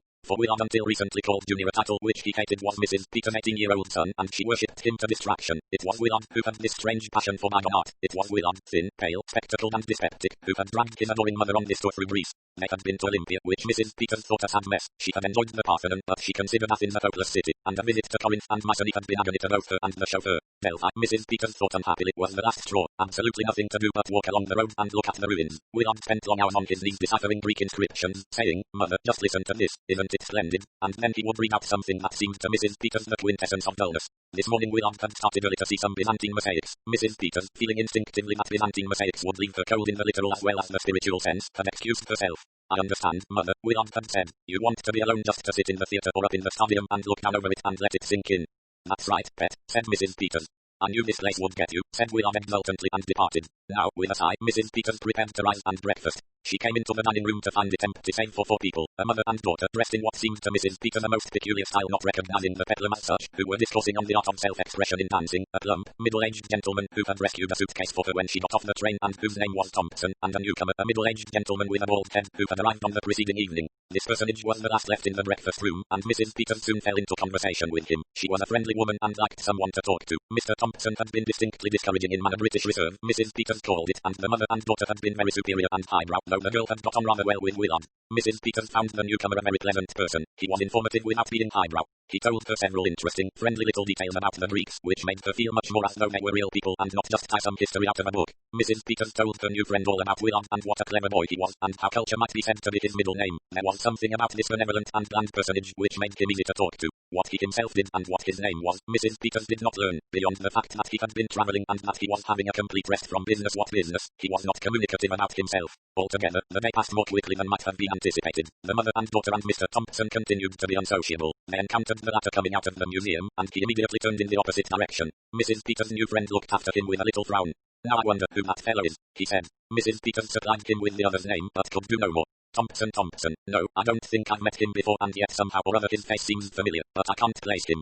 In the afternoon Mrs. Peters enjoyed a quiet nap in a shady spot. The book she took with her to read was not the excellent one on dress art recommended to her by her son, but was, on the contrary, entitled The River Launch Mystery. It had 4 murders in it, 3 abductions, and a large and varied gang of dangerous criminals. Mrs. Peters found herself both invigorated and soothed by the perusal of it. It was 4 o'clock when she returned to the hotel. Willard, she felt sure, would be back by this time. So far was she from any presentiment of evil that she almost forgot to open a note which the proprietor said had been left for her by a strange man during the afternoon. It was an extremely dirty note. Idly she ripped it open. As she read the first few lines her face blanched and she put out a hand to steady herself. The handwriting was foreign but the language employed was English. Lady, it began this hand to inform you that your son is being held captive by us in place of great security. No harm shall happen to honored young gentleman if you obey orders of yours truly. We demand for him ransom of 10,000 English pounds sterling. If you speak of this to hotel proprietor or police or any such person your son will be killed. This is given you to reflect. Tomorrow directions in way of paying money will be given. If not obeyed the honored young gentleman's ears will be cut off and sent you. And following day if still not obeyed he will be killed. Again this is not idle threat. Let the carrier reflect again above all be silent. Demetrius the black-browed. It were idle to describe the poor lady's state of mind. Preposterous and childishly worded as the demand was, it yet brought home to her a grim atmosphere of peril. Willard, her boy, her pet, her delicate Seri. Willard. She would go at once to the police, she would rouse the neighborhood, but perhaps, if she did she shivered. Then, rousing herself, she went out of the room in search of the hotel proprietor, sole person in the hotel who could speak English. It is getting late, she said. My son has not returned yet. The pleasant little man beamed at her. True, Monsieur dismissed the mules. He wished to return on foot. He should have been here by now, but doubtless he has lingered on the way. He smiled happily. Tell me, said Mrs. Peters abruptly, have you any bad characters in the neighborhood? Bad characters was a term not embraced by the little man's knowledge of English. Mrs. Peters made her meaning plainer. She received in reply an assurance that all around Belfast were very good, very quiet people well disposed towards foreigners. Words trembled on her lips, but she forced them back. That sinister threat tied her tongue. It might be the merest bluff, but suppose it wasn't. A friend of hers in America had had a child kidnapped, and on her informing the police, the child had been killed. Such things did happen. She was nearly frantic. What was she to do? £10,000. What was that between $40,000 or $50,000? What was that to her in comparison with Willard's safety? But how could she obtain such a sum? There were endless difficulties just now as regarded money and the drawing of cash. A letter of credit for a few £100 was all she had with her. Would the bandits understand this? Would they be reasonable? Would they wait? When her maid came to her, she dismissed the girl fiercely. A bell sounded for dinner, and the poor lady was driven to the dining room. She ate mechanically. She saw no one. The room might have been empty as far as she was concerned. With the arrival of fruit, a note was placed before her. She winced, but the handwriting was entirely different from that which she had feared to see a neat, clerkly English hand. She opened it without much interest, but she found its contents intriguing. At Belfast you can no longer consult the oracle, so it ran, but you can consult Mr. Pyne. Below that there was a cutting of an advertisement pinned to the paper, and at the bottom of the sheet a passport photograph was attached. It was the photograph of her bald-headed friend of the morning. Mrs. Peters read the printed cutting twice. Are you happy? If not, consult Mr. Pyne. Happy? Happy? Had anyone ever been so unhappy? It was like an answer to prayer. Hastily she scribbled on a loose sheet of paper she happened to have in her bag. Please help me. Will you meet me outside the hotel in 10 minutes? She enclosed it in an envelope and directed the waiter to take it to the gentleman at the table by the window. 10 minutes later, enveloped in a fur coat, for the night was chilly, Mrs. Peters went out of the hotel and strolled slowly along the road to the ruins. Mr. Pyne was waiting for her. It's just the mercy of heaven you're here, said Mrs. Peters breathlessly. But how did you guess the terrible trouble I'm in? That's what I want to know. The human countenance, my dear madam, said Mr. Pyne gently. I knew at once that something had happened, but what it is I'm waiting for you to tell me. Out it came in a flood. She handed him the letter, which he read by the light of his pocket torch. He said. A remarkable document. A most remarkable document. It has certain points. But Mrs. Peters was in no mood to listen to a discussion of the finer points of the letter. What was she to do about Willard? Her own dear, delicate Willard. Mr. Pyne was soothing. He painted an attractive picture of Greek bandit life. They would be especially careful of their captive, since he represented a potential gold mine. Gradually he calmed her down. But what am I to do? Wailed Mrs. Peters. Wait until tomorrow, said Mr. Pyne. That is, unless you prefer to go straight to the police. Mrs. Peters interrupted him with a shriek of terror. Her darling Willard would be murdered out of hand. You think I'll get Willard back safe and sound? There is no doubt of that, said Mr. Pyne soothingly. The only question is whether you can get him back without paying £10,000. All I want is my boy. Yes, said Mr. Pyne soothingly. Who brought the letter, by the way? A man the landlord didn't know, a stranger. Ah, there are possibilities there. The man who brings the letter tomorrow might be followed. What are you telling the people at the hotel about your son's absence? I haven't thought. I wonder, now, Mr. Pyne reflected. I think you might quite naturally express alarm and concern at his absence. A search party could be sent out. You don't think these fiends? She choked. No, so long as there is no word of the kidnapping or the ransom, they cannot turn nasty. After all, you can't be expected to take your son's disappearance with no fuss at all. Can I leave it all to you? That is my business, said said Mr. Pyne. They started back towards the hotel again but almost ran into a burly figure. Who was that? Asked Mr. Pyne sharply. I think it was Mr. Thompson. Oh, said Mr. Pyne thoughtfully. Thompson, was it? Thompson. Mrs. Peters felt as she went to bed that Mr. Pyne's idea about the letter was a good one. Whoever brought it must be in touch with the bandits. She felt consoled, and fell asleep much sooner than she could ever have believed possible. When she was dressing on the following morning she suddenly noticed something lying on the floor by the window. She picked it up and her heart missed a beat. The same dirty, cheap envelope, the same hated characters. She tore it open. Good morning, lady. Have you made reflections? Your son is well and unharmed so far, but we must have the money. It may not be easy for you to get this sum, but it has been told us that you have with you a necklace of diamonds, very fine stones. We will be satisfied with that. Instead, listen, this is what you must do. You or anyone you choose to send must take this necklace and bring it to the stadium. From there go up to where there is a tree by a big rock. I will watch and see that only one person comes. Then your son will be exchanged for necklace. The time must be tomorrow 6 o'clock in the morning just after sunrise. If you put police on us afterwards we shoot your son as your car drives to station. This is our last word, lady. If no necklace tomorrow morning your son's ears sent you. Next day he die. With salutations, lady. Demetrius. Mrs. Peters hurried to find Mr. Pyne. He read the letter attentively. Is this true? He asked. About a diamond necklace? Absolutely. $100,000 my husband paid for it. Our well-informed thieves, murmured Mr. Pyne. What's that you say? I was just considering certain aspects of the affair. My word, Mr. Pyne, we haven't got time for aspects. I've got to get my boy back. But you are a woman of spirit, Mrs. Peters. Do you enjoy being bullied and cheated out of $10,000? Do you enjoy giving up your diamonds meekly to a set of ruffians? Well, of course, if you put it like that. The woman of spirit in Mrs. Peters wrestled with the mother. How I'd like to get even with them cowardly brutes. The very minute I get my boy back, Mr. Pyne, I shall set the whole police of the neighborhood on them, and, if necessary, I shall hire an armored car to take Willard and myself to the railway station. Mrs. Peters was flushed and vindictive. Yes, said Mr. Pyne. You see, my dear madam, I'm afraid they will be prepared for that move on your part. They know that once Willard is restored to you nothing will keep you from setting the whole neighborhood on the alert, which leads one to suppose that they have prepared for that move. Well, what do you want to do? Mr. Pyne smiled. I want to try a little plan of my own. He looked around the dining room. It was empty and the doors at both ends were closed. Mrs. Peters, there is a man I know in Athens, a jeweler. He specializes in good artificial diamonds, first-class stuff. His voice dropped to a whisper. I'll get him by telephone. He can get here this afternoon, bringing a good selection of stones with him. You mean? He'll extract the real diamonds and replace them with paste replicas. Why, if that isn't the cutest thing I've ever heard of. Mrs. Peters gazed at him with admiration. SH, not so loud. Will you do something for me? Surely. See that nobody comes within earshot of the telephone. Mrs. Peters nodded. The telephone was in the manager's office. He vacated it obligingly after having helped Mr. Pyne to obtain the number. When he emerged, he found Mrs. Peters outside. I'm just waiting for Mr. Pyne, she said. We're going for a walk. Oh, yes, madam. Mr. Thompson was also in the hall. He came towards them and engaged the manager in conversation. Were there any villas to be let in Delphi? No, but surely there was one above the hotel. That belongs to a Greek gentleman, monsieur. He does not let it. And are there no other villas?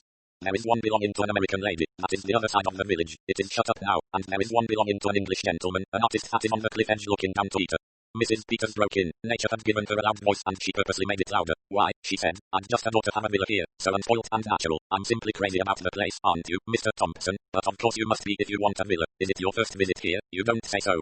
She ran on determinedly till Mr. Pyne emerged from the office. He gave her just the faintest smile of approval. Mr. Thompson walked slowly down the steps and out into the road where he joined the Hydra mother and daughter, who seemed to be feeling the wind cold on their exposed arms. All went well. The jeweler arrived just before dinner with a car full of other tourists. Mrs. Peters took her necklace to his room. He grunted approval. Then he spoke in French. Madame Pute Tree Tranquille, Girosserai. He extracted some tools from his little bag and began work. At 11 o'clock Mr. Pyne tapped on Mrs. Peters' door. Here you are. He handed her a little chamois bag. She glanced inside. My diamonds. Hush, here is the necklace with the paste replacing the diamonds. Pretty good, don't you think? Simply wonderful. Aristobulus is a clever fellow. You don't think they'll suspect? How should they? They know you have the necklace with you. You hand it over. How can they suspect the trick? Well, I think it's wonderful, Mrs. Peters reiterated, handing the necklace back to him. Will you take it to them, or is that asking too much of you? Certainly I will take it. Just give me the letter, so that I have the directions clear. Thank you. Now, good night and bon courage. Your boy will be with you tomorrow for breakfast. Oh, if only that's true. Now, don't worry. Leave everything in my hands. Mrs. Peters did not spend a good night. When she slept, she had terrible dreams. Dreams where armed bandits in armored cars fired off a fusillade at Willard, who was running down the mountain in his pajamas. She was thankful to wake. At last came the first glimmer of dawn. Mrs. Peters got up and dressed. She sat waiting. At 7 o'clock there came a tap on the door. Her throat was so dry she could hardly speak. Come in, she said. The door opened and Mr. Thompson entered. She stared at him. Words failed her. She had a sinister presentiment of disaster, and yet his voice when he spoke was completely natural and matter of fact. It was a rich, bland voice. Good morning, Mrs. Peters, he said. How dare you, sir? How dare you? You must excuse my unconventional visit at so early an hour, said Mr. Thompson. But you see, I have a matter of business to transact. Mrs. Peters leaned forward with accusing eyes. So it was you who kidnapped my boy. It wasn't bandits at all. It certainly wasn't bandits. Most unconvincingly done, that part of it, I thought. Inartistic, to say the least of it. Mrs. Peters was a woman of a single idea. Where's my boy? She demanded, with the eyes of an angry tigress. As a matter of fact, said Mr. Thompson, he's just outside the door. Willard. The door was flung open. Willard, sallow and spectacled and distinctly unshaven, was clasped to his mother's heart. Mr. Thompson stood looking benignly on. All the same, said Mrs. Peters, suddenly recovering herself and turning on him, I'll have the law on you for this. Yes, I will. You've got it all wrong, mother, said Willard. This gentleman rescued me. Where were you? In a house on the cliff point, just a mile from here. And allow me, Mrs. Peters, said Mr. Thompson, to restore your property. He handed her a small packet loosely wrapped in tissue paper. The paper fell away and revealed the diamond necklace. You need not treasure that other little bag of stones, Mrs. Peters, said Mr. Thompson, smiling. The real stones are still in the necklace. The chamois bag contains some excellent imitation stones. As your friend said, Aristobulus is quite a genius. I just don't understand a word of all this, said Mrs. Peters faintly. You must look at the case from my point of view, said Mr. Thompson. My attention was caught by the use of a certain name. I took the liberty of following you and your fat friend out of doors, and I listened, I admit it frankly, to your exceedingly interesting conversation. I found it remarkably suggestive, so much so that I took the manager into my confidence. He took a note of the number to which your plow Sybil friend telephoned, and he also arranged that a waiter should listen to your conversation in the dining room this morning. The whole scheme worked very clearly. You were being made the victim of a couple of clever jewel thieves. They know all about your diamond necklace. They follow you here. They kidnap your son and write the rather comic bandit letter, and they arrange that you shall confide in the chief instigator of the plot. After that, all is simple. The good gentleman hands you a bag of imitation diamonds and clears out with his pal. This morning, when your son did not appear, you would be frantic. The absence of your friend would lead you to believe that he had been kidnapped too. I gather that they had arranged for someone to go to the villa tomorrow. That person would have discovered your son, and by the time you and he had put your heads together, you might have got an inkling of the plot. But by that time, the villains would have got an excellent start. And now? Oh, now they are safely under lock and key. I arranged for that. The villain, said Mrs. Peters, wrathfully remembering her own trustful confidences. The oily, plausible villain. Not at all a nice fellow, agreed Mr. Thompson. It beats me how you got onto it, said Willard admiringly. Pretty smart of you. The other shook his head deprecatingly. No, he said. When you are travelling incognito and hear your own name being taken in vain. Mrs. Peters stared at him. Who are you? She demanded abruptly. I'm Mr. Pyne, explained that gentleman. 13. Problem at Pollencer Bay. Problem at Pollencer Bay was first published in Strand Magazine, November 1935, and then in the USA.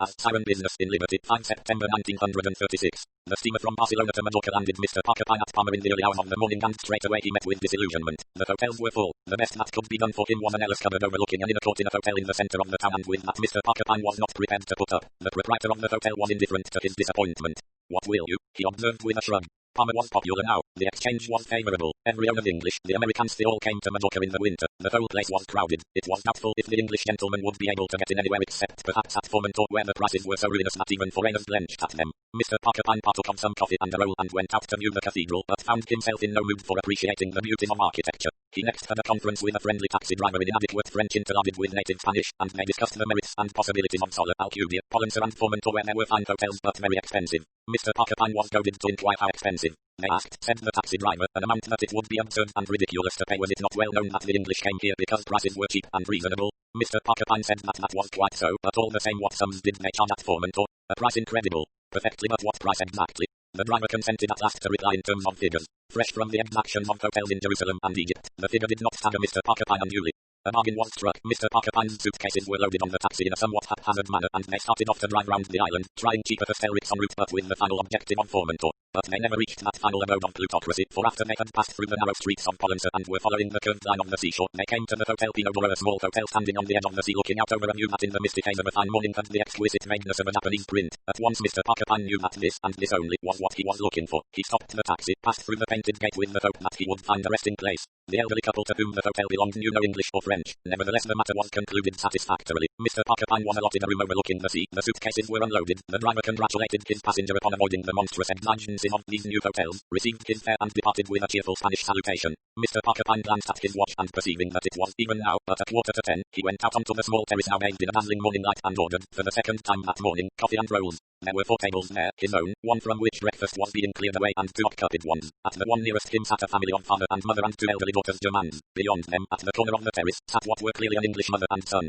The woman was about 55. She had grey hair of a pretty tone, was sensibly but not fashionably dressed in a tweed coat and skirt, and had that comfortable self-possession which marks an English woman used to much travelling abroad. The young man who sat opposite her might have been 25, and he too was typical of his class and age. He was neither good-looking nor plain, tall nor short. He was clearly on the best of terms with his mother. He made little jokes to her, and he was assiduous in passing her things. As they talked, her eye met that of Mr. Pyne. It passed over him with well-bred nonchalance, but he knew that he had been assimilated and labelled. He had been recognized as English and doubtless, in due course, some pleasant non-committal remark would be addressed to him. Mr. Pyne had no particular objection. His own countrymen and women abroad were inclined to bore him slightly, but he was quite willing to pass the time of day in an amiable manner. In a small hotel it caused constraint if one did not do so. This particular woman, he felt sure, had excellent hotel manners, as he put it. The English rose from his seat, made some laughing remark and passed into the hotel. The woman took her letters and bag and settled herself in a chair facing the sea. She unfolded a copy of the Continental Daily Mail. Her back was to Mr. Pyne. As he drank the last drop of his coffee, Mr. Pyne glanced in her direction and instantly he stiffened. He was alarmed for the peaceful continuance of his holiday. That back was horribly expressive. In his time he had classified many such backs. Its rigidity and tenseness of its point without seeing her face, he knew well enough that the eyes were bright with unshed tears, that the woman was keeping herself in hand by a rigid effort.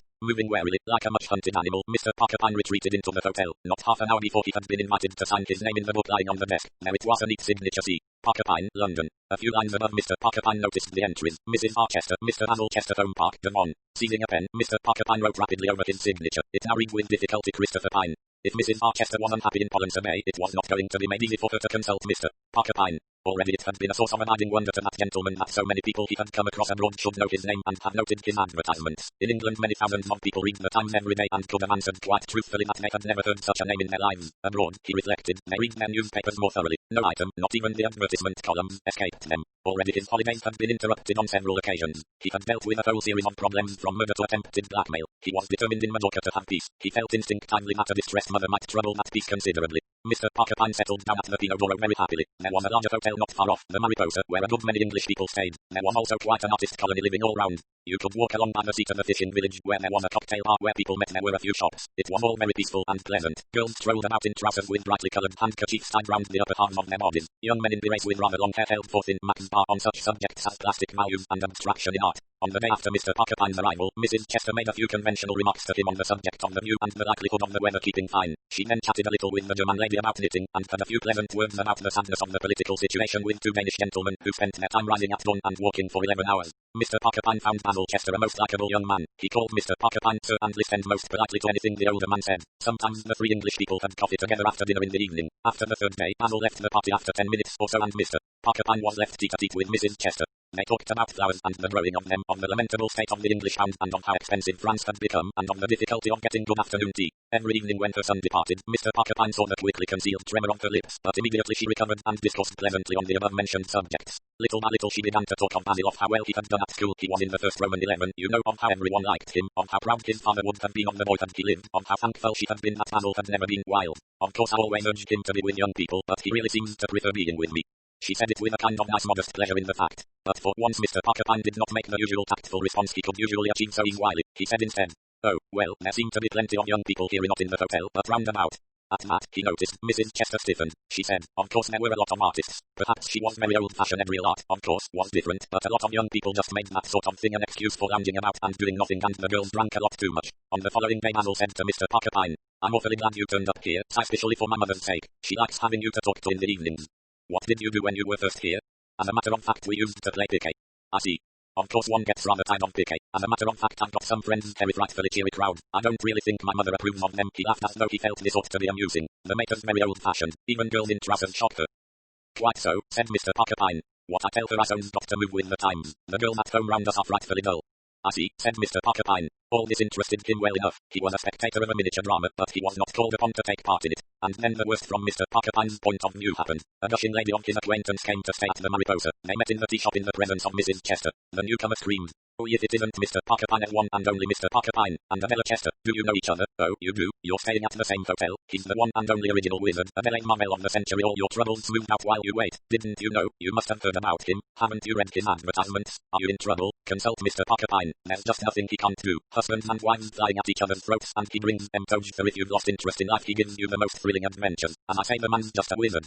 It went on a good deal longer, Mr. Pyne at intervals making modest disclaimers. He disliked the look that Mrs. Chester turned upon him. He disliked even more seeing her return along the beach in close confabulation with the garrulous singer of his praises. The climax came quicker than he expected. That evening, after coffee, Mrs. Chester said abruptly, "Will you come into the little salon, Mr. Pyne? There is something I want to say to you." He could but go and submit. Mrs. Chester's self-control had been wearing thin as the door of the little salon closed behind them. It snapped. She sat down and burst into tears. "My boy, Mr. Pyne, you must save him. We must save him. It's breaking my heart. My dear lady, as a mere outsider. Nina Wycherley says you can do anything. She said I was to have the utmost confidence in you. She advised me to tell you everything and that you'd put the whole thing right. Inwardly Mr. Pyne cursed the obtrusive Mrs. Wycherley. Resigning himself he said, well, let us thrash the matter out. A girl, I suppose. Did he tell you about her? Only indirectly. Words poured in a vehement stream from Mrs. Chester. The girl was dreadful. She drank. She swore she wore no clothes to speak of. Her sister lived out here, was married to an artist, a Dutchman. The whole set was most undesirable. Half of them were living together without being married. Basil was completely changed. He had always been so quiet, so interested in serious subjects. He had thought at one time of taking up archaeology. Well, said Mr. Pyne, nature will have her revenge. What do you mean? It isn't healthy for a young man to be interested in serious subjects. He ought to be making an idiot of himself over one girl after another. Please be serious, Mr. Pyne. I'm perfectly serious. Is the young lady, by any chance, the one who had tea with you yesterday? He had noticed her grey flannel trousers and scarlet handkerchief tied loosely around her breast and vermilion mouth, and the fact that she had chosen a cocktail in preference to tea. You saw her. Terrible. Not the kind of girl Basil has ever admired. You haven't given him much chance to admire a girl, have you? He's been too fond of your company. Bad. However, I dare say he'll get over this if you don't precipitate matters. You don't understand. He wants to marry this girl Betty Dredd. They're engaged. It's gone as far as that. Yes, Mr. Pyne, you must do something. You must get my boy out of this disastrous marriage. His whole life will be ruined. Nobody's life can be ruined except by themselves. Basil's will be, said Mrs. Chester positively. I'm not worrying about Basil. You're not worrying about the girl? No, I'm worrying about you. You've been squandering your birthright. Mrs. Chester looked at him, slightly taken aback. What are the years from 20 to 40, fettered and bound by personal and emotional relationships? That's bound to be, that's living. But later there's a new stage. You can think, observe life, discover something about other people and the truth about yourself. Life becomes real significant. You see it as a whole, not just one scene I've seen you as an actor are playing. No man or woman is actually himself or herself till after 45. That's when individuality has a chance. Mrs. Chester said, I've been wrapped up in Basil. He's been everything to me. Well, he shouldn't have been. That's what you're paying for now. Love him as much as you like, but you're a Bella Chester. Remember, a person, not just Basil's mother. It will break my heart if Basil's life is ruined, said Basil's mother. He looked at the delicate lines on her face, the wistful droop of her mouth. She was, somehow, a lovable woman. He did not want her to be hurt. He said, I'll see what I can do. He found Basil Chester only too ready to talk, eager to urge his point of view.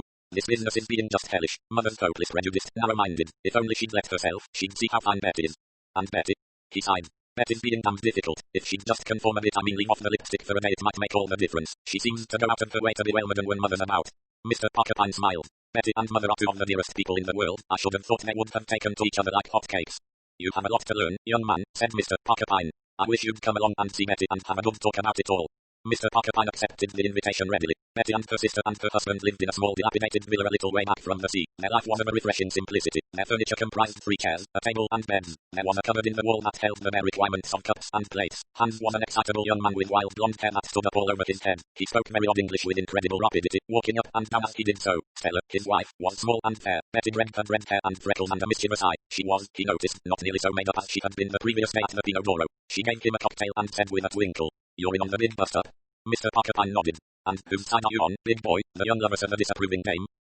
May I ask you a question? Certainly. Have you been very tactful over all this? Not at all, said Miss Dredd frankly, but the old cat put my back up. She glanced round to make sure that Basil was out of earshot. That woman just makes me feel mad. She's kept Basil tied to her apron strings all these years. That sort of thing makes a man look a fool. Basil isn't a fool really. Then she's so terribly pucker-sacked. That's not really such a bad thing. It's merely unfashionable just at present. Betty Dredd gave a sudden twinkle. You mean it's like putting Chippendale chairs in the attic in Victorian days? Later you get them down again and say, aren't they marvellous? Something of the kind. Betty Dredd considered. Perhaps you're right, I'll be honest. It was Basil who put my back up, being so anxious about what impression I'd make on his mother. It drove me to extremes. Even now I believe he might give me up if his mother worked on him good and hard. He might, said Mr. Pyne, if she went about it the right way. Are you going to tell her the right way? She won't think of it herself, you know. She'll just go on disapproving and that won't do the trick. But if you prompted her, she bit her lip, raised frank blue eyes to his. I've heard about you, Mr. Pyne. You're supposed to know something about human nature. Do you think Basil and I could make a go of it or not? I should like an answer to 3 questions. Suitability test. All right, go ahead. Do you sleep with your window open or shut? Open. I like lots of air. Do you and Basil enjoy the same kind of food? Yes. Do you like going to bed early or late? Really, under the rose, early. At 10:30 I yawn and I secretly feel rather hearty in the mornings, but of course I daren't admit it. You ought to suit each other very well, said Mr. Pyne. Rather a superficial test. Not at all. I have known 7 marriages at least, entirely wrecked because the husband liked sitting up till midnight and the wife fell asleep at 9:30 and vice versa. It's a pity, said Betty, that everybody can't be happy. Basil and I and his mother giving us her blessing. Mr. Pyne coughed. I think, he said, that could possibly be managed. She looked at him doubtfully. Now I wonder, she said, if you're double-crossing me. Mr. Pyne's face told nothing. To Mrs. Chester he was soothing, but vague. An engagement was not marriage. He himself was going to Sulla for a week. He suggested that her line of action should be non-committal. Let her appear to acquiesce. He spent a very enjoyable week at Sulla. On his return he found that a totally unexpected development had arisen. As he entered the Pinot Doro, the first thing he saw was Mrs. Chester and Betty Dredd having tea together.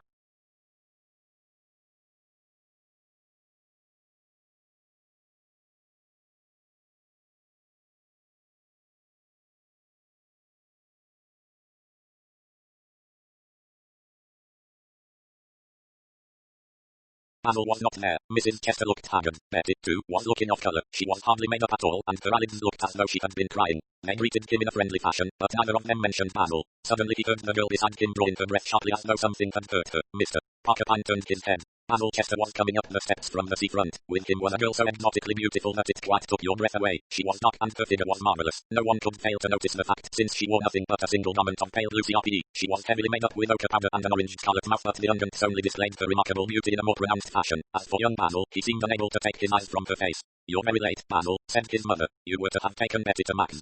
"My fault," drawled the beautiful unknown. "We just drifted." She turned to Basil. "Angel, get me something with a kick in it." She tossed off her shoe and stretched out her manicured toenails, which were done emerald green to match her fingernails. She paid no attention to the two women, but she leaned a little towards Mr. Pyne.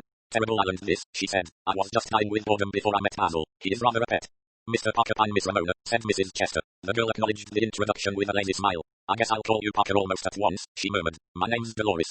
Basil returned with the drinks. Miss Ramona divided her conversation. What there was of it was mostly glances between Basil and Mr. Pyne. Of the two women she took no notice whatever. Betty attempted once or twice to join in the conversation, but the other girl merely stared at her and yawned. Suddenly Dolores rose. "Guess I'll be going along now. I'm at the other hotel. Anyone coming to see me home?" Basil sprang up. "I'll come with you," Mrs. Chester said. "Basil, my dear. I'll be back presently, mother." "Isn't he the mother's boy?" Miss Ramona asked of the world at large. "Just toots round after her, don't you?" Basil flushed and looked awkward. Miss Ramona gave a nod in Mrs. Chester's direction, a dazzling smile to Mr. Pyne, and she and Basil moved off together. After they had gone there was rather an awkward silence. Mr. Pyne did not like to speak first. Betty Gregg was twisting her fingers and looking out to sea. Mrs. Chester looked flushed and angry. Betty said, "Well, what do you think of our new acquisition in Pollensa Bay?" Her voice was not quite steady. Mr. Pyne said cautiously, "A little exotic." "Exotic?" Betty gave a short bitter laugh. Mrs. Chester said, "She's terrible. Basil must be quite mad." Betty said sharply, "Basil's all right." "Her toenails," said Mrs. Chester with a shiver of nausea. Betty rose suddenly. "I think, Mrs. Chester, I'll go home and not stay to dinner after all." "Oh, my dear, Basil will be so disappointed." "Will he?" asked Betty with a short laugh. "Anyway, I think I will. I've got rather a headache." She smiled at them both and went off. Mrs. Chester turned to Mr. Pyne. "I wish we had never come to this place, never."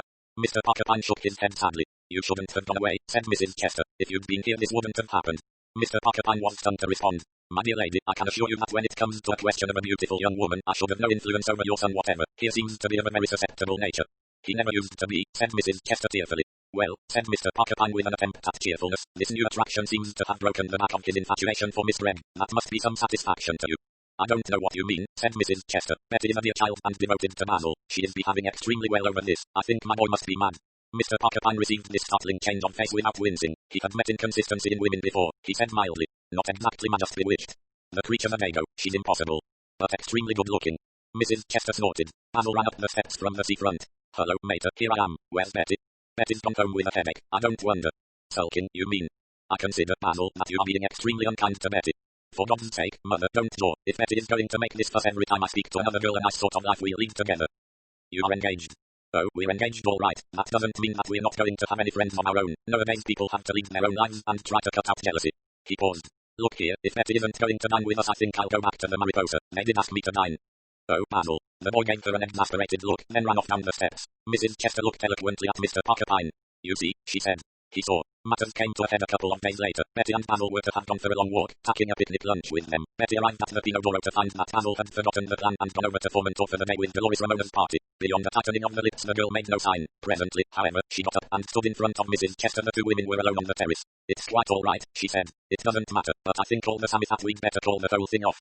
She slipped from her finger the signet ring that Basil had given her. "Would buy the real engagement ring later. Will you give him back this, Mrs. Chester, and tell him it's all right not to worry?"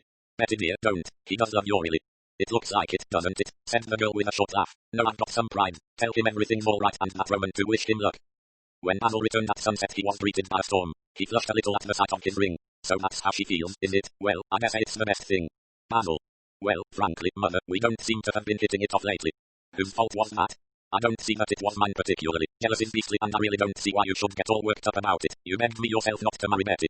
"That was before I knew her. Basil, me dear, you're not thinking of marrying this other creature." Basil Chester said soberly. "I'd marry her like a shot if she'd have me, but I'm afraid she won't." Cold chills went down Mrs. Chester's spine. She sought and found Mr. Pyne, placidly reading a book in a sheltered corner. "You must do something. You must do something. My boy's life will be ruined." Mr. Pyne was getting a little tired of Basil Chester's life being ruined. "What can I do?" "Go and see this terrible creature. If necessary, buy her off. That may come very expensive." "I don't care. It seems a pity. Still there are, possibly, other ways." She looked a question. He shook his head. I'll make no promises, but I'll see what I can do. I have handled that kind before. By the way, not a word to Basil, that would be fatal. Of course not.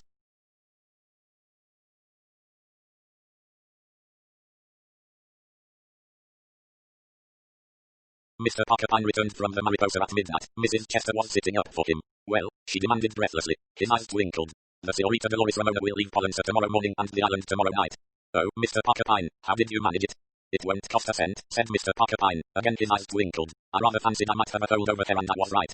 You are wonderful. Nina Wycherley was quite right. You must let me know your fees. Mr. Pyne held up a well-manicured hand. Not a penny. It has been a pleasure. I hope all will go well. Of course the boy will be very upset at first when he finds she's disappeared and left no address. Just go easy with him for a week or two. If only Betty will forgive him. She'll forgive him all right. They're a nice couple. By the way, I'm leaving tomorrow too. Oh, Mr. Pyne, we shall miss you. Perhaps it's just as well I should go before that boy of yours gets infatuated with yet a third girl. Mr. Pyne leaned over the rail of the steamer and looked at the lights of Parma. Beside him stood Dolores Ramona. He was saying appreciatively, "A very nice piece of work, Madeline. I'm glad I wived you to come out. It's odd when you're such a quiet, stay-at-home girl really." Madeline de Sara, alias Dolores Ramona, alias Maggie Sayers, said grimly, "I'm glad you're pleased, Mr. Pyne. It's been a nice little change. I think I'll go below now and get to bed before the boat starts. I'm such a bad sailor." A few minutes later a hand fell on Mr. Pyne's shoulder. He turned to see Basil Chester. "Had to come and see you off, Mr. Pyne, and give you Betty's love and her and my best thanks. It was a grand stunt of yours. Betty and Mother are as thick as thieves. Seemed ashamed to deceive the old darling, but she was being difficult. Anyway, it's all right now. I must just be careful to keep up the annoyance stuff a couple of days longer. We're no end grateful to you, Betty and I." "I wish you every happiness," said Mr. Pyne. "Thanks." There was a pause, then Basil said with somewhat overdone carelessness, "Is Miss de Sara anywhere about? I'd like to thank her too." Mr. Pyne shot a keen glance at him. He said, "I'm afraid Miss de Sara's gone to bed." "Oh, too bad. Well, perhaps I'll see her in London sometime. As a matter of fact, she is going to America on business for me almost at once." "Oh," Basil's tone was blank. "Well," he said, "I'll be getting along." Mr. Pyne smiled. On his way to his cabin he tapped on the door of Madeline's. "How are you, my dear? All right, our young friend has been along. The usual slight attack of Maid Lane it is. He'll get over it in a day or two, but you are rather distracting." 14. The Regatta Mystery. The Regatta Mystery was first published as Poirot and the Regatta Mystery in the USA in the Chicago Tribune, 3 May 1936, and then in Strand Magazine, June 1936. It first appeared in its current form in the American book The Regatta Mystery and Other Stories, published by Dodd, Mead, June 1939. Mr. Isaac Points removed the cigar from his lips and said approvingly, "Pretty little place." Having thus set the seal of his approval upon Dartmouth Harbour, he replaced the cigar and looked about him with the air of a man pleased with himself, his appearance, his surroundings, and life generally. As regards the first of these, Mr. Isaac Points was a man of 58, in good health and condition with perhaps a slight tendency to liver. He was not exactly stout, but comfortable looking, and a yachting costume, which he wore at the moment, is not the most kindly of attires for a middle-aged man with a tendency to on point. Mr. Points was very well turned out, correct to every crease and button, his dark and slightly oriental face beaming out under the peak of his yachting cap. As regards his surroundings, these may have been taken to mean his companion, his partner Mr. Leo Stein, Sir George and Lady Maraway, an American business acquaintance Mr. Samuel Levin, and his schoolgirl daughter Eve, Mrs. Rustington and Evan Llewellyn. The party had just come ashore from Mr. Points' yacht Merrymaid. In the morning they had watched the yacht racing, and they had now come ashore to join for a while in the fun of the fair coconut shies, fat ladies, the human spider, and the merry-go-round. It is hardly to be doubted that these delights were relished most by Eve Levin. When Mr. Points finally suggested that it was time to adjourn to the Royal George for dinner, hers was the only dissentient voice. "Oh, Mr. Points, I did so want to have my fortune told by the real gypsy in the caravan." Mr. Points had doubts of the essential realness of the gypsy in question, but he gave indulgent assent. "Eve's just crazy about the fair," said her father apologetically, "but don't you pay any attention if you want to be getting along." "Plenty of time," said Mr. Points benignantly. "Let the little lady enjoy herself. I'll take you on at darts, Leo." 25 and over wins the prize, chanted the man in charge of the darts in a high nasal voice. "Bet you a fiver my total score beats yours," said Points. "Done," said Stein with alacrity. The two men were soon wholeheartedly engaged in their battle. Lady Maraway murmured to Evan Llewellyn, "Eve is not the only child in the party."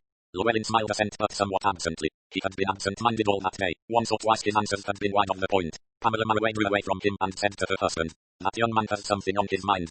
Sir George murmured, "Or someone," and his glance swept quickly over Janet Rustington. Lady Maraway frowned a little. She was a tall woman exquisitely groomed. The scarlet of her fingernails was matched by the dark red coral studs in her ears. Her eyes were dark and watchful. Sir George affected a careless, hearty English gentleman manner, but his bright blue eyes held the same watchful look as his wife's. Isaac Points and Leo Stein were hat and dog and diamond merchants. Sir George and Lady Maraway came from a different world, the world of Antibes and Juan Lespins of golf at St. Jean de Luz of bathing from the rocks at Madeira in the winter. In outward seeming they were as the lilies that toiled not, neither did they spin. But perhaps this was not quite true. There are diverse ways of toiling and also of spinning. "Here's the kid back again," said Evan Llewellyn to Mrs. Rustington. He was a dark young man that was a faintly hungry wolfish look about him, which some women found attractive. It was difficult to say whether Mrs. Rustington found him so. She did not wear her heart on her sleeve. She had married young and the marriage had ended in disaster in less than a year. Since that time it was difficult to know what Janet Rustington thought of anyone or anything. A manner was always the same chum, in but completely aloof. Eve Levin came dancing up to them, her lank fair hair bobbing excitedly. She was 15, an awkward child but full of vitality. I'm going to be married by the time I'm 17, she exclaimed breathlessly, to a very rich man, and we're going to have 6 children, and Tuesdays and Thursdays are my lucky days, and I ought always to wear green or blue, and an emerald is my lucky stone, and... Why, pet, I think we ought to be getting along, said her father. Mr. Levin was a tall, fair, dyspeptic-looking man with a somewhat mournful expression. Mr. Points and Mr. Stein were turning away from the darts. Mr. Points was chuckling, and Mr. Stein was looking somewhat rueful. It's all a matter of luck, he was saying. Mr. Points slapped his pocket cheerfully. Took a fiver off you all right, Skill, my boy, Skill. My old dad was a first-class dart slayer. Well, folks, let's be getting along. Had your fortune told, Eve? Did they tell you to beware of a dark man? A dark woman, corrected Eve. She's got a cast in her eye, and she'll be real mean to me if I give her a chance, and I'm to be married by the time I'm 17. She ran on happily as the party steered its way to the Royal George. Dinner had been ordered beforehand by the forethought of Mr. Points, and a bowing waiter led them upstairs and into a private room on the first floor. Here a round table was ready laid. The big bulging bow window opened on the harbour square and was open. The noise of the fair came up to them, and the raucous squeal of 3 roundabouts, each blaring a different tune. Best shut that if we're to hear ourselves speak, observed Mr. Points dryly, and suited the action to the word. They took their seats round the table, and Mr. Points beamed affectionately at his guests. He felt he was doing them well, and he liked to do people well. His eyes rested on one after another. Lady Murray, a fine woman, not quite the goods, of course. He knew Faye was perfectly well aware that what he had called all his life the Ciarimi would have very little to do with the Murrays, but then the Ciarimi were supremely unaware of his own existence. Anyway, Lady Murray was a damned smart-looking woman, and he didn't mind if she did rook him at bridge. Didn't enjoy it quite so much from Sir George. Fishy-eyed the fellow had, brazenly on the make, but he wouldn't make too much out of Isaac Points. He'd see to that all right. Old Levin wasn't a bad fellow, long-winded, of course, like most Americans fond of telling endless long stories, and he had that disconcerting habit of requiring precise information. What was the population of Dartmouth? In what year had the Naval College been built? And so on. Expected his host to be a kind of walking Baedeker. Eve was a nice cheery kid, enjoyed chaffing her. Voice rather like a corn cake, but she had all her wits about her. A bright kid. Young Llewellyn seemed a bit quiet. Looked as though he had something on his mind. Hard up, probably. These writing fellows usually were. Looked as though he might be keen on Janet Rustington. A nice woman, attractive and clever, too. But she didn't ram her writing down your throat. Highbrow sort of stuff she wrote, but you'd never think it to hear her talk. And old Leo, he wasn't getting younger or thinner, and blissfully unaware that his partner was at that moment thinking precisely the same thing about him. Mr. Points corrected Mr. Levin as to Pilchard's being connected with Devon and not Cornwall, and prepared to enjoy his dinner. Mr. Points, said he when plates of hot mackerel had been set before them and the waiters had left the room. Yes, young lady. Have you got that big diamond with you right now, the one you showed us last night and said you always took about with you? Mr. Points chuckled. That's right, my mascot, I call it. Yes, I've got it with me all right. I think that's awfully dangerous. Somebody might get it away from you in the crowd at the fair. Not they, said Mr. Points. I'll take good care of that. But they might, insisted Eve. You've got gangsters in England as well as we have, haven't you? They won't get the Morning Star, said Mr. Points. To begin with, it's in a special inner pocket, and anyway old Points knows what he's about. Nobody's going to steal the Morning Star. Eve laughed. Who bet I could steal it? I bet you couldn't. Mr. Points twinkled back at her. Well, I bet I could. I was thinking about it last night in bed after you'd handed it round the table for us all to look at. I thought of a real cute way to steal it. And what's that? Eve put her head on one side, her fair hair wagged excitedly. I'm not telling you no. What do you bet I couldn't? Memories of Mr. Points' youth rose in his mind. 6 pairs of gloves, he said. Gloves, cried Eve disgustedly. Who wears gloves? Well, do you wear nylon stockings? Do I not? My best pair ran this morning. Very well, then, 6 pairs of the finest nylon stockings. Said Eve blissfully. And what about you? Well, I need a new tobacco pouch. Right, that's a deal. Not that you'll get your tobacco pouch. Now I'll tell you what you've got to do. You must hand it round like you did last night. She broke off as 2 waiters entered to remove the plates. When they were starting on the next course of chicken, Mr. Points said, remember this, young woman, if this is to represent a real theft, I should send for the police and you'd be searched. That's quite okay by me. You needn't be quite so lifelike as to bring the police into it, but Lady Murray or Mrs. Rustington can do all the searching you like.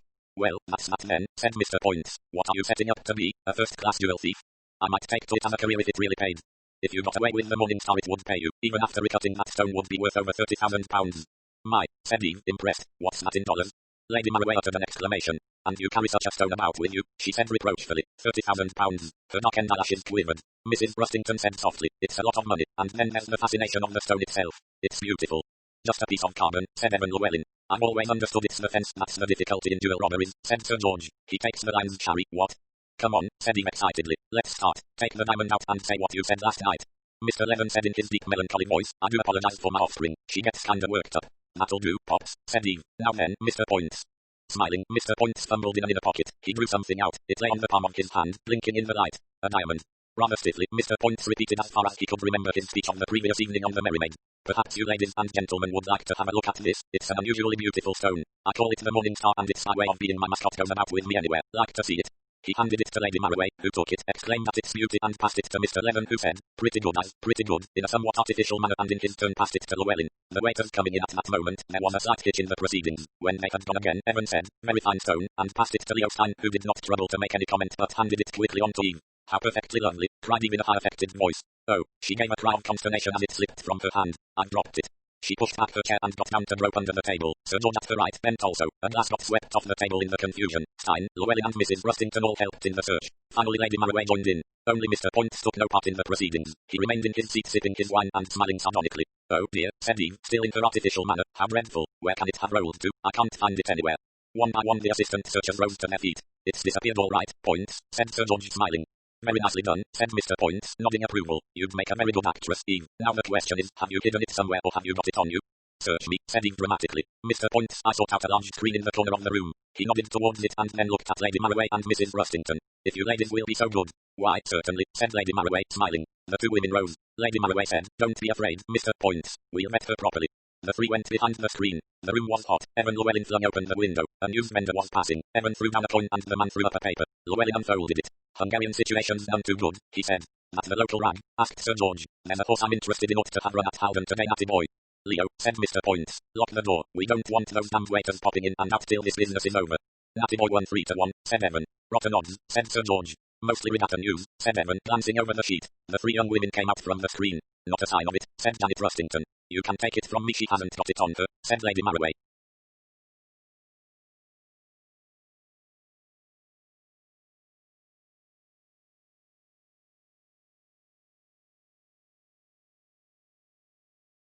Mr. Poyntz thought he would be quite ready to take it from her. There was a grim tone in her voice and he felt no doubt that the search had been thorough. Say, Eve, you haven't swallowed it, asked Mr. Leather anxiously, because maybe that wouldn't be too good for you. I'd have seen her do that, said Leo Stein quietly. I was watching her. She didn't put anything in her mouth. I couldn't swallow a great thing all Poyntz like that, said Eve. She put her hands on her hips and looked at Mr. Poyntz. What about it, big boy? She asked. You stand over there where you are and don't move, said that gentleman. Among them, the men stripped the table and turned it upside down. Mr. Poyntz examined every inch of it. Then he transferred his attention to the chair on which Eve had been sitting and those on either side of her. The thoroughness of the search left nothing to be desired. The other four men joined in and the women also. Eve stood by the wall near the screen and laughed with intense enjoyment. 5 minutes later Mr. Poyntz rose with a slight groan from his knees and dusted his trousers sadly. His pristine freshness was somewhat impaired. Eve, he said, I take off my hat to you. You're the finest thing in duel thieves I've ever come across. What you've done with that stone beats me. As far as I can see it must be in the room and it isn't on you. I give you best. Are the stockings mine? Demanded Eve. They're yours, young lady. Eve, my child, where can you have hidden it? Demanded Mrs. Rustington curiously. Eve pranced forward. I'll show you. You'll all be just mad with yourselves. She went across to the side table where the things from the dinner table had been roughly stacked. She picked up her little black evening bag. Right under your eyes, right. Her voice, gay and triumphant, trailed off suddenly. Oh, she said. Oh. What's the matter, honey? Said her father. Eve whispered. It's gone, it's gone. What's all this? Asked Poyntz, coming forward. Eve turned to him impetuously. It was like this. This pochet of mine has a big paste stone in the middle of the clasp. It fell out last night and just when you were showing that diamond round I noticed that it was much the same size. And so I thought in the night what a good idea for a robbery it would be to wedge your diamond into the gap with a bit of plasticine. I felt sure nobody would ever spot it. That's what I did tonight. First I dropped it then went down after it with the bag in my hand, stuck it into the gap with a bit of plasticine which I had handy, put my bag on the table and went on pretending to look for the diamond. I thought it would be like the purloined letter you know in there in full view under all your nose and just looking like a common bit of rhinestone, and it was a good plan on you did notice. I wonder, said Mr. Stein. What did you say? Mr. Poyntz took the bag, looked at the empty hole with a fragment of plasticine still adhering to it and said slowly, it may have fallen out, we'd better look again. The search was repeated, but this time it was a curiously silent business. An atmosphere of tension pervaded the room. Finally everyone in turn gave it up. They stood looking at each other. It's not in this room, said Stein.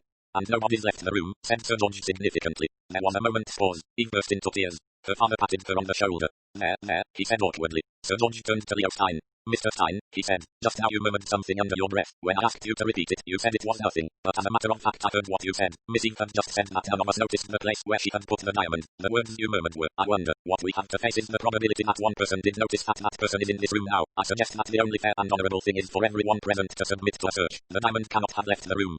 When Sir George played the part of the old English gentleman, none could play it better. His voice rang with sincerity and indignation. Bit unpleasant, all this, said Mr. Poyntz unhappily. It's all my fault, sobbed Eve. I didn't mean.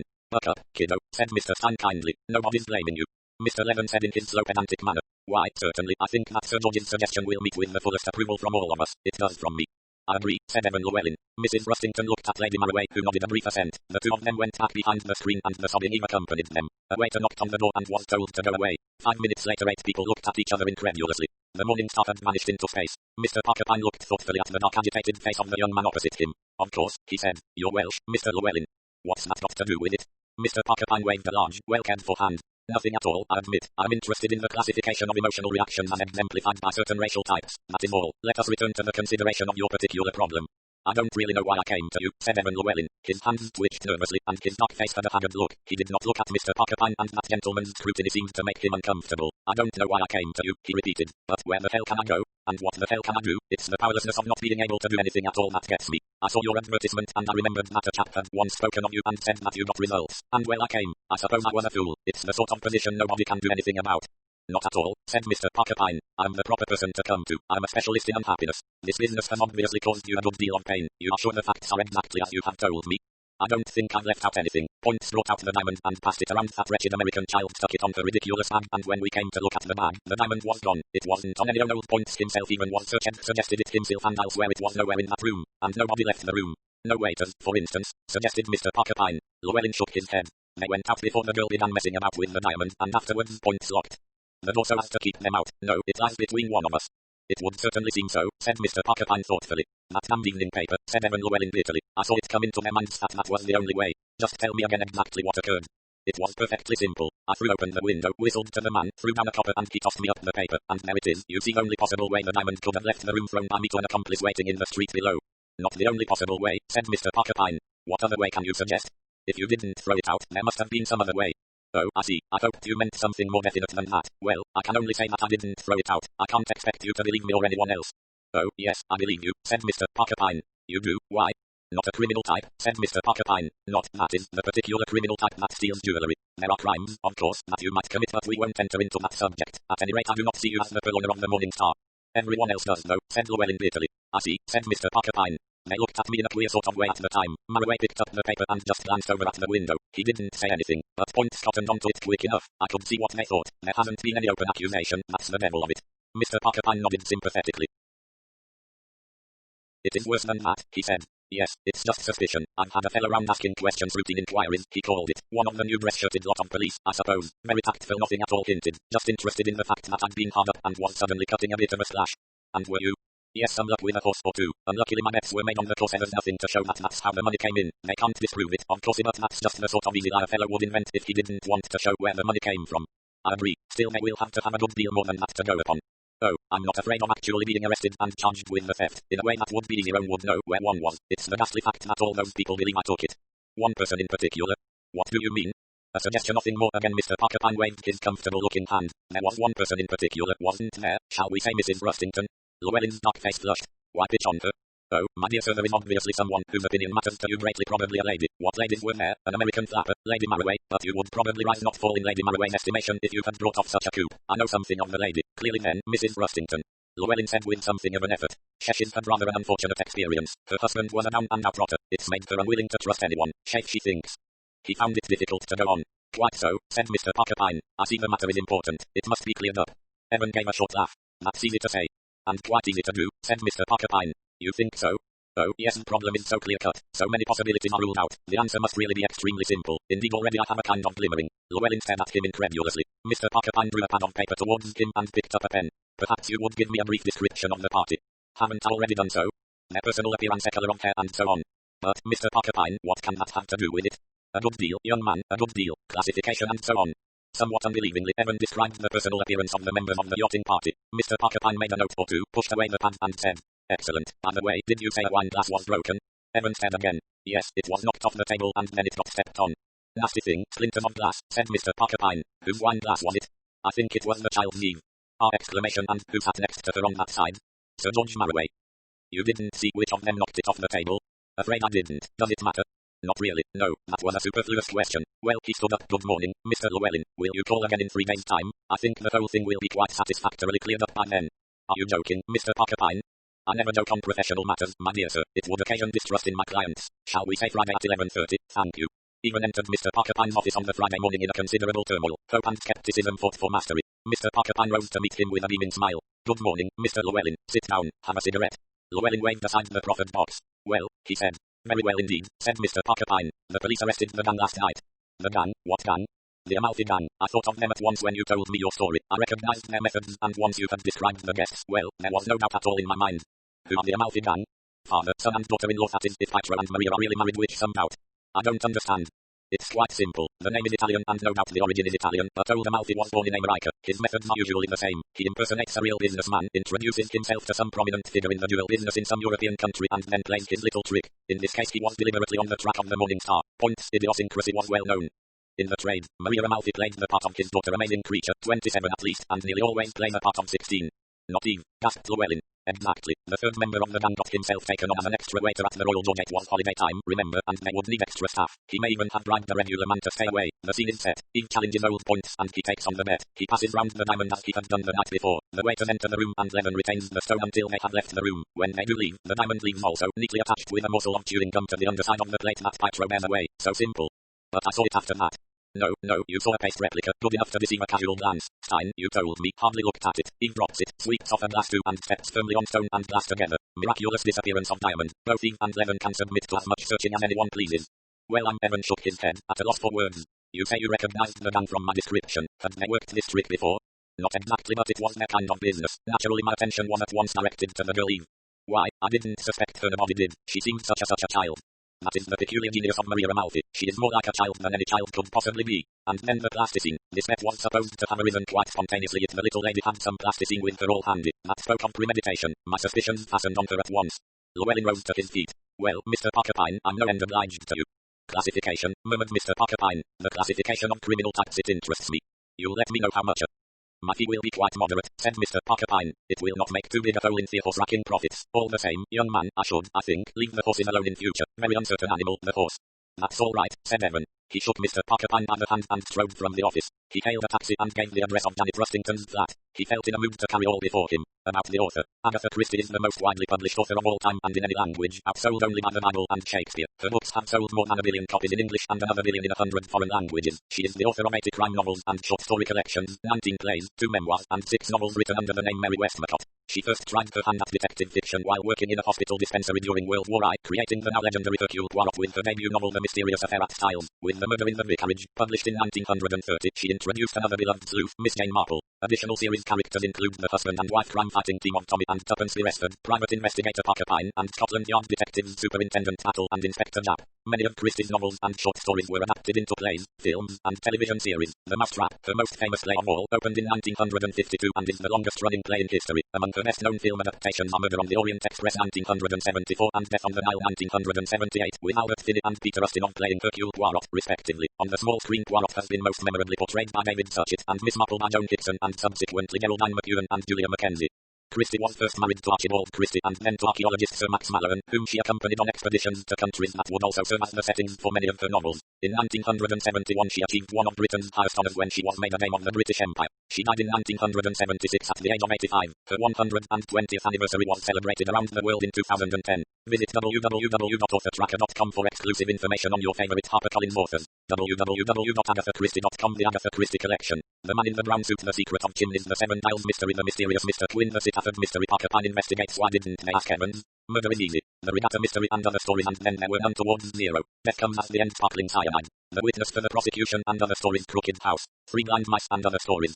They came to Baghdad. Destination unknown. Ordeal by Innocence. Double Sin and other stories. The Pale Horse. Star over Bethlehem. Poems and holiday stories. Endless Night. Passenger to Frankfurt. The Golden Ball and other stories. The Mousetrap and other plays. The Harlequin Tea Set and other stories. The Hercule Poirot Mysteries. The Mysterious Affair at Styles. The Murder on the Links. Poirot investigates the murder of Roger Ackroyd. The Big Four. The Mystery of the Blue Train. Peril at End House. Lord Edgware dies. Murder on the Orient Express. 3-act tragedy. Death in the Clouds. The ABC. Murders. Murder in Mesopotamia. Cards on the Table. Murder in the Muse. Dumb Witness. Death on the Nile. Appointment with Death. Hercule Poirot's Christmas. Sad Cyprus. 1, 2. Buckle Evil Under the Sun. 5 Little Pigs. The Hollow. The Labours of Hercules taken at the flood. The Underdog and other stories. Mrs. Maginty's dead after the funeral. Hickory Dickory Dock. Dead Man's Folly. Cat Among the Pigeons. The Clocks. Third Girl. Halloween Party. Elephants Can Remember.